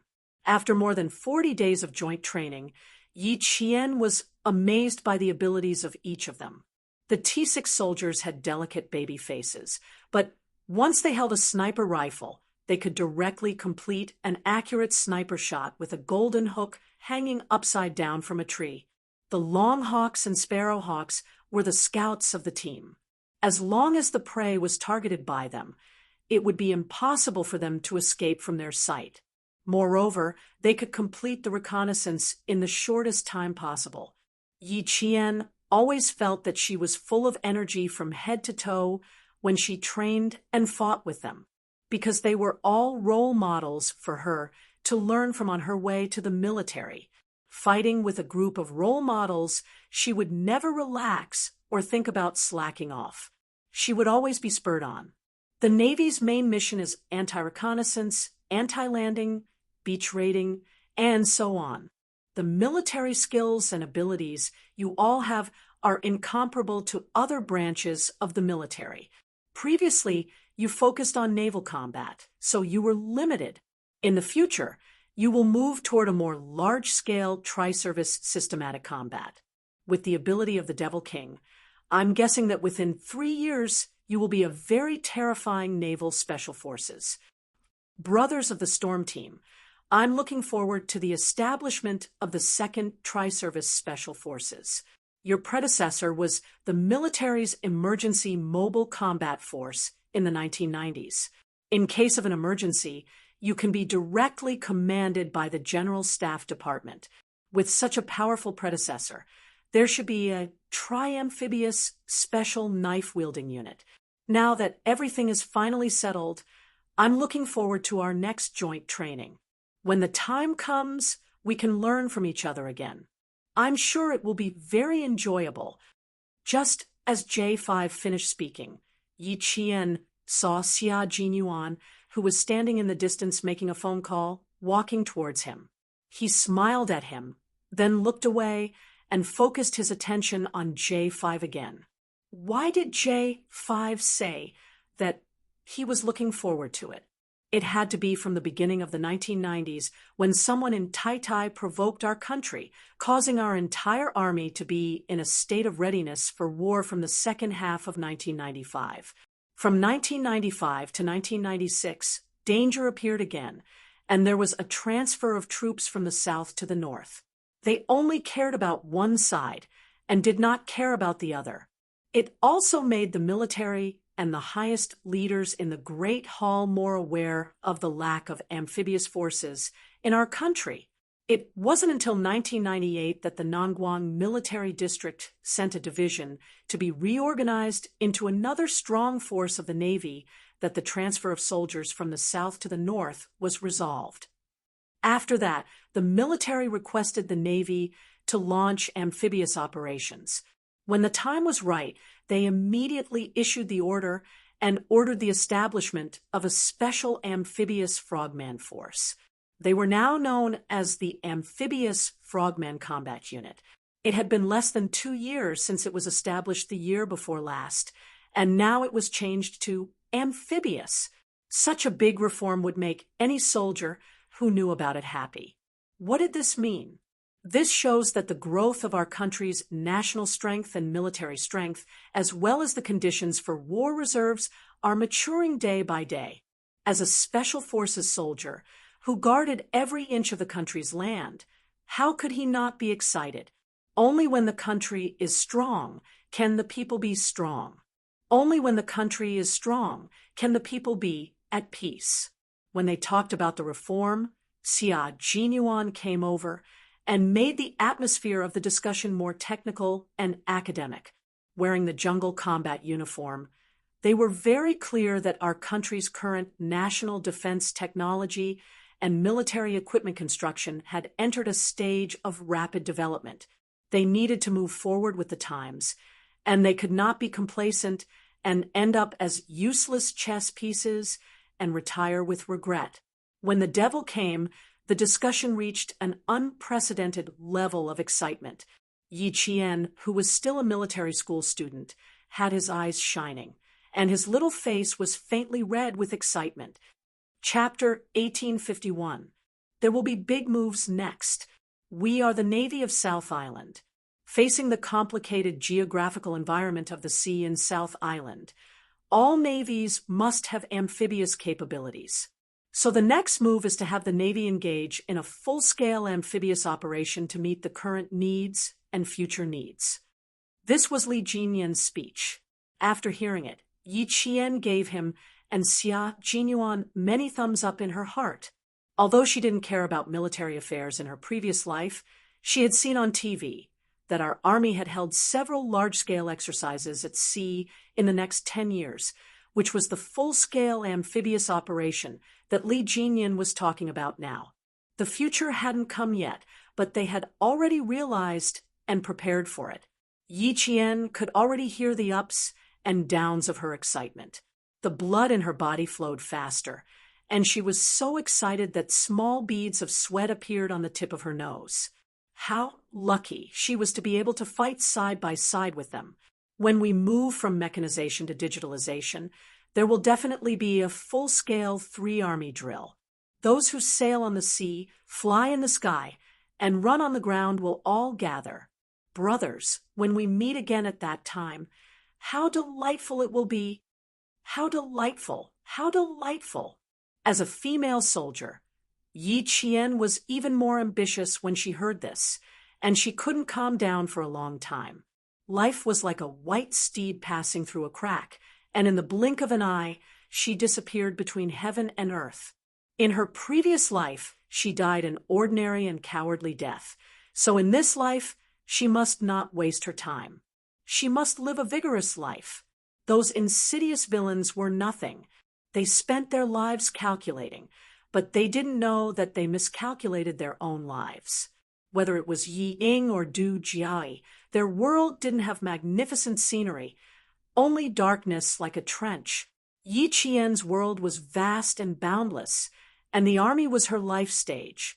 She would dance the most beautiful dance and live the most brilliant life. Come on, stack one. Stack one for the many times we will train and exercise together in the future. When the time comes, no one can be left out. In the depths of the dense forest, dozens of big hands were stacked.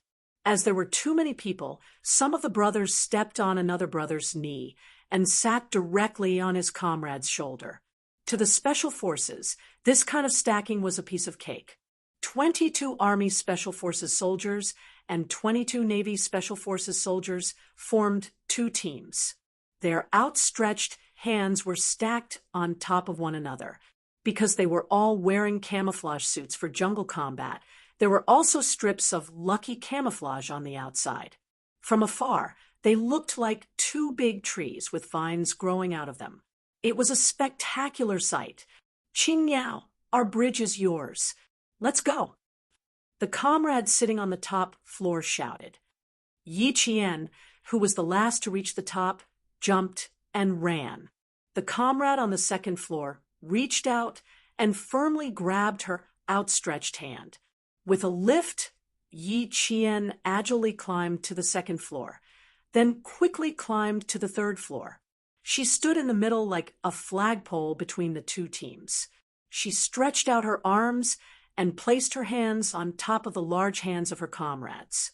1, 2, 3, for our next meeting in the future, all the best. Come on, come on. All her comrades shouted together. Their voices weren't loud, but they were so uniform that it was as if one person was saying it. Although their voices were low, their momentum was great, like the low chime of a morning bell that reverberated in the depths of the valley. This was the friendship of a comrade, a friendship that went through life and death and entrusted their backs to each other. Although they didn't make a sound, it was as deep as the sea and as vast as the sky. Chapter 1852. The promise of not one less was their promise to each other, as well as to themselves.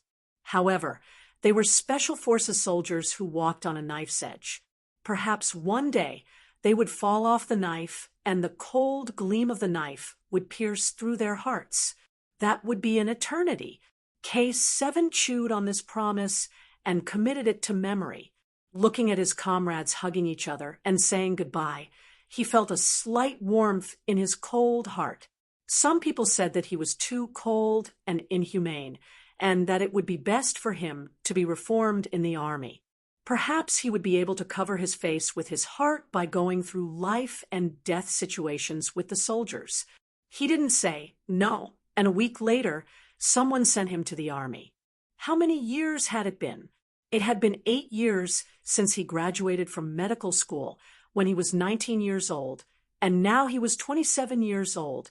It had been so many years, but he had never thought of leaving the army.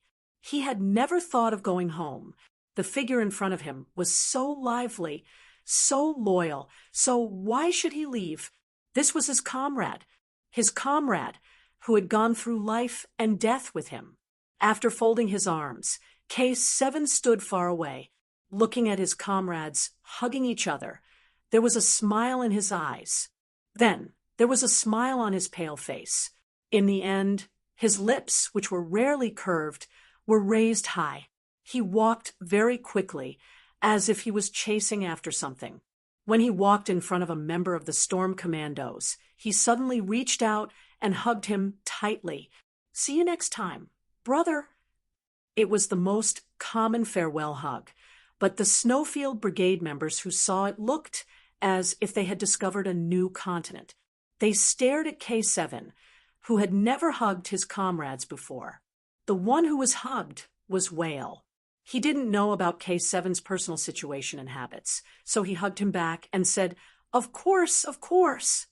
When he let go, the big smile on his face really blinded the eyes of his teammates in the Snowfield Brigade. His bad habit was gone. He could even hug his comrade, F***CK. When did it get better? Why didn't they know? Yi Qian didn't know either, but he noticed that Xia Jinyuan and the others' expressions were a little strange, so he asked softly, "Why are you guys so shocked when K7 hugged Whale? Isn't that normal?" "It's not normal." K7, who graduated from medical school at the age of 19, never hugged anyone. It was the same in the army before, and it was the same in the Snowfield Brigade. He has a psychological trauma, so everything is normal except for hugging, Xia Jinyuan explained in a low voice with a smile. He took this step, which means that he has overcome his psychological trauma. Hearing that, Yi Qian thought about it carefully and realized that K7 had never hugged his comrades before. Then he saw him hug his comrades from Storm Commandos one by one. Yi Qian was very happy. Overcoming psychological trauma was not an easy task. Qing Niao, I'm afraid it won't be easy for us to meet again after this farewell. You're a female soldier, and the female soldier I admire the most. The great whale walked over. He couldn't give the female soldier a solid hug, so he just hugged her lightly before letting go. He looked at her with his bright eyes and smiled gently but reluctantly. Our team is also your team. You are welcome to come and train with us often. The Demon King will also be very happy to have you here. Xia Jinyuan heard the first part of the sentence very well, but the last part made him raise his eyebrows. Why did it sound like there was another layer of meaning? Yi Qian answered seriously, You guys still have a lot of skills that I haven't learned yet. As long as there are arrangements, I will definitely return to the team. Ha ha ha. Sure, we'll all be waiting for you. Whale's laughter became louder. Chapter 1853. At this moment, they were all looking forward to meeting each other again. They could train together again. The sea, the mountains, the highlands, the Gobi Desert, they had been through all these together. If there was a chance, they would do it again. Big Whale did not know about the relationship between Yi Qian and Xia Jinyuan. Now that the training was over, there were no rules between them. Seeing that she agreed readily, he raised his voice and shouted at Li Jinyan, Captain, do you really like Yi Qian to come over? His voice was loud and penetrating. With Big Whale as the center point, it spread in all directions. Basically, the members of both teams could hear him clearly. Big Shark, who knew a little about the situation, raised his hand and rubbed his forehead. Big Whale, you're trying to steal Qing Niao away in front of Q King. You're really bold. When the members of the Storm Commandos heard this, they immediately laughed and continued to tease him. Of course our captain likes her. Big Whale, do you still need to ask? Look at how well they complete their cooperative training every time. Look at how good their chemistry is. How much do you like her to be able to cooperate so well? Meanwhile, Major Xia finally understood that these water ghosts had the same thoughts. They were trying to matchmake his little fox and the Devil King. When the members of the Snowfield Brigade heard this, they could not take it lying down.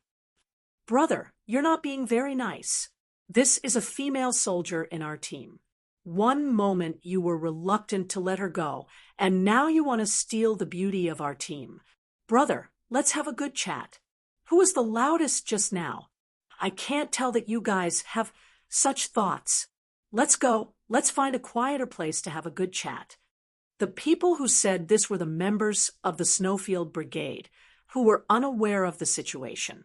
The few who knew, such as G3, J5, Z7, and the scout, young Sparrow Hawk, were already looking at their Q King sympathetically.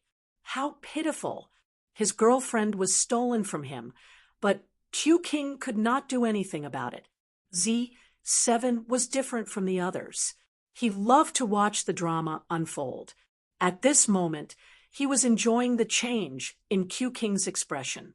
That's right, he was enjoying it because he was jealous that Q King could see his girlfriend every day. How could Xia Jinyuan not know what his bad friend was like? He glanced at him, raised his eyebrows, and looked at Yi Qian. After a few seconds, he looked at Han Zheng again. This time, his gaze was somewhat provocative. His thin lips curled up slightly. Even his smile was so provocative. That smile really made one's heart itch. It was as if she was directly telling Han Zheng, "Don't think that you can see a good show from me just because of this. Give up." He must have suffered a huge blow. It's a little abnormal.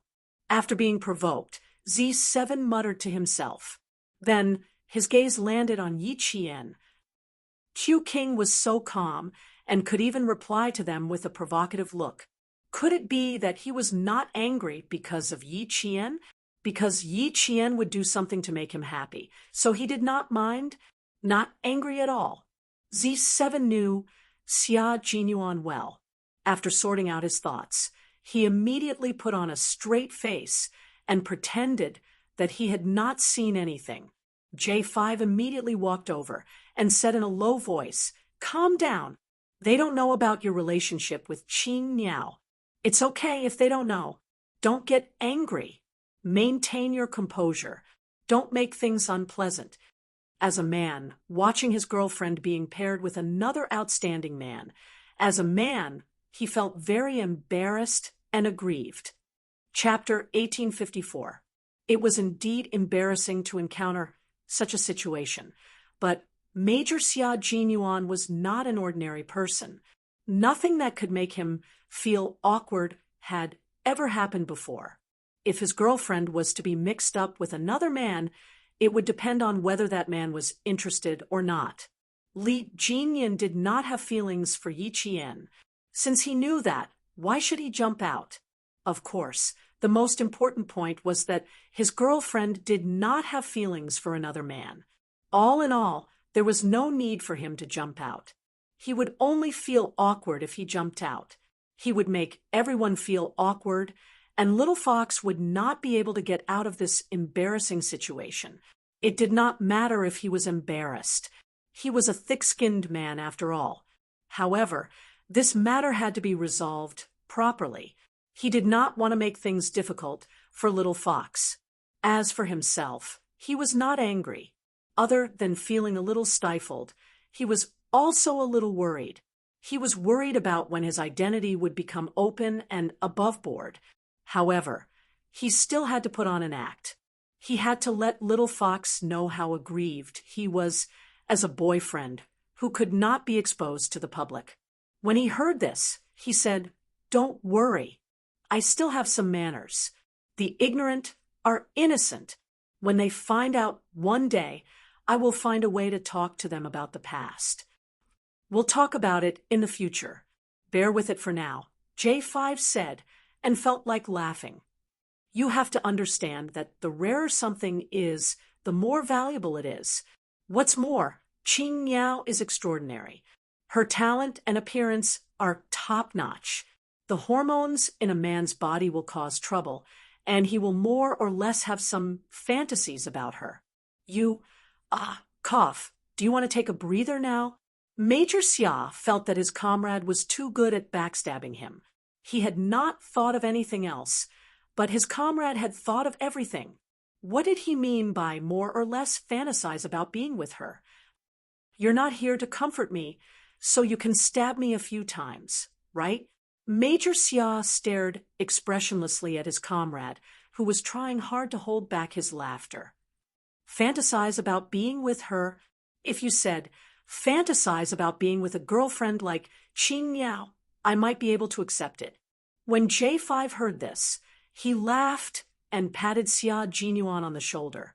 He laughed so hard that his shoulders shook. I'm honest. I'm not lying. Please forgive me. An honest man can't go against his conscience and lie. It was good that she was not angry. He was really worried that a dispute would arise because of this. After laughing, J5 said seriously, "But this also shows that as long as the two of you don't let the public know about your relationship, something like this will happen again. Q King, in my opinion, if you want to solve this problem, you should just ban the jokes between comrades. It doesn't matter to us guys. We're thick-skinned and flirty. She's a female soldier. If such jokes are made frequently, not only will it affect her mood, but it will also ruin her reputation. Yes, I'll make a statement after they leave." Xia Jinyuan, who had the same intention, nodded lightly. His gaze had already landed on Yi Qian. She still had to solve this problem herself. Due to his status, he had to wait for Demon King Li to make a statement first before he could stand up. Although the two teams trained together, they were two different teams after all. They had their own captains, so Li Jinyan had to be the one to stand up for the Storm Commandos. Xia Jinyuan, who was born in a military family, knew how to get along with his colleagues. He would not let himself make the mistake of overstepping his authority. Major Xia was also someone who would not let himself be taken advantage of. Since he wanted to let Yi Qian know that he was upset, his expression in the blink of an eye was so pretentious that even J5 silently distanced himself. As expected of a soldier king, he really knew how to act. Chapter 1855. Yi Qian, on the other hand, did not realize what big whale meant at first. It was only when she heard their banter that she realized what big whale was implying. She was not embarrassed. They were just joking, and no one took it seriously. She did not take it to heart, but what about her boyfriend?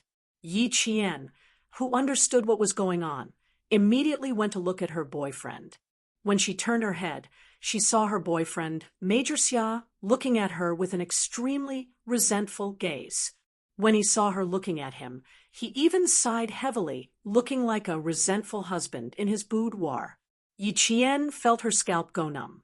Captain Xia, you are really not suitable to be a resentful husband. She still needed to comfort him. If she put herself in his shoes and someone else used him to make fun of other women, she would also feel uncomfortable. Although she did not have any experience in love, she knew that love was about mutual respect, putting each other in the heart, and always being considerate of each other. Moreover, although the members of the Storm Commandos were joking, this kind of joke should be prohibited. She did not like this. You guys are really bold. You even dare to make fun of your own captain. Your captain is not just anyone, he is the Demon King. I can already foresee that when you guys return, you won't be able to escape from dozens of nautical miles of armed swimming. As soon as Yi Qian finished speaking, all the members of the Storm Commandos immediately looked over. It can't be, right? It was just a joke. With one look, the bolder members were so scared that their hearts trembled. Their Demon King captain already had a cold face, but now he was so cold that his face was expressionless. Everyone knew that the expressionless Demon King was the scariest. Xia Jinyuan was already laughing. Dozens of nautical miles of armed swimming was not an easy task. Sigh, they only knew about Little Fox's abilities and character, but they did not know that Little Fox did not like to make such jokes, especially when it came to relationships. Li Jinyan's expression had already become extremely cold. He was a little lawless. There should be a limit to making fun of others. He walked to Big Whale's side coldly. Big Whale knew that he was in trouble. He lowered his head and immediately admitted his mistake. I'm sorry, Captain. I was wrong. He had to admit his mistake immediately. Moreover, his attitude must be sincere. None of the members of the Storm Commandos saw this and immediately grabbed the neck of the comrade who had made a joke. We're in trouble because of your foul mouths. I still had a few days off when I went back, but now it's all gone. Just as he finished speaking, the Demon King said coldly, I originally planned to give you 3 days off to rest. Now it seems that there's no need for that. Go back and challenge the 30 nautical miles of armed swimming. He couldn't say too much, but the punishment was very clear. Whoever dared to make such a joke again would be severely punished. All the members of the Storm Commandos stood straight and accepted their punishment without any objections. Xia Jinyuan walked to his side and fought side by side. His handsome face, which was always smiling, now looked just like the Demon King beside him, cold, sinister, and sharp as a sword. You can joke around, but remember that there's a limit to it. Normally, us men can sit together and chat. We're men and have thick skin, so it doesn't matter. Qing Niao can also take a joke, but you've all made the most basic mistake. Xia Jinyuan's words were not only for the water ghosts, but also for all the special forces of the Snowfield Brigade. You've all forgotten that Qing Niao is a female soldier. You've forgotten that although we're comrades, there's still a difference between men and women. Chapter 1856. I hope that we won't hear jokes like today's in the future. I also hope that everyone can give Qing Niao some face and not make her feel too awkward. After all, she's the only female soldier in our team. With the two captains' statements, the soldiers from both teams realized that they shouldn't have acted this way. They only wanted to keep Qing Niao in their team, but they didn't consider whether Qing Niao would accept it or not. Da Jing was the first to apologize, and Yi Qian gladly accepted it. After today's incident, Yi Qian knew that there wouldn't be anyone from both teams who would make fun of him and the Demon King in the future. There wouldn't be any more problems like this either. Yi Qian was very satisfied with the outcome. The helicopter was already in position, and the signal to prepare to board came through the wireless communicator. It was time for the two teams to part ways.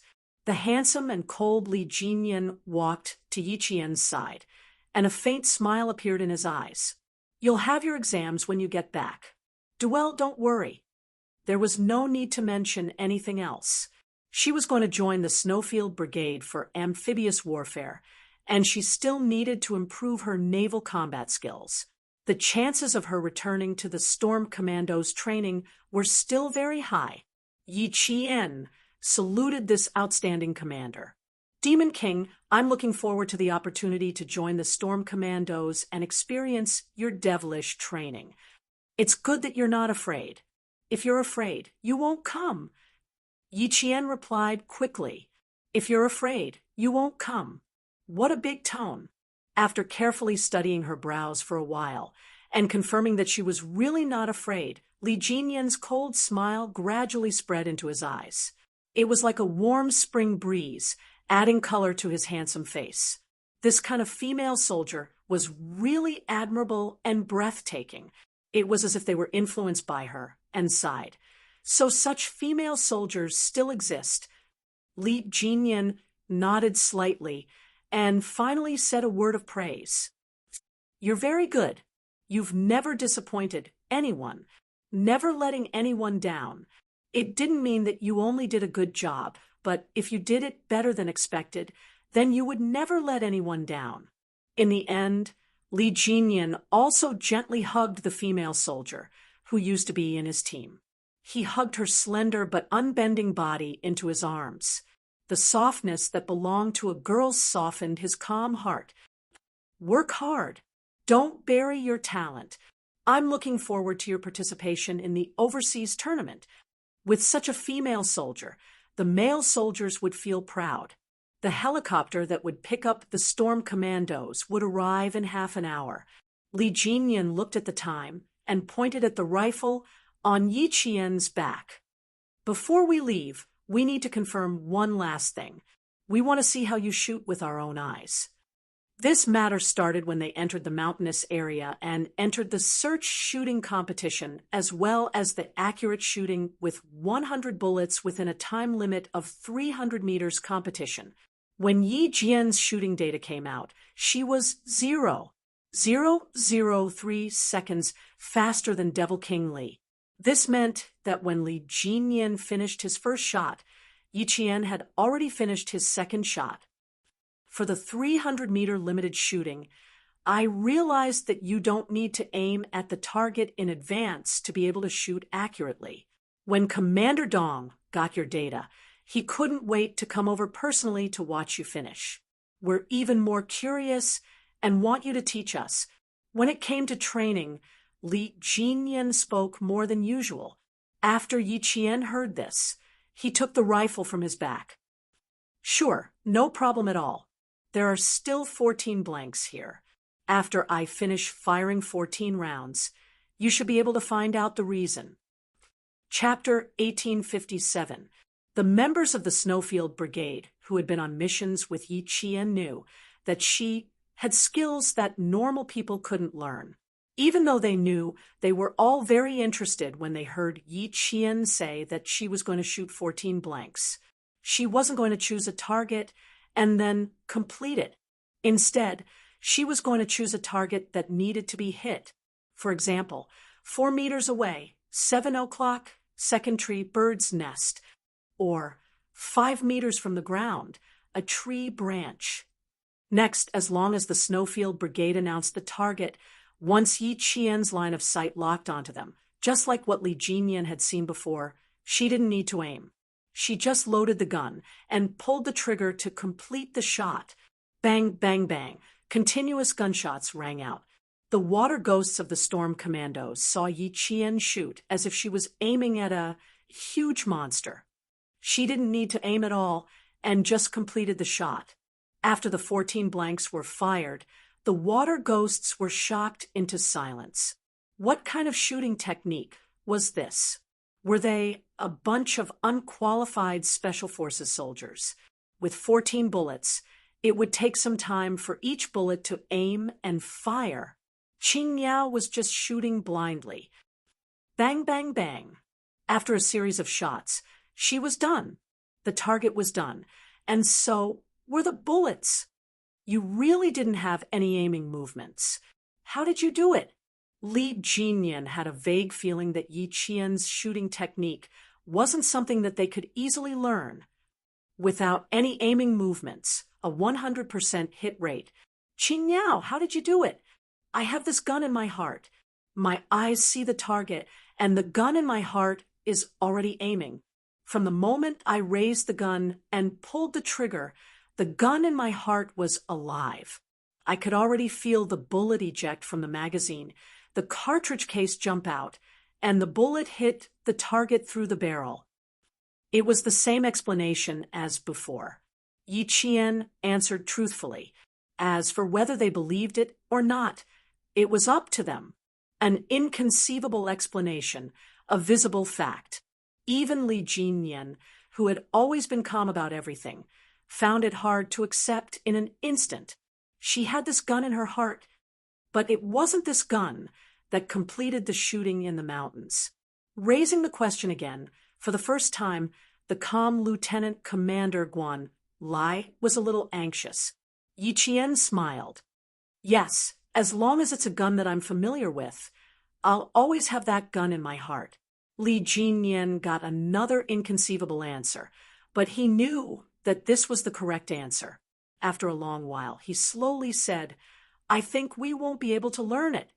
In the past, we all wanted to learn and tried, but in the end we gave up. Xia Jinyuan smiled and said, because no one can have this gun in their heart when they get it. Only she can do that. Thinking about it, Yi Qian was groomed as a Special Forces member of the Snowfield Brigade, so the soldiers of the Snowfield Brigade would definitely be the first to know about it. Since they were familiar with the battlefield, they would naturally want to learn as well. Unfortunately, no one could do it. Indeed, we can't do it. I know that without even trying. Li Jinyan got an unbelievable answer. He smiled helplessly and said, Commander Dong told me that since Qing Yao can't become a Marine, then we should learn her shooting skills. After a slight pause, he added, when I go back and report this, Commander Dong will be secretly upset for a while. After listening to her explanation, the shock on the faces of the water ghosts didn't disappear for a long time. They tried to think about it in their hearts and even raised the rifles in their hands. In the end, their first action was still to aim. Chapter 1858. Have a gun in their hearts. Yes, they all had a gun in their hearts, but this gun was dead, not alive. Unlike what Qing Yao said, the gun in her heart could still be aimed and fired. They couldn't learn this ability. Li Jinyan, who originally wanted to ask about how to quickly change the magazine, felt that it was unnecessary. He was afraid that he would get another unbelievable answer. However, Yi Qian said, because I have this gun in my heart, I know how many bullets have been fired and how many bullets are left in the magazine. When there are 3 to 4 bullets left in the magazine, I can change the magazine with one hand. During the process of changing the magazine, all 3 to 4 bullets have been fired, and I can just remove the old magazine and reload it with a new one. I don't need to wait for the tracer to appear or pay attention to the warning of the magazine. She explained the last question in his heart. Li Jinyan nodded lightly. I understand. It's all based on the fact that you have a living gun in your heart. As he spoke, he looked at Xia Jinyuan and lowered his voice slightly. Fortunately, you joined the army and didn't get buried. Fortunately, she was a Chinese soldier, and one of them. If such an enemy appeared on the battlefield, they would tremble without thinking about it. Yi Qian nodded and said, You can say that. Previously, the Navy commander also told me that I also wanted all my comrades to learn how to shoot. However, Q King and the others have all tried, and they didn't achieve the expected effect. Because we can't do it, we'll never be able to achieve it, Xia Jinyuan said, helplessly. At that time, he was very interested and thought that he might be able to do it too. However, it turned out that he was thinking too much. The water ghosts of the storm commandos touched their faces. All right, it was time for them to wake up. Don't think about learning Qing Niao's shooting skills. Before they saw it for themselves, they were all delusional. Outside the dense forest, the faint, rumbling sound of propellers could be heard. It pulled the water ghosts back from their shock, and they looked up at the sky.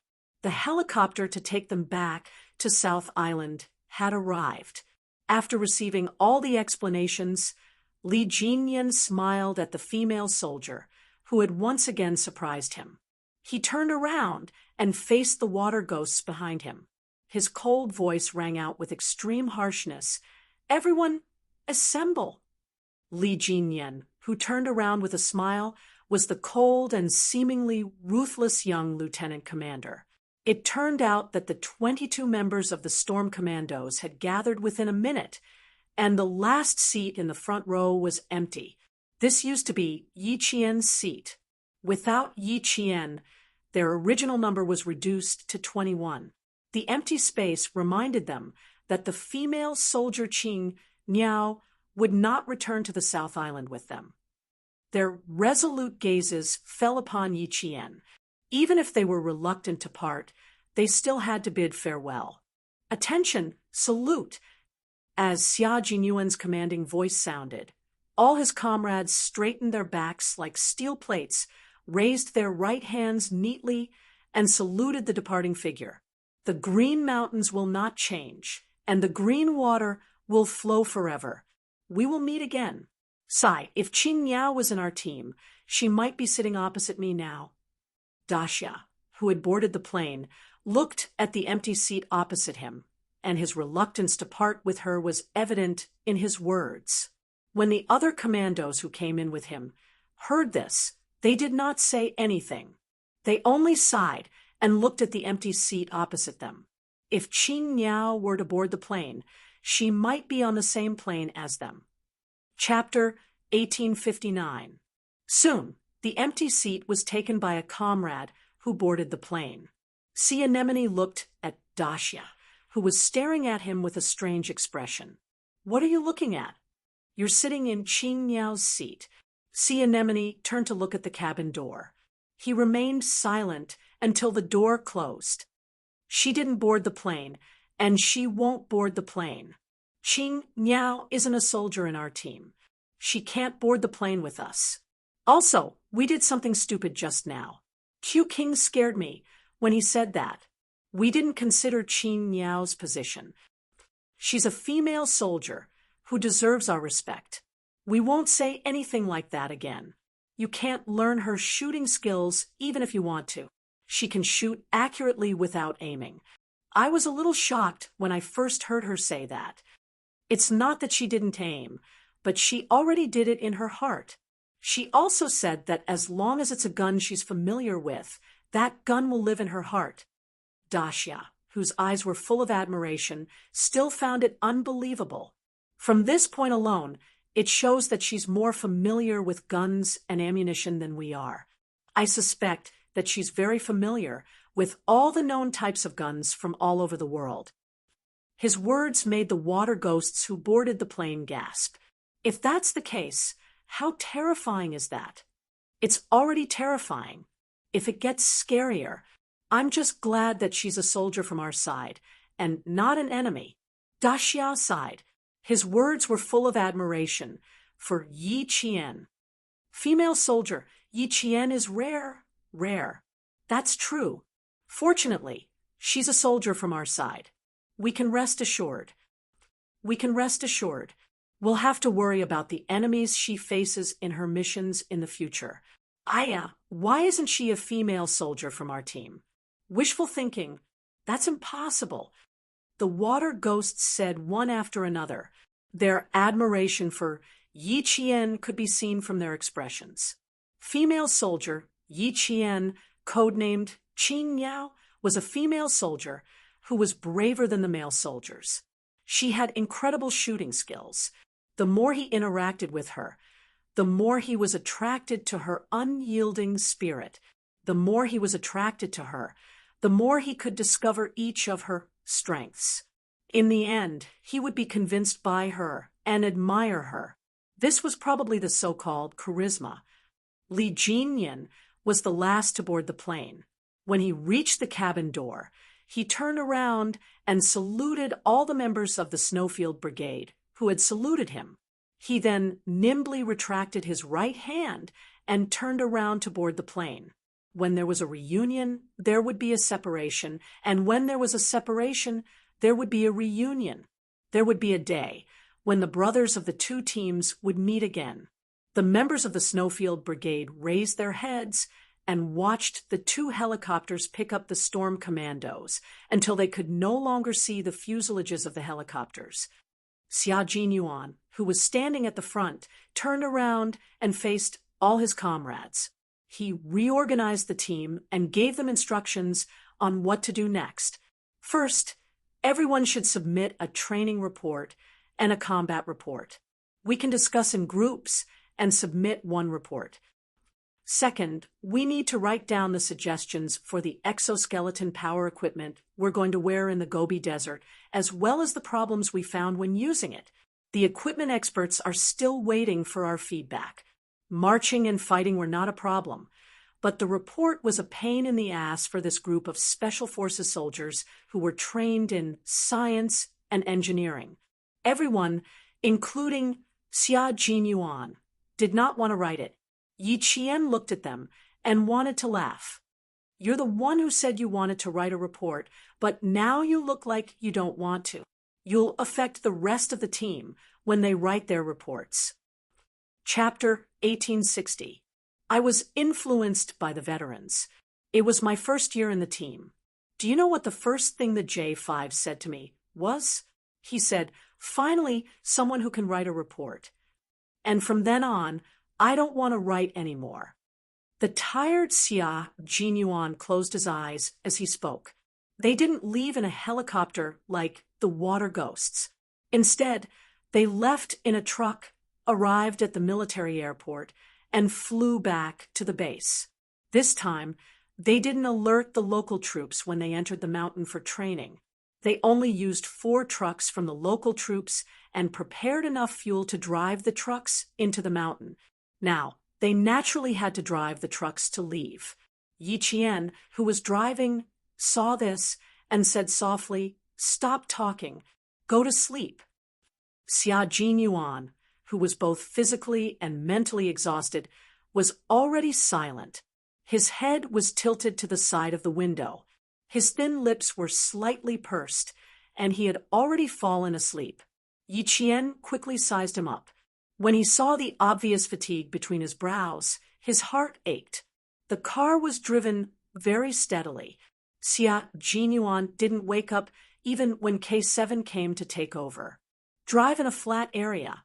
He's quite tired," Yi Qian whispered as he handed over the car keys. "Let him have a good sleep." K7 smiled and made an okay gesture. After Yi Qian got into the car, he glanced at Q King, who was sleeping soundly, and chuckled. If you and Yi Qian can really develop a relationship, it's not bad. He didn't care that the sleeping person couldn't hear him.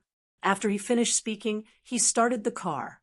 After Yi Qian arrived at the airport, she flew to the city where the university was located. She followed Xia Jinyuan and took a direct flight to Beijing. Principal Chen was still in the hospital. She wanted to visit this person who still cared about her at the brink of death. She didn't allow Commander Liu and political commissar Yan to inform him. When the plane arrived at Beijing's airport, it was already past 2 in the morning. When they arrived at the military hospital, it was already 3:30 in the morning. Yi Qian, who did not even have time to wash up, got out of the car in his jungle combat uniform. He did not walk, but instead ran towards the lobby.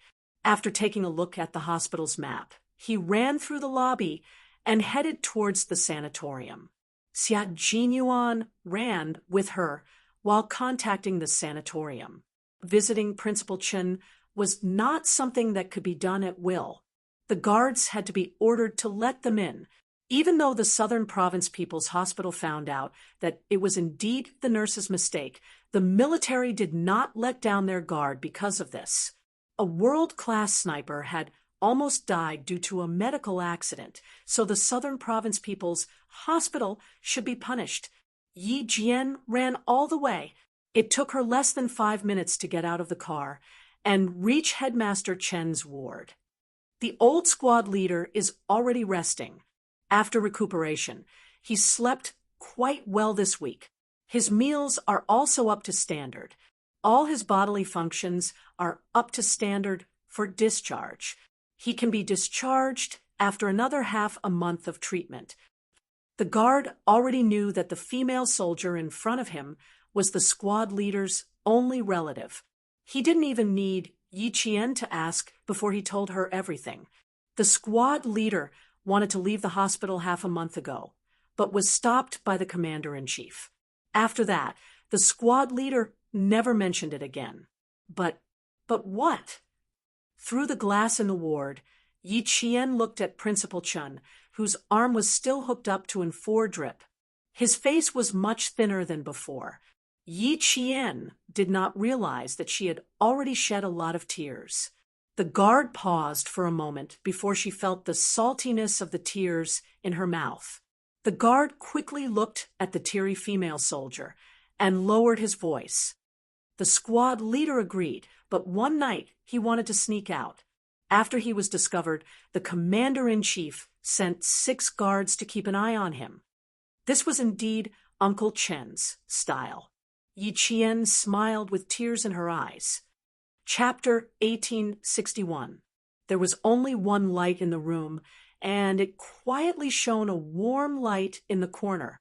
The layout of a normal intensive care unit did not have as many terrifying instruments as the intensive care unit. A few green potted plants on the windowsill added a touch of gentleness to the snowy white room. Yi Qian did not go directly into the room. Instead, she chose to stand outside and watch quietly. Uncle Chen's sleep had not been very good. If she went in, she would wake him up. Yi Qian looked away and lowered her head to wipe away her tears. She thanked the responsible guards. Thank you very much for your hard work during this period. You and your comrades can go back to your room to rest. I'll keep watch here. It's our duty to take care of the old squad leader. You don't have to be so polite. The guard was also very young. He was about 23 or 24 years old. He was a little embarrassed by Yi Qian's politeness. He said shyly, "We have 3 shifts. Our comrades in the morning shift will arrive on time at 7 o'clock. The 2 of us can go back to rest then. There's no need to rest. The 3 of us can keep watch. If there's anything you want to ask, you can ask me, my comrades, and I have always been here when the old squad leader was admitted to the hospital. We know more about the old squad leader's condition than the comrades in the morning shift. It was her duty to not leave her post at will. It was her fault. The normal intensive care unit arranged was very humane. It was similar to a bedroom and a living room. The only difference was that the living room was smaller, but family members could rest while keeping watch. There used to be a foldable bed, but it had been moved out and replaced with 2 round stools made of steel without backs. Although there were high stools, it was obvious that they were just for decoration. The guards had never sat on them before. The plastic packaging on the stools was in good condition. There were no traces of friction at all. Yi Qian moved the plastic stools out and began to ask Principal Chun about his condition during his stay. Another guard stood outside the corridor. The first day he was transferred from Nan Province was indeed dangerous. All of his organs showed signs of failure. The first thing we did when we received the old squad leader was to send him to the emergency room. Yi Qian's heart clenched as soon as he heard the beginning of the story. His hands on his knees clenched into fists. His life could be in danger at any time due to organ failure. While she was gone, her family was experiencing life and death. The old squad leader's will to live is very tenacious. He survived 2 big risks. The experts later said that it was a miracle that he survived. After surviving the most dangerous week, the old squad leader will be able to speak a few words to us. Previously, when the old squad leader woke up during the day, he would only open his eyes slightly and would not be able to say a single word. Yi Qian's eyes reddened again, but he did not cry. This was because Uncle Chen had once said, "As a soldier, I would rather bleed than cry." She didn't want Uncle Chen to see her crying when he woke up. In this life, she could not disappoint those who wished her well. Although it was said that people lived for themselves, she understood that living for yourself meant being responsible for yourself. However, you still needed to take care of your family and live for those who wished you well. The old squad leader survived the most dangerous week. His organs were damaged. There was still a possibility of complications, but the risk was low. To be on the safe side, he stayed in the intensive care unit for another week before the experts confirmed that he could be transferred to normal intensive care. Chapter 1862. The guard was a male soldier with a sharp tongue. During the 1 month that Principal Chun had been in the military hospital, he finished speaking in less than 10 sentences. Even so, Yi Qian's nails dug into his palms as he listened. How was it just 1 week of resuscitation? It was clearly 2 weeks of resuscitation. If the wrong medicine was used during the foredrip, the serious cases would go into shock and die on the spot. Uncle Chin discovered the wrong medicine within 3 minutes of the foredrip and fell into a coma. What if the foredrip lasted for another 3 minutes? Even though Principal Chun had made it through safely, Yi Qian's body trembled uncontrollably whenever he thought about it. Yi Qian clenched his fists even tighter to control his trembling body. He didn't show it on his face as he gently closed his eyes. Thank goodness. Thank goodness. Thank goodness nothing happened to Uncle Chen. Otherwise, she didn't know what kind of destructive things she would have done. Grandpa Jen had already left her, and Uncle Chun was the only family she had left. She only hoped that Uncle Chun would be healthy and live a long life. Outside, Xia Jinyuan had already obtained the detailed medical records of Principal Chen's hospitalization. He also received the results of the investigation by the Southern Province Police and the punishment by the Southern Province People's Hospital. The nurse was chatting and accidentally injected the intravenous medicine from a heart patient into Uncle Chen's foredrip. The side effects of this medicine were vasodilatory headache, arterial spasm, respiratory paralysis, and death by asphyxia. Because Uncle Chen's medicine was not mixed with this medicine, even though it was discovered in time, there were still serious side effects. If the guards from the military hadn't discovered it in time, at this very moment, his little fox would have lost her last family member. Xia Jinyuan didn't go in immediately. Instead, he called Commander-in-Chief Xia's personal cell phone. He needed to clarify the situation. Commander-in-Chief Xia was awakened by the ringing of his cell phone at 3:40 a.m. When he saw who was calling, he answered the call and asked, "Are you at the airport or the hospital?" "Hospital. I'm sorry to disturb your rest. Dad." Xia Jinyuan, who was standing by the window in the corridor, glanced around and said in a low voice, "Dad, I just received 2 investigation reports. The military suspects that Uncle Chun may have been murdered. Did the military find something?" When he received the investigation report from the Southern Province Police and the military, he found out that the first thing the military thought of when something happened to Uncle Chun was murder. Only then did he realize that although Uncle Chun had been sacrificed for more than 10 years, he was still in danger. Otherwise, the army would not have immediately thought of murder and not medical malpractice. Commander-in-Chief Xia put on a coat and got out of bed. He walked to the desk in the bedroom and sat down. Yes, that's what the military suspected at first, but after investigation, it was determined that it was a medical accident. What? Do you still have questions? Dad, my main point is that the military suspects murder. Is there any movement abroad? I've seen Uncle Chen's information. There's an organization abroad that hasn't given up looking for Uncle Chen, Xia Jinyuan said in a low voice as he looked around to prevent anyone from eavesdropping. His gaze was as cold as a sword as he slowly and naturally glanced around. Has Uncle Chen's whereabouts been exposed? No, you're thinking too much. Chun Dongfeng's whereabouts have not been exposed yet. While the Southern Province Police are investigating, the military is also investigating. There's no movement abroad. Commander-in-Chief Xia's tone was a little serious. He was sitting by the desk in his pajamas. The light from the desk lamp illuminated a corner. He warned his son, "It's fine as long as you know about this organization. I don't want to hear it from you again before the military mentions it. You need to keep Xiao Ye's side a secret.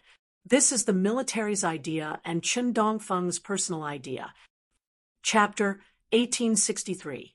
Xia Jinyuan was relieved, but no matter what kind of accident it was, Little Fox would not let it go so easily. She could not let it go. As her boyfriend, he naturally supported her in her investigation. "Okay, I got it. Dad, get some rest. I'll come back to see you tomorrow." Come back tomorrow?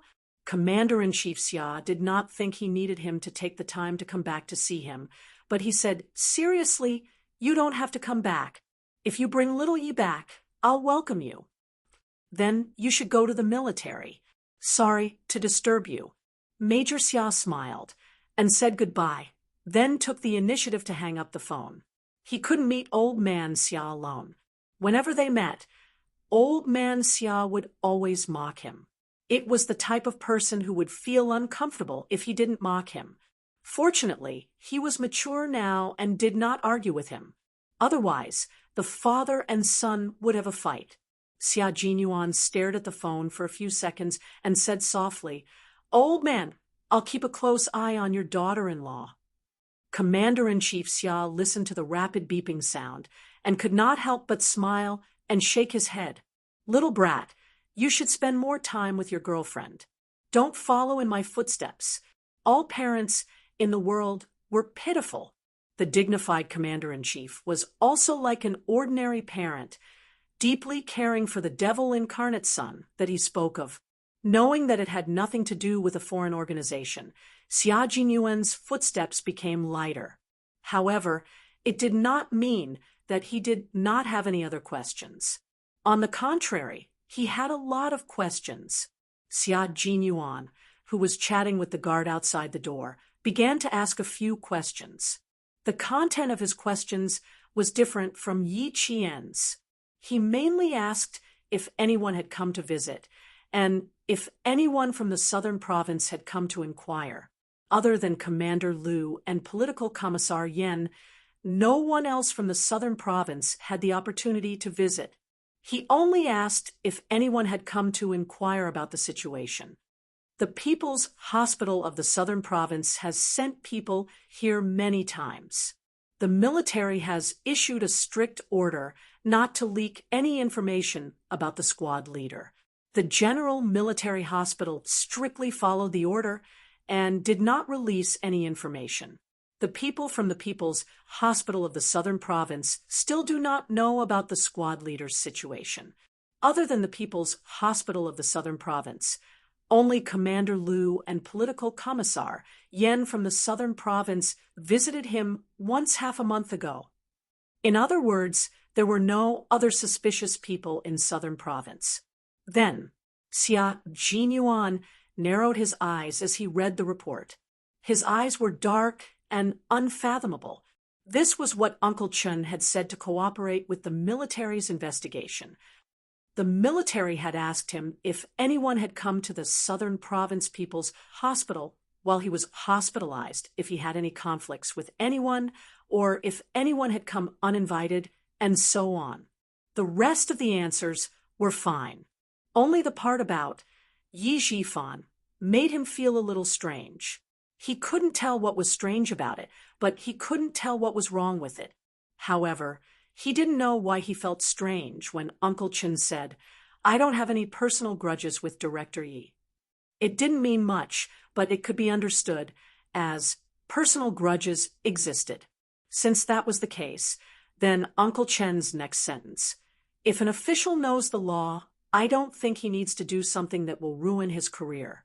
My case is actually just an ordinary medical accident." I don't think could be used as a way of saying, I don't think he is sure of himself and has a certain degree of suspicion. Little Fox had been insulted and framed by Yi Zhifan and his family. She almost couldn't attend high school normally. During the college entrance examination, Yi Zhifan had used underhanded means to frame Little Fox. As a family member, Uncle Chen already hated Yi Zhifan to the core. How could he say, "I don't have any personal grudges with him"? Chapter 1864. And the last sentence, "My matter is actually just a normal medical matter," made him feel strange. It was as if he was intentionally trying to absolve Yi Zhifan. That's right. That was why he felt so strange. Uncle Chen's words made him feel as if he was intentionally trying to absolve Yi Zhifan, but at the same time, he was angry. That's why he said things like, "It doesn't really matter," and "I think," which contradicted what he said at the end. Did Uncle Chen think that there was something wrong with Yi Zhifan? Or could it be that he sensed something? How could Yi Zhifan have the guts to harm Uncle Chen? Why would he harm Uncle Chen? What would require him to do so? What could Yi Zhifan gain by harming Uncle Chen?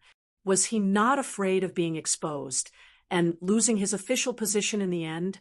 Yi Zhifan was a smart and cautious official.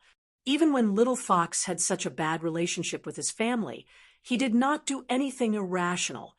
Even when Yi Ying got into trouble during the college entrance exams, he did not do anything irrational. How could such a person suddenly harm Uncle Chen? For a moment, Xia Jinyuan was unable to make sense of Principal Chen's statement about cooperating with the military's investigation. He originally planned to show Little Fox the military's investigation report, but he decided to wait and listen to Uncle Chen's explanation first. Yi Qian did not ask for too long. She got up and looked at the sleeping Principal Chen through the glass. Her chapped lips were tightly pressed together, and her gaze was like that of a child who was afraid of losing something. It was as if she was afraid that if she blinked, everything would disappear. How could she not be afraid? In her previous life, Yi Qian longed for family and love, but even until her death, she was alone. In this life, she got what she wanted and made up for the regrets of her previous life. Uncle Chen had already passed away, and Yi Qian was most worried about Principal Chen. In addition, she knew the identity of Principal Chen, so she was even more afraid of losing her last family member. She was really scared, really scared. Even if she was a strong-willed soldier, she was still afraid of losing her family. If you keep watching like this, you'll wake up Uncle Chen even if you don't go in. Xia Jinyuan gently pushed open the door and walked in. He pulled Yi Qian away and told her not to keep looking at him. Seeing her looking at him like that, the sadness in her background made him feel as if there was something stuck in his heart, making him feel very uncomfortable. Her sadness made his heart ache the most. He really wanted to ask her why she would occasionally feel the sadness of the twilight. It was like a thick ink that couldn't be dissolved, isolating the entire world. He couldn't help but feel flustered. He had to ask. Uncle Chin was still lying in the hospital. If he asked her now, she would definitely say that she was worried about Uncle Chin. It's all in the past. Little fox, Uncle Chin is still fine. Why are you sad? You should be happy. Xia Jinyuan patted her shoulder and said to the guard, "The two of us will keep watch here. We'll trouble you if we need anything." Yes. The guard saluted, opened the door, and left. Yi Qian, who was pulled back to reality, knew that something was wrong with her. She lowered her head and took a deep breath before turning around. Captain Xia was right. If she continued watching, Uncle Chen would definitely wake up. She turned around and saw the folder in his hand. Her eyes flashed with a hint of sternness. She asked in a low voice, "Did you get everything?" "Yes, they're all here. You can take a look first." After entering the hospital, he went straight to get the backup of the medical records and the investigation report from the Southern Province Police. Yi Qian went straight to the recuperation building. Looking at Yi Qian, who looked normal and didn't look sad at all, Xia Jinyuan looked at her with pity and said gently, "Sit down and watch. If you're tired, lean against the wall and rest for a while." Chapter 1865. The two guards stood outside, and he placed two round stools against the wall. When Yi Qian sat down, he lifted her legs and placed them on his thighs. His slender fingers massaged her with moderate strength. "I took a look at him just now. Uncle Chen's condition is recovering well. He can be discharged in a week." The medical record was written in great detail, including the daily changes in Principal Chen's condition. The previous week, when he was in critical condition, the doctor kept watch over him. There was a detailed record every half an hour. After hearing from the guards, Yi Qian felt much calmer after reading the medical record. When she saw the suggestion written on the last page, Yi Qian smiled. "Yes, he can be discharged. I calculated the time. I'll be able to pick up Uncle Chun after my exams. 2 days earlier than you.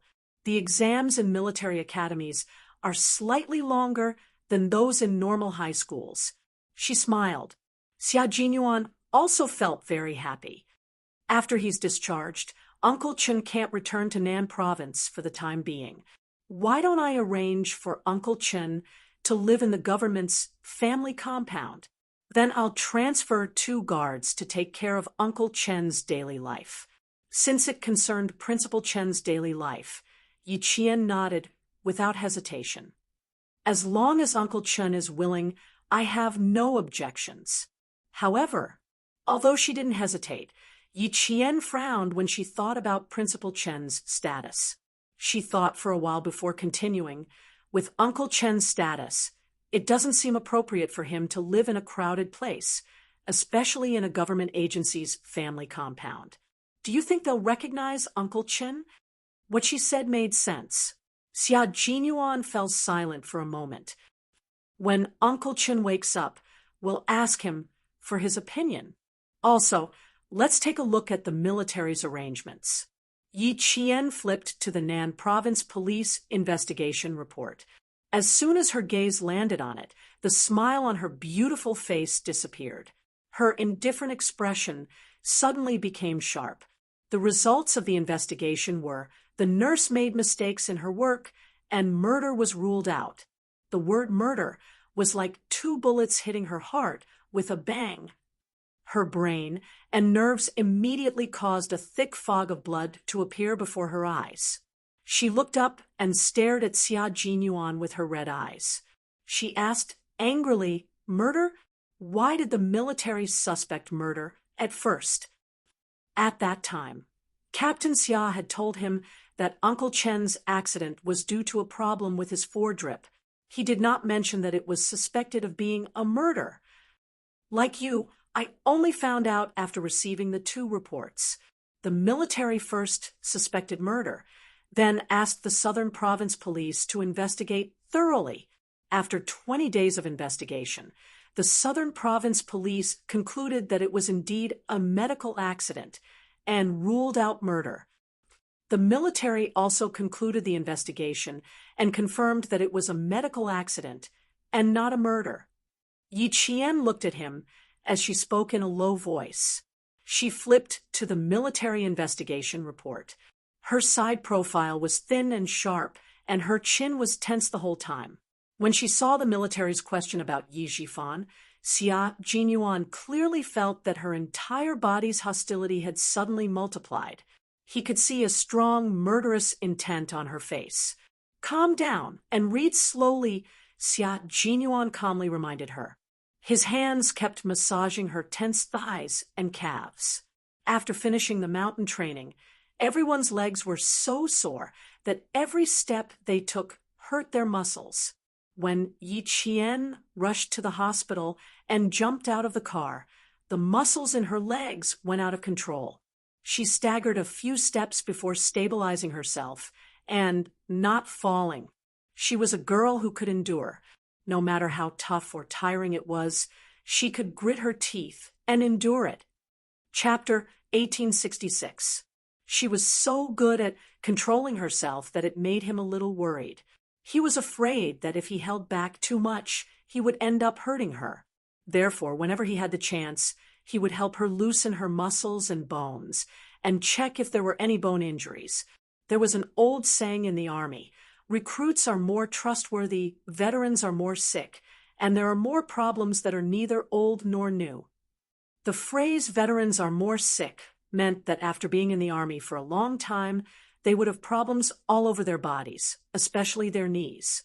If they didn't take good care of them, they would be plagued with illnesses, and it would affect their future battles. He increased the strength of his massage, and Yi Jianjian felt the pain. The red in her eyes that were staring at him gradually faded, and she slowly regained her calm.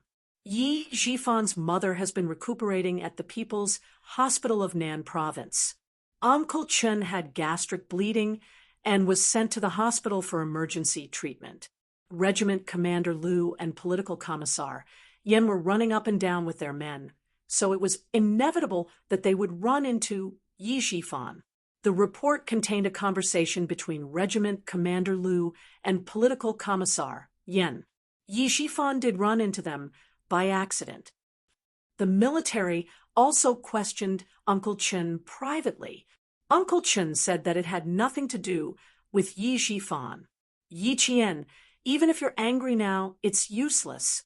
Sometimes things are just so coincidental that it seems like a case of murder."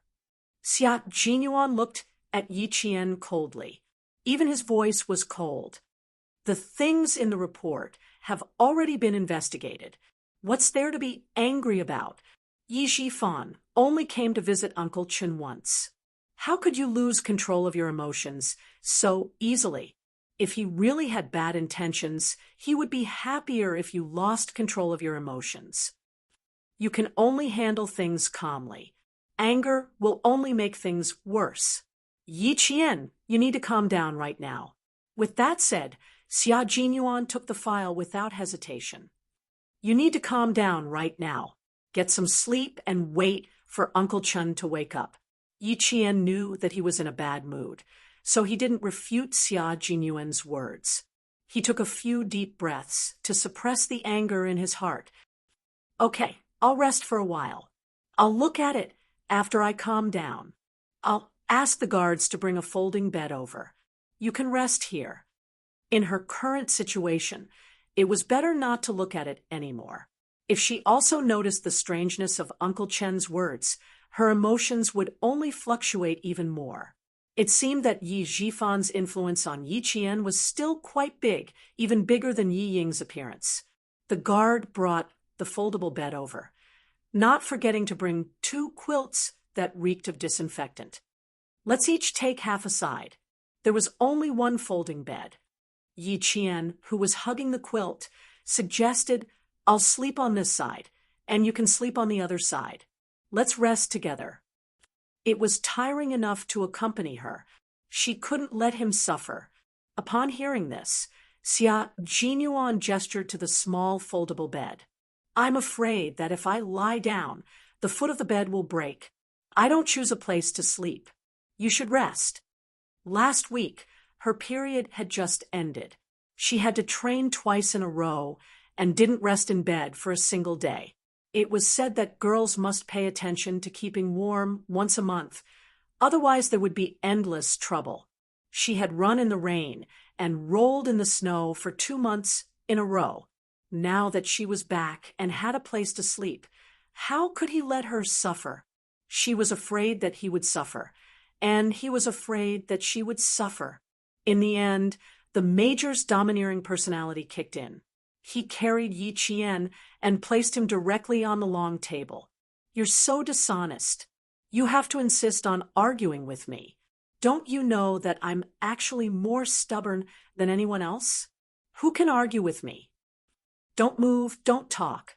Uncle Chun is still sleeping inside. The domineering Major was in high spirits. He bent down and personally took off Yi Qian's military boots and jacket. Chapter 1867. Yi Qian really couldn't move. If she moved, the long table she was sitting on would creak. Not only was she afraid of waking Uncle Chun up, she was also afraid of alerting the 2 guards standing outside. After taking off his jacket, Yi Qian hurriedly covered his belt with her hands. "You can't take off your pants. It'll make it easier for me to get up in the morning." She felt a little unnatural, afraid that he would really take off her pants. No, I'm not thinking of taking them off." Seeing her unnatural expression, Xia Jinyuan lowered his head to hold back his laughter and carried her to the foldable bed. "Go to sleep. Have a good night's sleep. We can still sleep for 3 hours after the shift changes at 7. We've overworked our brains during this period of time, so we need to rest well. It won't be too late to think about things when we wake up." Faced with the determined Major, Yi Qian lay down in bed and got up on her elbows. She still asked worriedly, "How are you going to sleep?" "Get the guards to bring another layer of blankets and sleep on the floor." Xia Jinyuan hugged the blankets and put his feet on the long table. He leaned against the corner of the wall that was warmed by the heater and raised his eyebrows. "This is good. The heater is facing us, so we don't have to worry about catching a cold." It was still winter in the capital, so the hospital was still using central heating. Yi Jian watched him close his eyes, as if he was too tired to say another word. Only then did she lay back down gently on the bed. She was a person who could calm down quickly. She was no longer as angry as she was before. She snuggled a little deeper into the bed. Only her short black hair was visible, so he couldn't tell if she had closed her eyes or fallen asleep. Xia Jinyuan quietly opened his eyes and saw that she was lying motionless under the blankets. Only then did he relax and close his eyes again. There was a faint smile on his handsome face, and he soon fell asleep. The shift change at 7 o'clock. Xia Jinyuan only slept for 2 hours before opening his eyes. Sleeping in this position was not comfortable at all. 2 hours was his limit. His legs were long and slender to begin with, so when he put them down, they were like a bridge. When he put them down, his legs were numb and didn't feel like his own legs at all. He only gently put on his military boots when his blood flow returned to normal. 2 hours of deep sleep had swept away most of the fatigue in his body. He stood up and looked into the room. He met the eyes of Principal Chun, who had just woken up less than 10 minutes ago. "The 2 of you are too good at tormenting people. Why didn't you go to the hotel next door to rest? Can you sleep well if you sleep outside? Principal Chen lectured a little unhappily. After more than 40 days of high-intensity training, you should have a good rest when you come back. How can you mess around? During the emergency treatment, the military was afraid that something would happen to him. So they told him that Yi Qian was training with Xia Jinyuan and asked him to persevere and wait for Yi Qian to return. Although he didn't know where the training was, if it could make Yi Qian neglect his studies, it must be a very important and high-intensity special training. He did not feel sorry for Yi Qian during training. Soldiers did not have the right to think that training was tiring. He would only feel sorry when training was over. He would feel sorry for not having a good rest. How can I be at ease if I don't see you? Also, don't you know Yi Qian? If she doesn't come to see you, even if I tie her up and take her to the hotel, she will still find a way to escape. Xia Jinyuan poured a glass of warm water and handed it to him. Have a glass of water first. The guard said that Uncle Chen didn't like to be served by others. It was as if he was a good-for-nothing who could only be taken care of. Xia Jinyuan kept that in mind and did not dare to feed him water. Uncle Chen, she hasn't woken up yet. I'd like to take this opportunity to ask you a few questions. I need you to answer them for me. Since this was a serious matter, Xia Jinyuan asked directly, I want to know if you have any scruples about Yi Zhifan. Chapter 1868. Xia Jinyuan's words really gave Principal Chen a fright. He thought that Xia Jinyuan had found something. No, it was impossible to find anything. If the military couldn't find anything, how could he have the time to investigate in the middle of training? Therefore, he didn't find anything. He just had his suspicions. Principal Chen's body was injured, and his brain wasn't as fast as it used to be. He lowered his head and took a sip of warm water. He asked calmly, Why do you ask? Uncle Chen, take a look at this. Xia Jinyuan's gaze slid past Principal Chen's face. He took out a page of the report that he hadn't shown to Yi Qian. This is one of the military's investigation reports. It's also the military's investigation into whether there's anything wrong with Yi Zhifan. They want to confirm what you said. If he had only had his suspicions before, then Uncle Chen's act of drinking water just now confirmed his suspicions. Uncle Chen must have some misgivings about Yi Zhifan. In other words, he also suspected that there was something fishy going on this time. It might have something to do with Yi Zhifan. Principal Chen glanced at the single piece of A4 paper on top of the quilt. He put the glass of water aside and picked up the report. He unhurriedly opened it. What's wrong? Did I say something wrong? Principal Chen opened the A4 paper that Xia Jinyuan had folded for convenience. Although he looked calm on the surface, he wasn't calm on the inside. He casually glanced at it and sneered. There's nothing wrong with what you said. There's nothing false about cooperating with the military's investigation. Xia Jinyuan did not expect to get anything out of Principal Chen immediately. He was not in a hurry, but the color in his eyes darkened a little. He said slowly and elegantly, You told the military that you and Director Yi Zhifan did not have much of a personal grudge. This can be understood as a personal grudge. No matter how big or small it is, you and Yi Zhifan have a personal grudge. In the end, you said, I don't think there's a need for him to do something that would ruin his career. Uncle Chen, I don't think is a term of uncertainty and suspicion. It means that you've already suspected Yi Zhifan. Principal Chen, who was listening quietly, couldn't help but narrow his eyes. Deep in his eyes, there was a well-concealed surprise. Even the military didn't suspect him, but he actually suspected him from a few words. As expected of the Weapon King, this kind of sensitivity, this kind of intelligence, he was definitely not an ordinary person. Principal Chen was also a king among the snipers. If he didn't make a move, the people around him naturally wouldn't be able to tell. When the two generations of weapon kings met face to face, Xia Jinyuan knew that the veteran king was still better.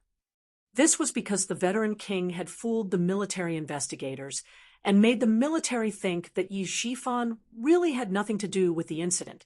If he didn't know how much Uncle Chun loved Yi Qian and how much he hated Yi Shifan's family, he would also have been fooled by Uncle Chun like the military. In the end, you said, my incident was actually just a normal medical accident. It seemed more like you were deliberately trying to cover up the truth and defend Yi Shifan. Uncle Chun, at first, I didn't quite understand why you said such contradictory things, but when you drank the water just now, it made me certain that you were indeed suspecting Yi Shifan. Although he spoke slowly, there were no pauses in between. This meant that he didn't give Principal Chen a chance to interrupt him midway. He controlled the entire rhythm of the conversation in his own hands. Uncle Chen, I just want to know why you did this. Is it because of Yi Qian? If it's because of her, you should have told me. Chapter 1869. Because Xia Jinyuan paused. His dark eyes were filled with respect as he looked at Principal Chen.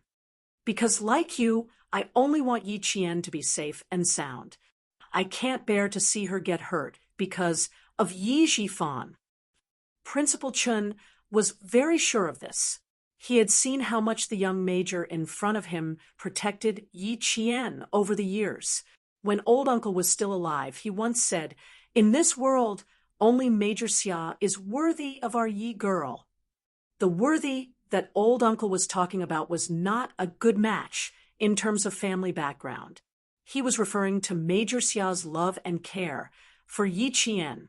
Yi Qian could rely on him for the rest of his life.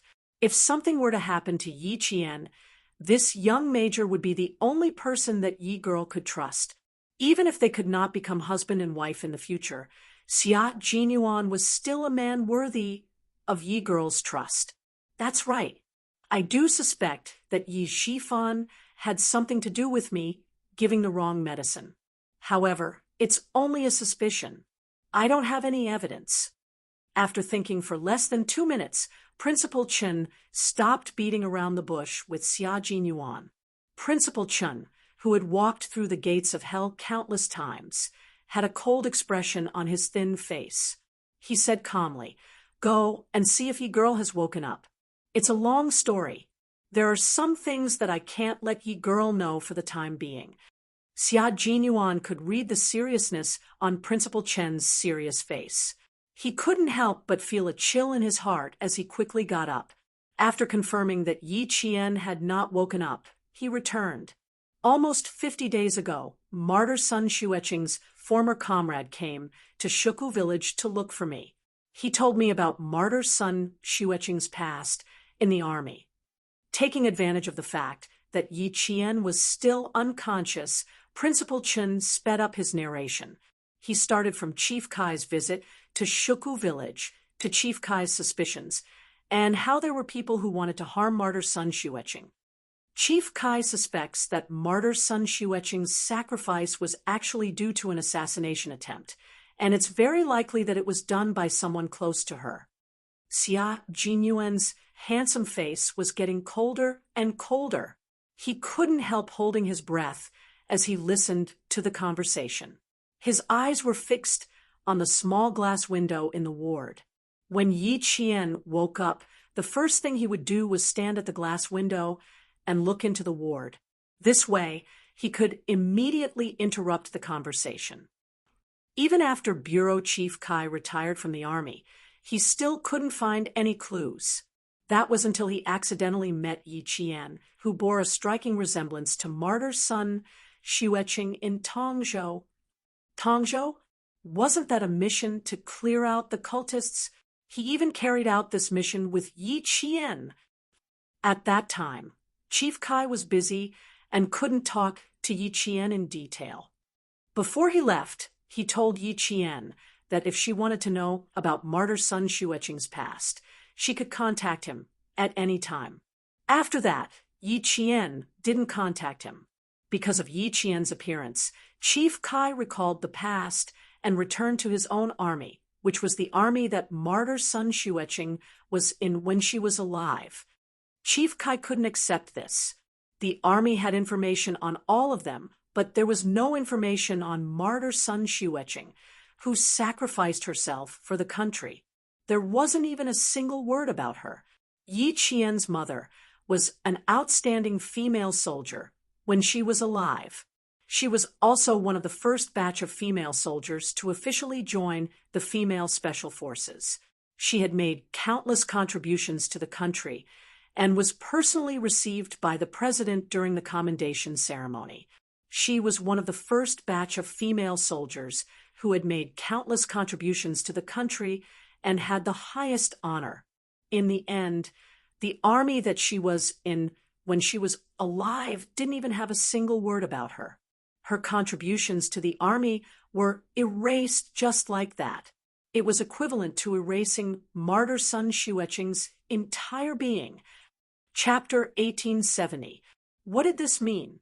This meant that it was a covert denial of the existence of such a martyr, denial of this person, denial of all this person's contributions. It made everyone forget her, completely erasing her from everyone's memories. At this moment, Xia Jinyuan, who was also a soldier, was furious. How dare they? That's right, they are indeed brave. When this matter was brought up again, Principal Chun was also angry. No soldier could accept this fact. This was an insult to a soldier. If martyr Sun Xueqing had made a big mistake, it would be fine. But she didn't. She was a soldier who sacrificed herself for the country. How could she be treated so unfairly? After martyr Sun Xueqing passed away, the army sent her belongings back. Among her belongings was a very precious, hornless dragon jade pendant. When this jade pendant landed in Yi Jifan's hands, it became a protective talisman for his meteoric rise as an official. Xia Jinyuan immediately frowned. Uncle Chun, I don't quite understand what you're saying. How could a piece of jade become a protective talisman for his meteoric rise? First of all, Yi Jifan was able to become an official because he was protected by martyr Sun Xueqing. The government made him a village official so that he could take good care of Sun Xueqing. Later, the village official became an official in the town and gradually became an official in the city. Uncle Jen said that with the protection of the jade pendant, Yi Jifan would rise higher and higher in the ranks, but he would also fall even more miserably. The young major's brows were already furrowed. It was obvious that he didn't believe it. Principal Chen sighed and said seriously, I didn't quite believe it at the time, but I knew that Uncle Jen wouldn't say such things for no reason. Also, he said that the jade pendant wasn't something good and told Yi Jifan not to take it back. Although I didn't believe it, I still took it to heart. It wasn't until I was hospitalized with gastric bleeding that Yi Jifan approached me in the name of returning martyr Sun Xueqing's relic to the little girl. I suddenly thought of the jade pendant, what Chief Kai said, and what Uncle Jen said. Thinking of this, Principal Chen said, martyr Sun Xueqing used her own life to get an official position for Director Yi so that her daughter could be taken care of. In the end, Director Yi got the benefits, but forgot the kindness. As he said these words, he had been paying attention to Yi Jifan's expression. He saw that his face had suddenly turned cold, and a deep viciousness had flitted across it. He knew that Yi Jifan had become suspicious. He suspected that he knew something. His expression told me that the benefit of the jade pendant was to protect his promotion. Uncle was right. I was still waiting for him to come again and deliver martyr Sun Xueqing's relic, but something happened to me at around 11 that night. After saying so much, Principal Chen drank all the water in the cup. I warned Yi Jifan, and something happened. I was lying when I said that I didn't suspect him. But everything needs evidence. The military and the Southern Province Police did their best to investigate. Even the doctors and nurses in the hospital who knew that I was hospitalized were investigated. There was no evidence that pointed to Yi Jifan wanting to murder me. Major Xia, if you were me, you wouldn't insist that Yi Jifan has a problem. I know that there is a high possibility that he has a problem, but I have no evidence. Moreover, if he really did do it, his actions made me happy. What does this mean? It means that the jade pendant is important. Chapter 1871. Headmaster Chen, who was originally angry because of Yi Jian's mother's incident, sneered coldly. His actions are a sign of guilt. It also shows that there is someone behind the jade pendant who is secretly supporting him. Just now, I said that Chief Kai of the Tongzhou police station suspected that martyr Sun Xueqing was sacrificed. He also said that he erased all of her deeds in the army. Major Xia, with your intelligence, you should know why I didn't directly say that I was actually suspecting Yi Jifan. Xia Jinyuan, whose face was already cold, answered in a deep voice, because you wanted to help Yi Qian lure out the murderer who killed his mother. Because at this point, you know that the murderer's identity is definitely not simple. Because he has the ability to protect Yi Jifan from a village official to a provincial official. At the mention of Yi Jifan, the young major's dark eyes rippled. I investigated Yi Jifan a long time ago and found that there was someone behind him, but I didn't find anything. This also shows that this person's identity is not simple and is very well hidden. There's one more thing I need to tell you. Yi Jifan has already connected with my family Xia's enemy, the Du family. The Du family's chief of staff, Du, has been at odds with my father since he was young. Chief of staff. Principal Chen's expression changed drastically. He asked in shock, the General Staff Department. Yes, the General Staff Department, but he's a deputy. Xia Jinyuan nodded. His thin lips pressed together, and the coldness in his eyes deepened. It's quite surprising that he has connections with the Du family. The eldest son of Chief of Staff Du Kaiwei, is the commander of a brigade in the Nangguang military region. After participating in a drug production cleanup operation in the village, he was targeted. One time, he went out for dinner and was suddenly attacked with a knife. He was coincidentally saved by Yi Jifan, who was eating with him. It's said that if Yi Jifan hadn't blocked the knife, it would have directly cut Du Kaiwei's neck and killed him on the spot. Now that you've heard about this jade pendant, even I have my suspicions. Such a big coincidence. Is it a coincidence? Or was it arranged by someone? It's such a coincidence that I saved the eldest son of Chief of Staff Du, who doesn't get along with my family Xia. Even the experienced Principal Chen couldn't help but gasp. You mean the person behind the jade pendant knows that the Du family and family Xia don't get along, so they deliberately let Yi Jifan get close to the Du family. Well, it turns out that I didn't think about it. It was you who mentioned the jade pendant that made me suspicious. When Yi Qian was adopted by Yi Jifan's family, they didn't beat her or scold her. They raised a smart girl into a good-for-nothing. Uncle Chen, what does this mean? This means that someone instigated Yi Jifan to raise Yi Qian into a cripple.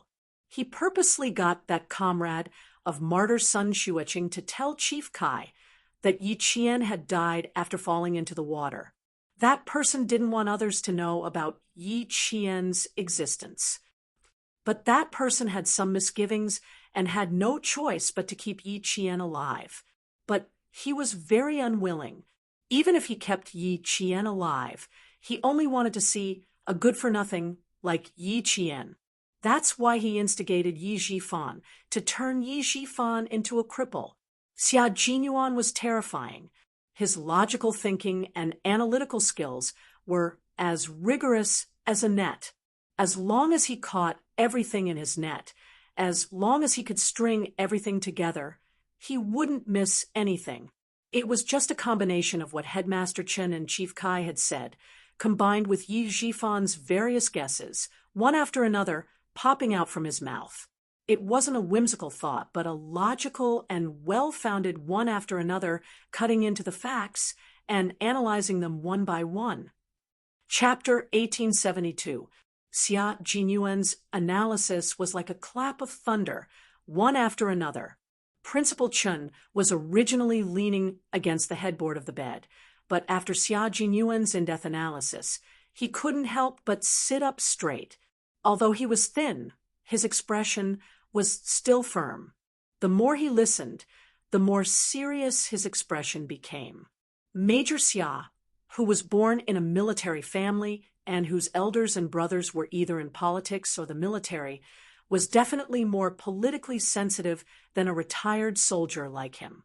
Every word he said would not be shot without aim, and his speculations would not be made carelessly. On the contrary, Headmaster Chen felt his back drenched in cold sweat after hearing his speculation. He and Uncle Jen had both made a mistake. Uncle Jen and I have both made a very serious mistake. Principal Chen, who had a serious expression, punched the bed with one hand and said in annoyance, "All this time, Uncle Jen and I have only thought that Yi Jifan's family treated Yi Qian this way because they didn't want the little Yi girl to be too outstanding and overshadow Ying. That's why Sun Dongqing always made things difficult for the little Yi girl. She either hit or scolded her because she was afraid that the little Yi girl would steal Yi Ying's limelight." It wasn't just Principal Chun and Uncle Jen who thought this way, but everyone in the village thought this way. Sun Dongqing couldn't bear to see other people doing better than her, and other people's children being stronger than her own, so she would definitely do this. They all thought this way, and never thought about it in other ways. I heard from Uncle Jen that not long after Sun Xueqing was buried, old Madam Yi started spreading rumors in the village. She said that her eldest son and eldest daughter-in-law died early because of the little Yi girl. Whoever wants to take in the little Yi girl, beware of bad luck. With just one sentence, she convicted Yi Qian, causing everyone in the village to avoid Yi Qian like the plague, afraid that they would be tainted with bad luck. Xia Jinyuan had never heard of this part of Yi Qian's past. When he heard it, every word turned into fine steel needles that pierced his heart. It pierced his heart until it hurt, causing his handsome face to twist into a vicious expression. How old was Little Fox? He was only 2 or 3 years old. That was a time when farming was a big collective, and there was no guarantee of livelihood. It was a time when news was blocked. No matter if they were in trouble or sick, the first thing they would do was to pray to the gods and Buddha. There was a rumor that the little fox was a jinx. The Yi family was really vicious. When Xia Jinyuan heard the pain in her heart, she sneered softly and said, "From the looks of it, old Madam Yi is paving the way for Yi Jifan to adopt Yi Qian. He's a jinx to his parents." Even if the village wants to adopt Yi Qian for the sake of the pension, they're scared by the fact that he's a jinx in his life. To treat the little fox so cruelly and viciously. It was only right that he cursed them until they had nothing left. Principal Chen only knew about Yi Qian's past from Uncle General knowing all this. He felt even more pity for Yi Qian, and his heart ached for this little girl.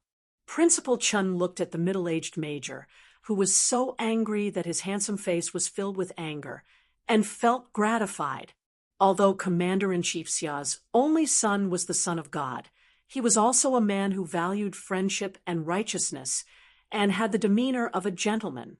If one day he was no longer around, with Major Xia taking care of him, Principal Chen would be able to answer to Uncle Jen. At that time, who knew why the Yi family did this? When old Madam Yi lost her son, everyone sympathized with her. After she lost her beloved daughter-in-law, the rumor that the little girl was a jinx was much more credible than the usual gossip. Chapter 1873. Yi Jifan, who happened to be the village official, was furious because of this.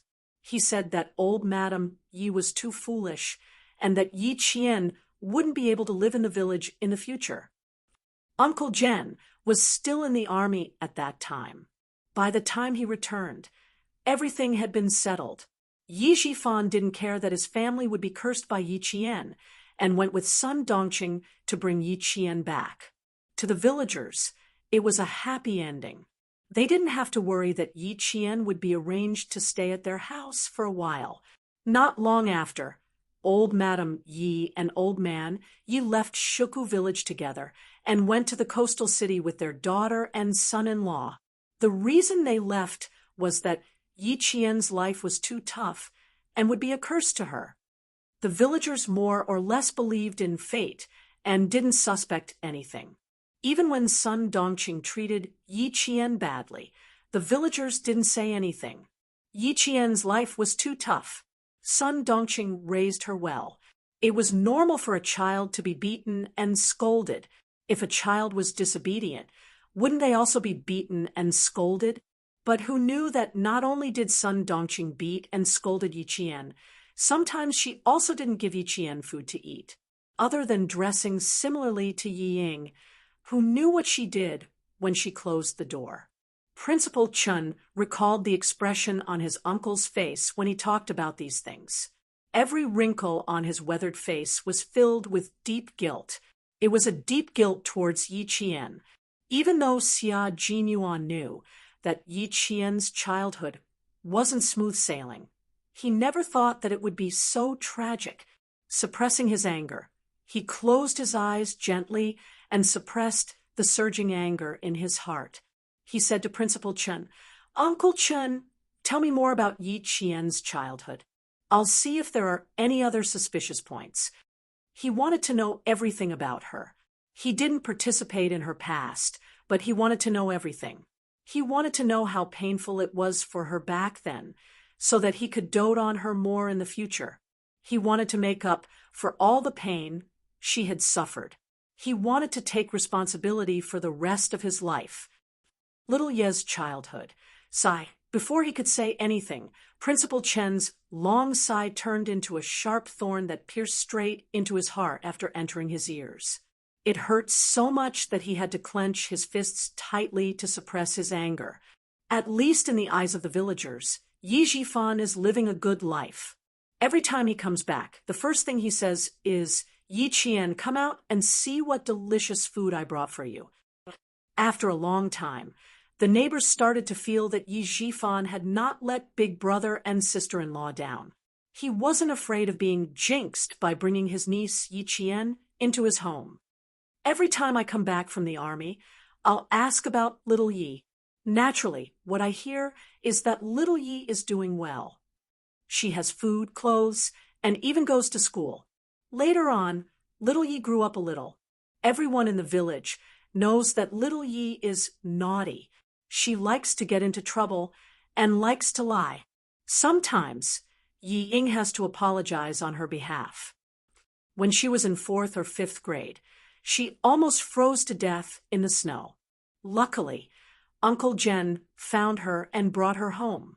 Unfortunately, little Yi at that time wasn't the little Yi now. She didn't accept any help from me at all. Every time I went to look for her, I would be scolded by Sun Dongqing. After looking for her a few times, I gave up. Just like that, little Yi lived in Yi Jifan's house. On the surface, everyone thought that she was living a good life. Scolding, beating, and framing became a common occurrence in the family. If she didn't say anything, no one would know. Chapter 1874. Under such circumstances, none of the villagers would stand up for Yi Qian. Even though the villagers were down-to-earth and narrow-minded and did not stir up trouble, in the face of Sun Dongqing's scolding and beating of Yi Qian, they believed that as long as Yi Qian had food to eat, a place to stay, and a place to go to school, that would be enough. It was normal for them to be scolded and beaten for being naughty. Faced with Yi Qian's tragic past, Xia Jinyuan clenched his fists several times before he asked in a low and hoarse voice, "Did Yi Jifan ever scold or beat Yi Qian?" No, it was always Sun Dongqing who stepped in, so it was not convenient for Uncle Jen to stand up for Yi Qian sometimes. When he saw that she was unwilling to come back, he just assumed that Yi Qian was doing well, so he gave up on bringing her back. Principal Chen sighed as he talked about Yi Qian's childhood. It wasn't until the second day of Chinese New Year that Yi Qian came to her senses and resolutely left the Yi family to look for Uncle General. You know what happened after that. That was when Yi Qian's bitter days finally came to an end. As for her past, if Uncle Jen hadn't asked about it, I wouldn't have known that she was living such a bitter life. Uncle Jen blamed himself and kept telling me that he blamed himself for not persevering and leaving the child in a wolf's den.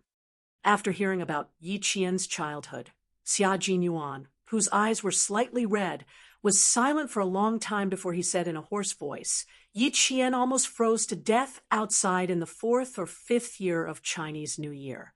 What was the cause? On the eve of Chinese New Year, Yi Qian did something wrong and angered old Madame Ye's one-eyed son-in-law, Sun Yaozu, who kicked him. Old Madame Yi also thought that Yi Qian was a jinx to her and was an unlucky person, so she ordered Sun Yaozu to throw Yi Qian, who was pretending to be unconscious, to the edge of the field. Just like that, Sun Yaozu's name was engraved in Xia Jinyuan's heart. He would settle the score with him, and old Madame Yi. Life had given his little fox so many trials and tribulations, but she had never bowed her head and admitted defeat. Once she woke up, it was as if she had been reborn from the ashes.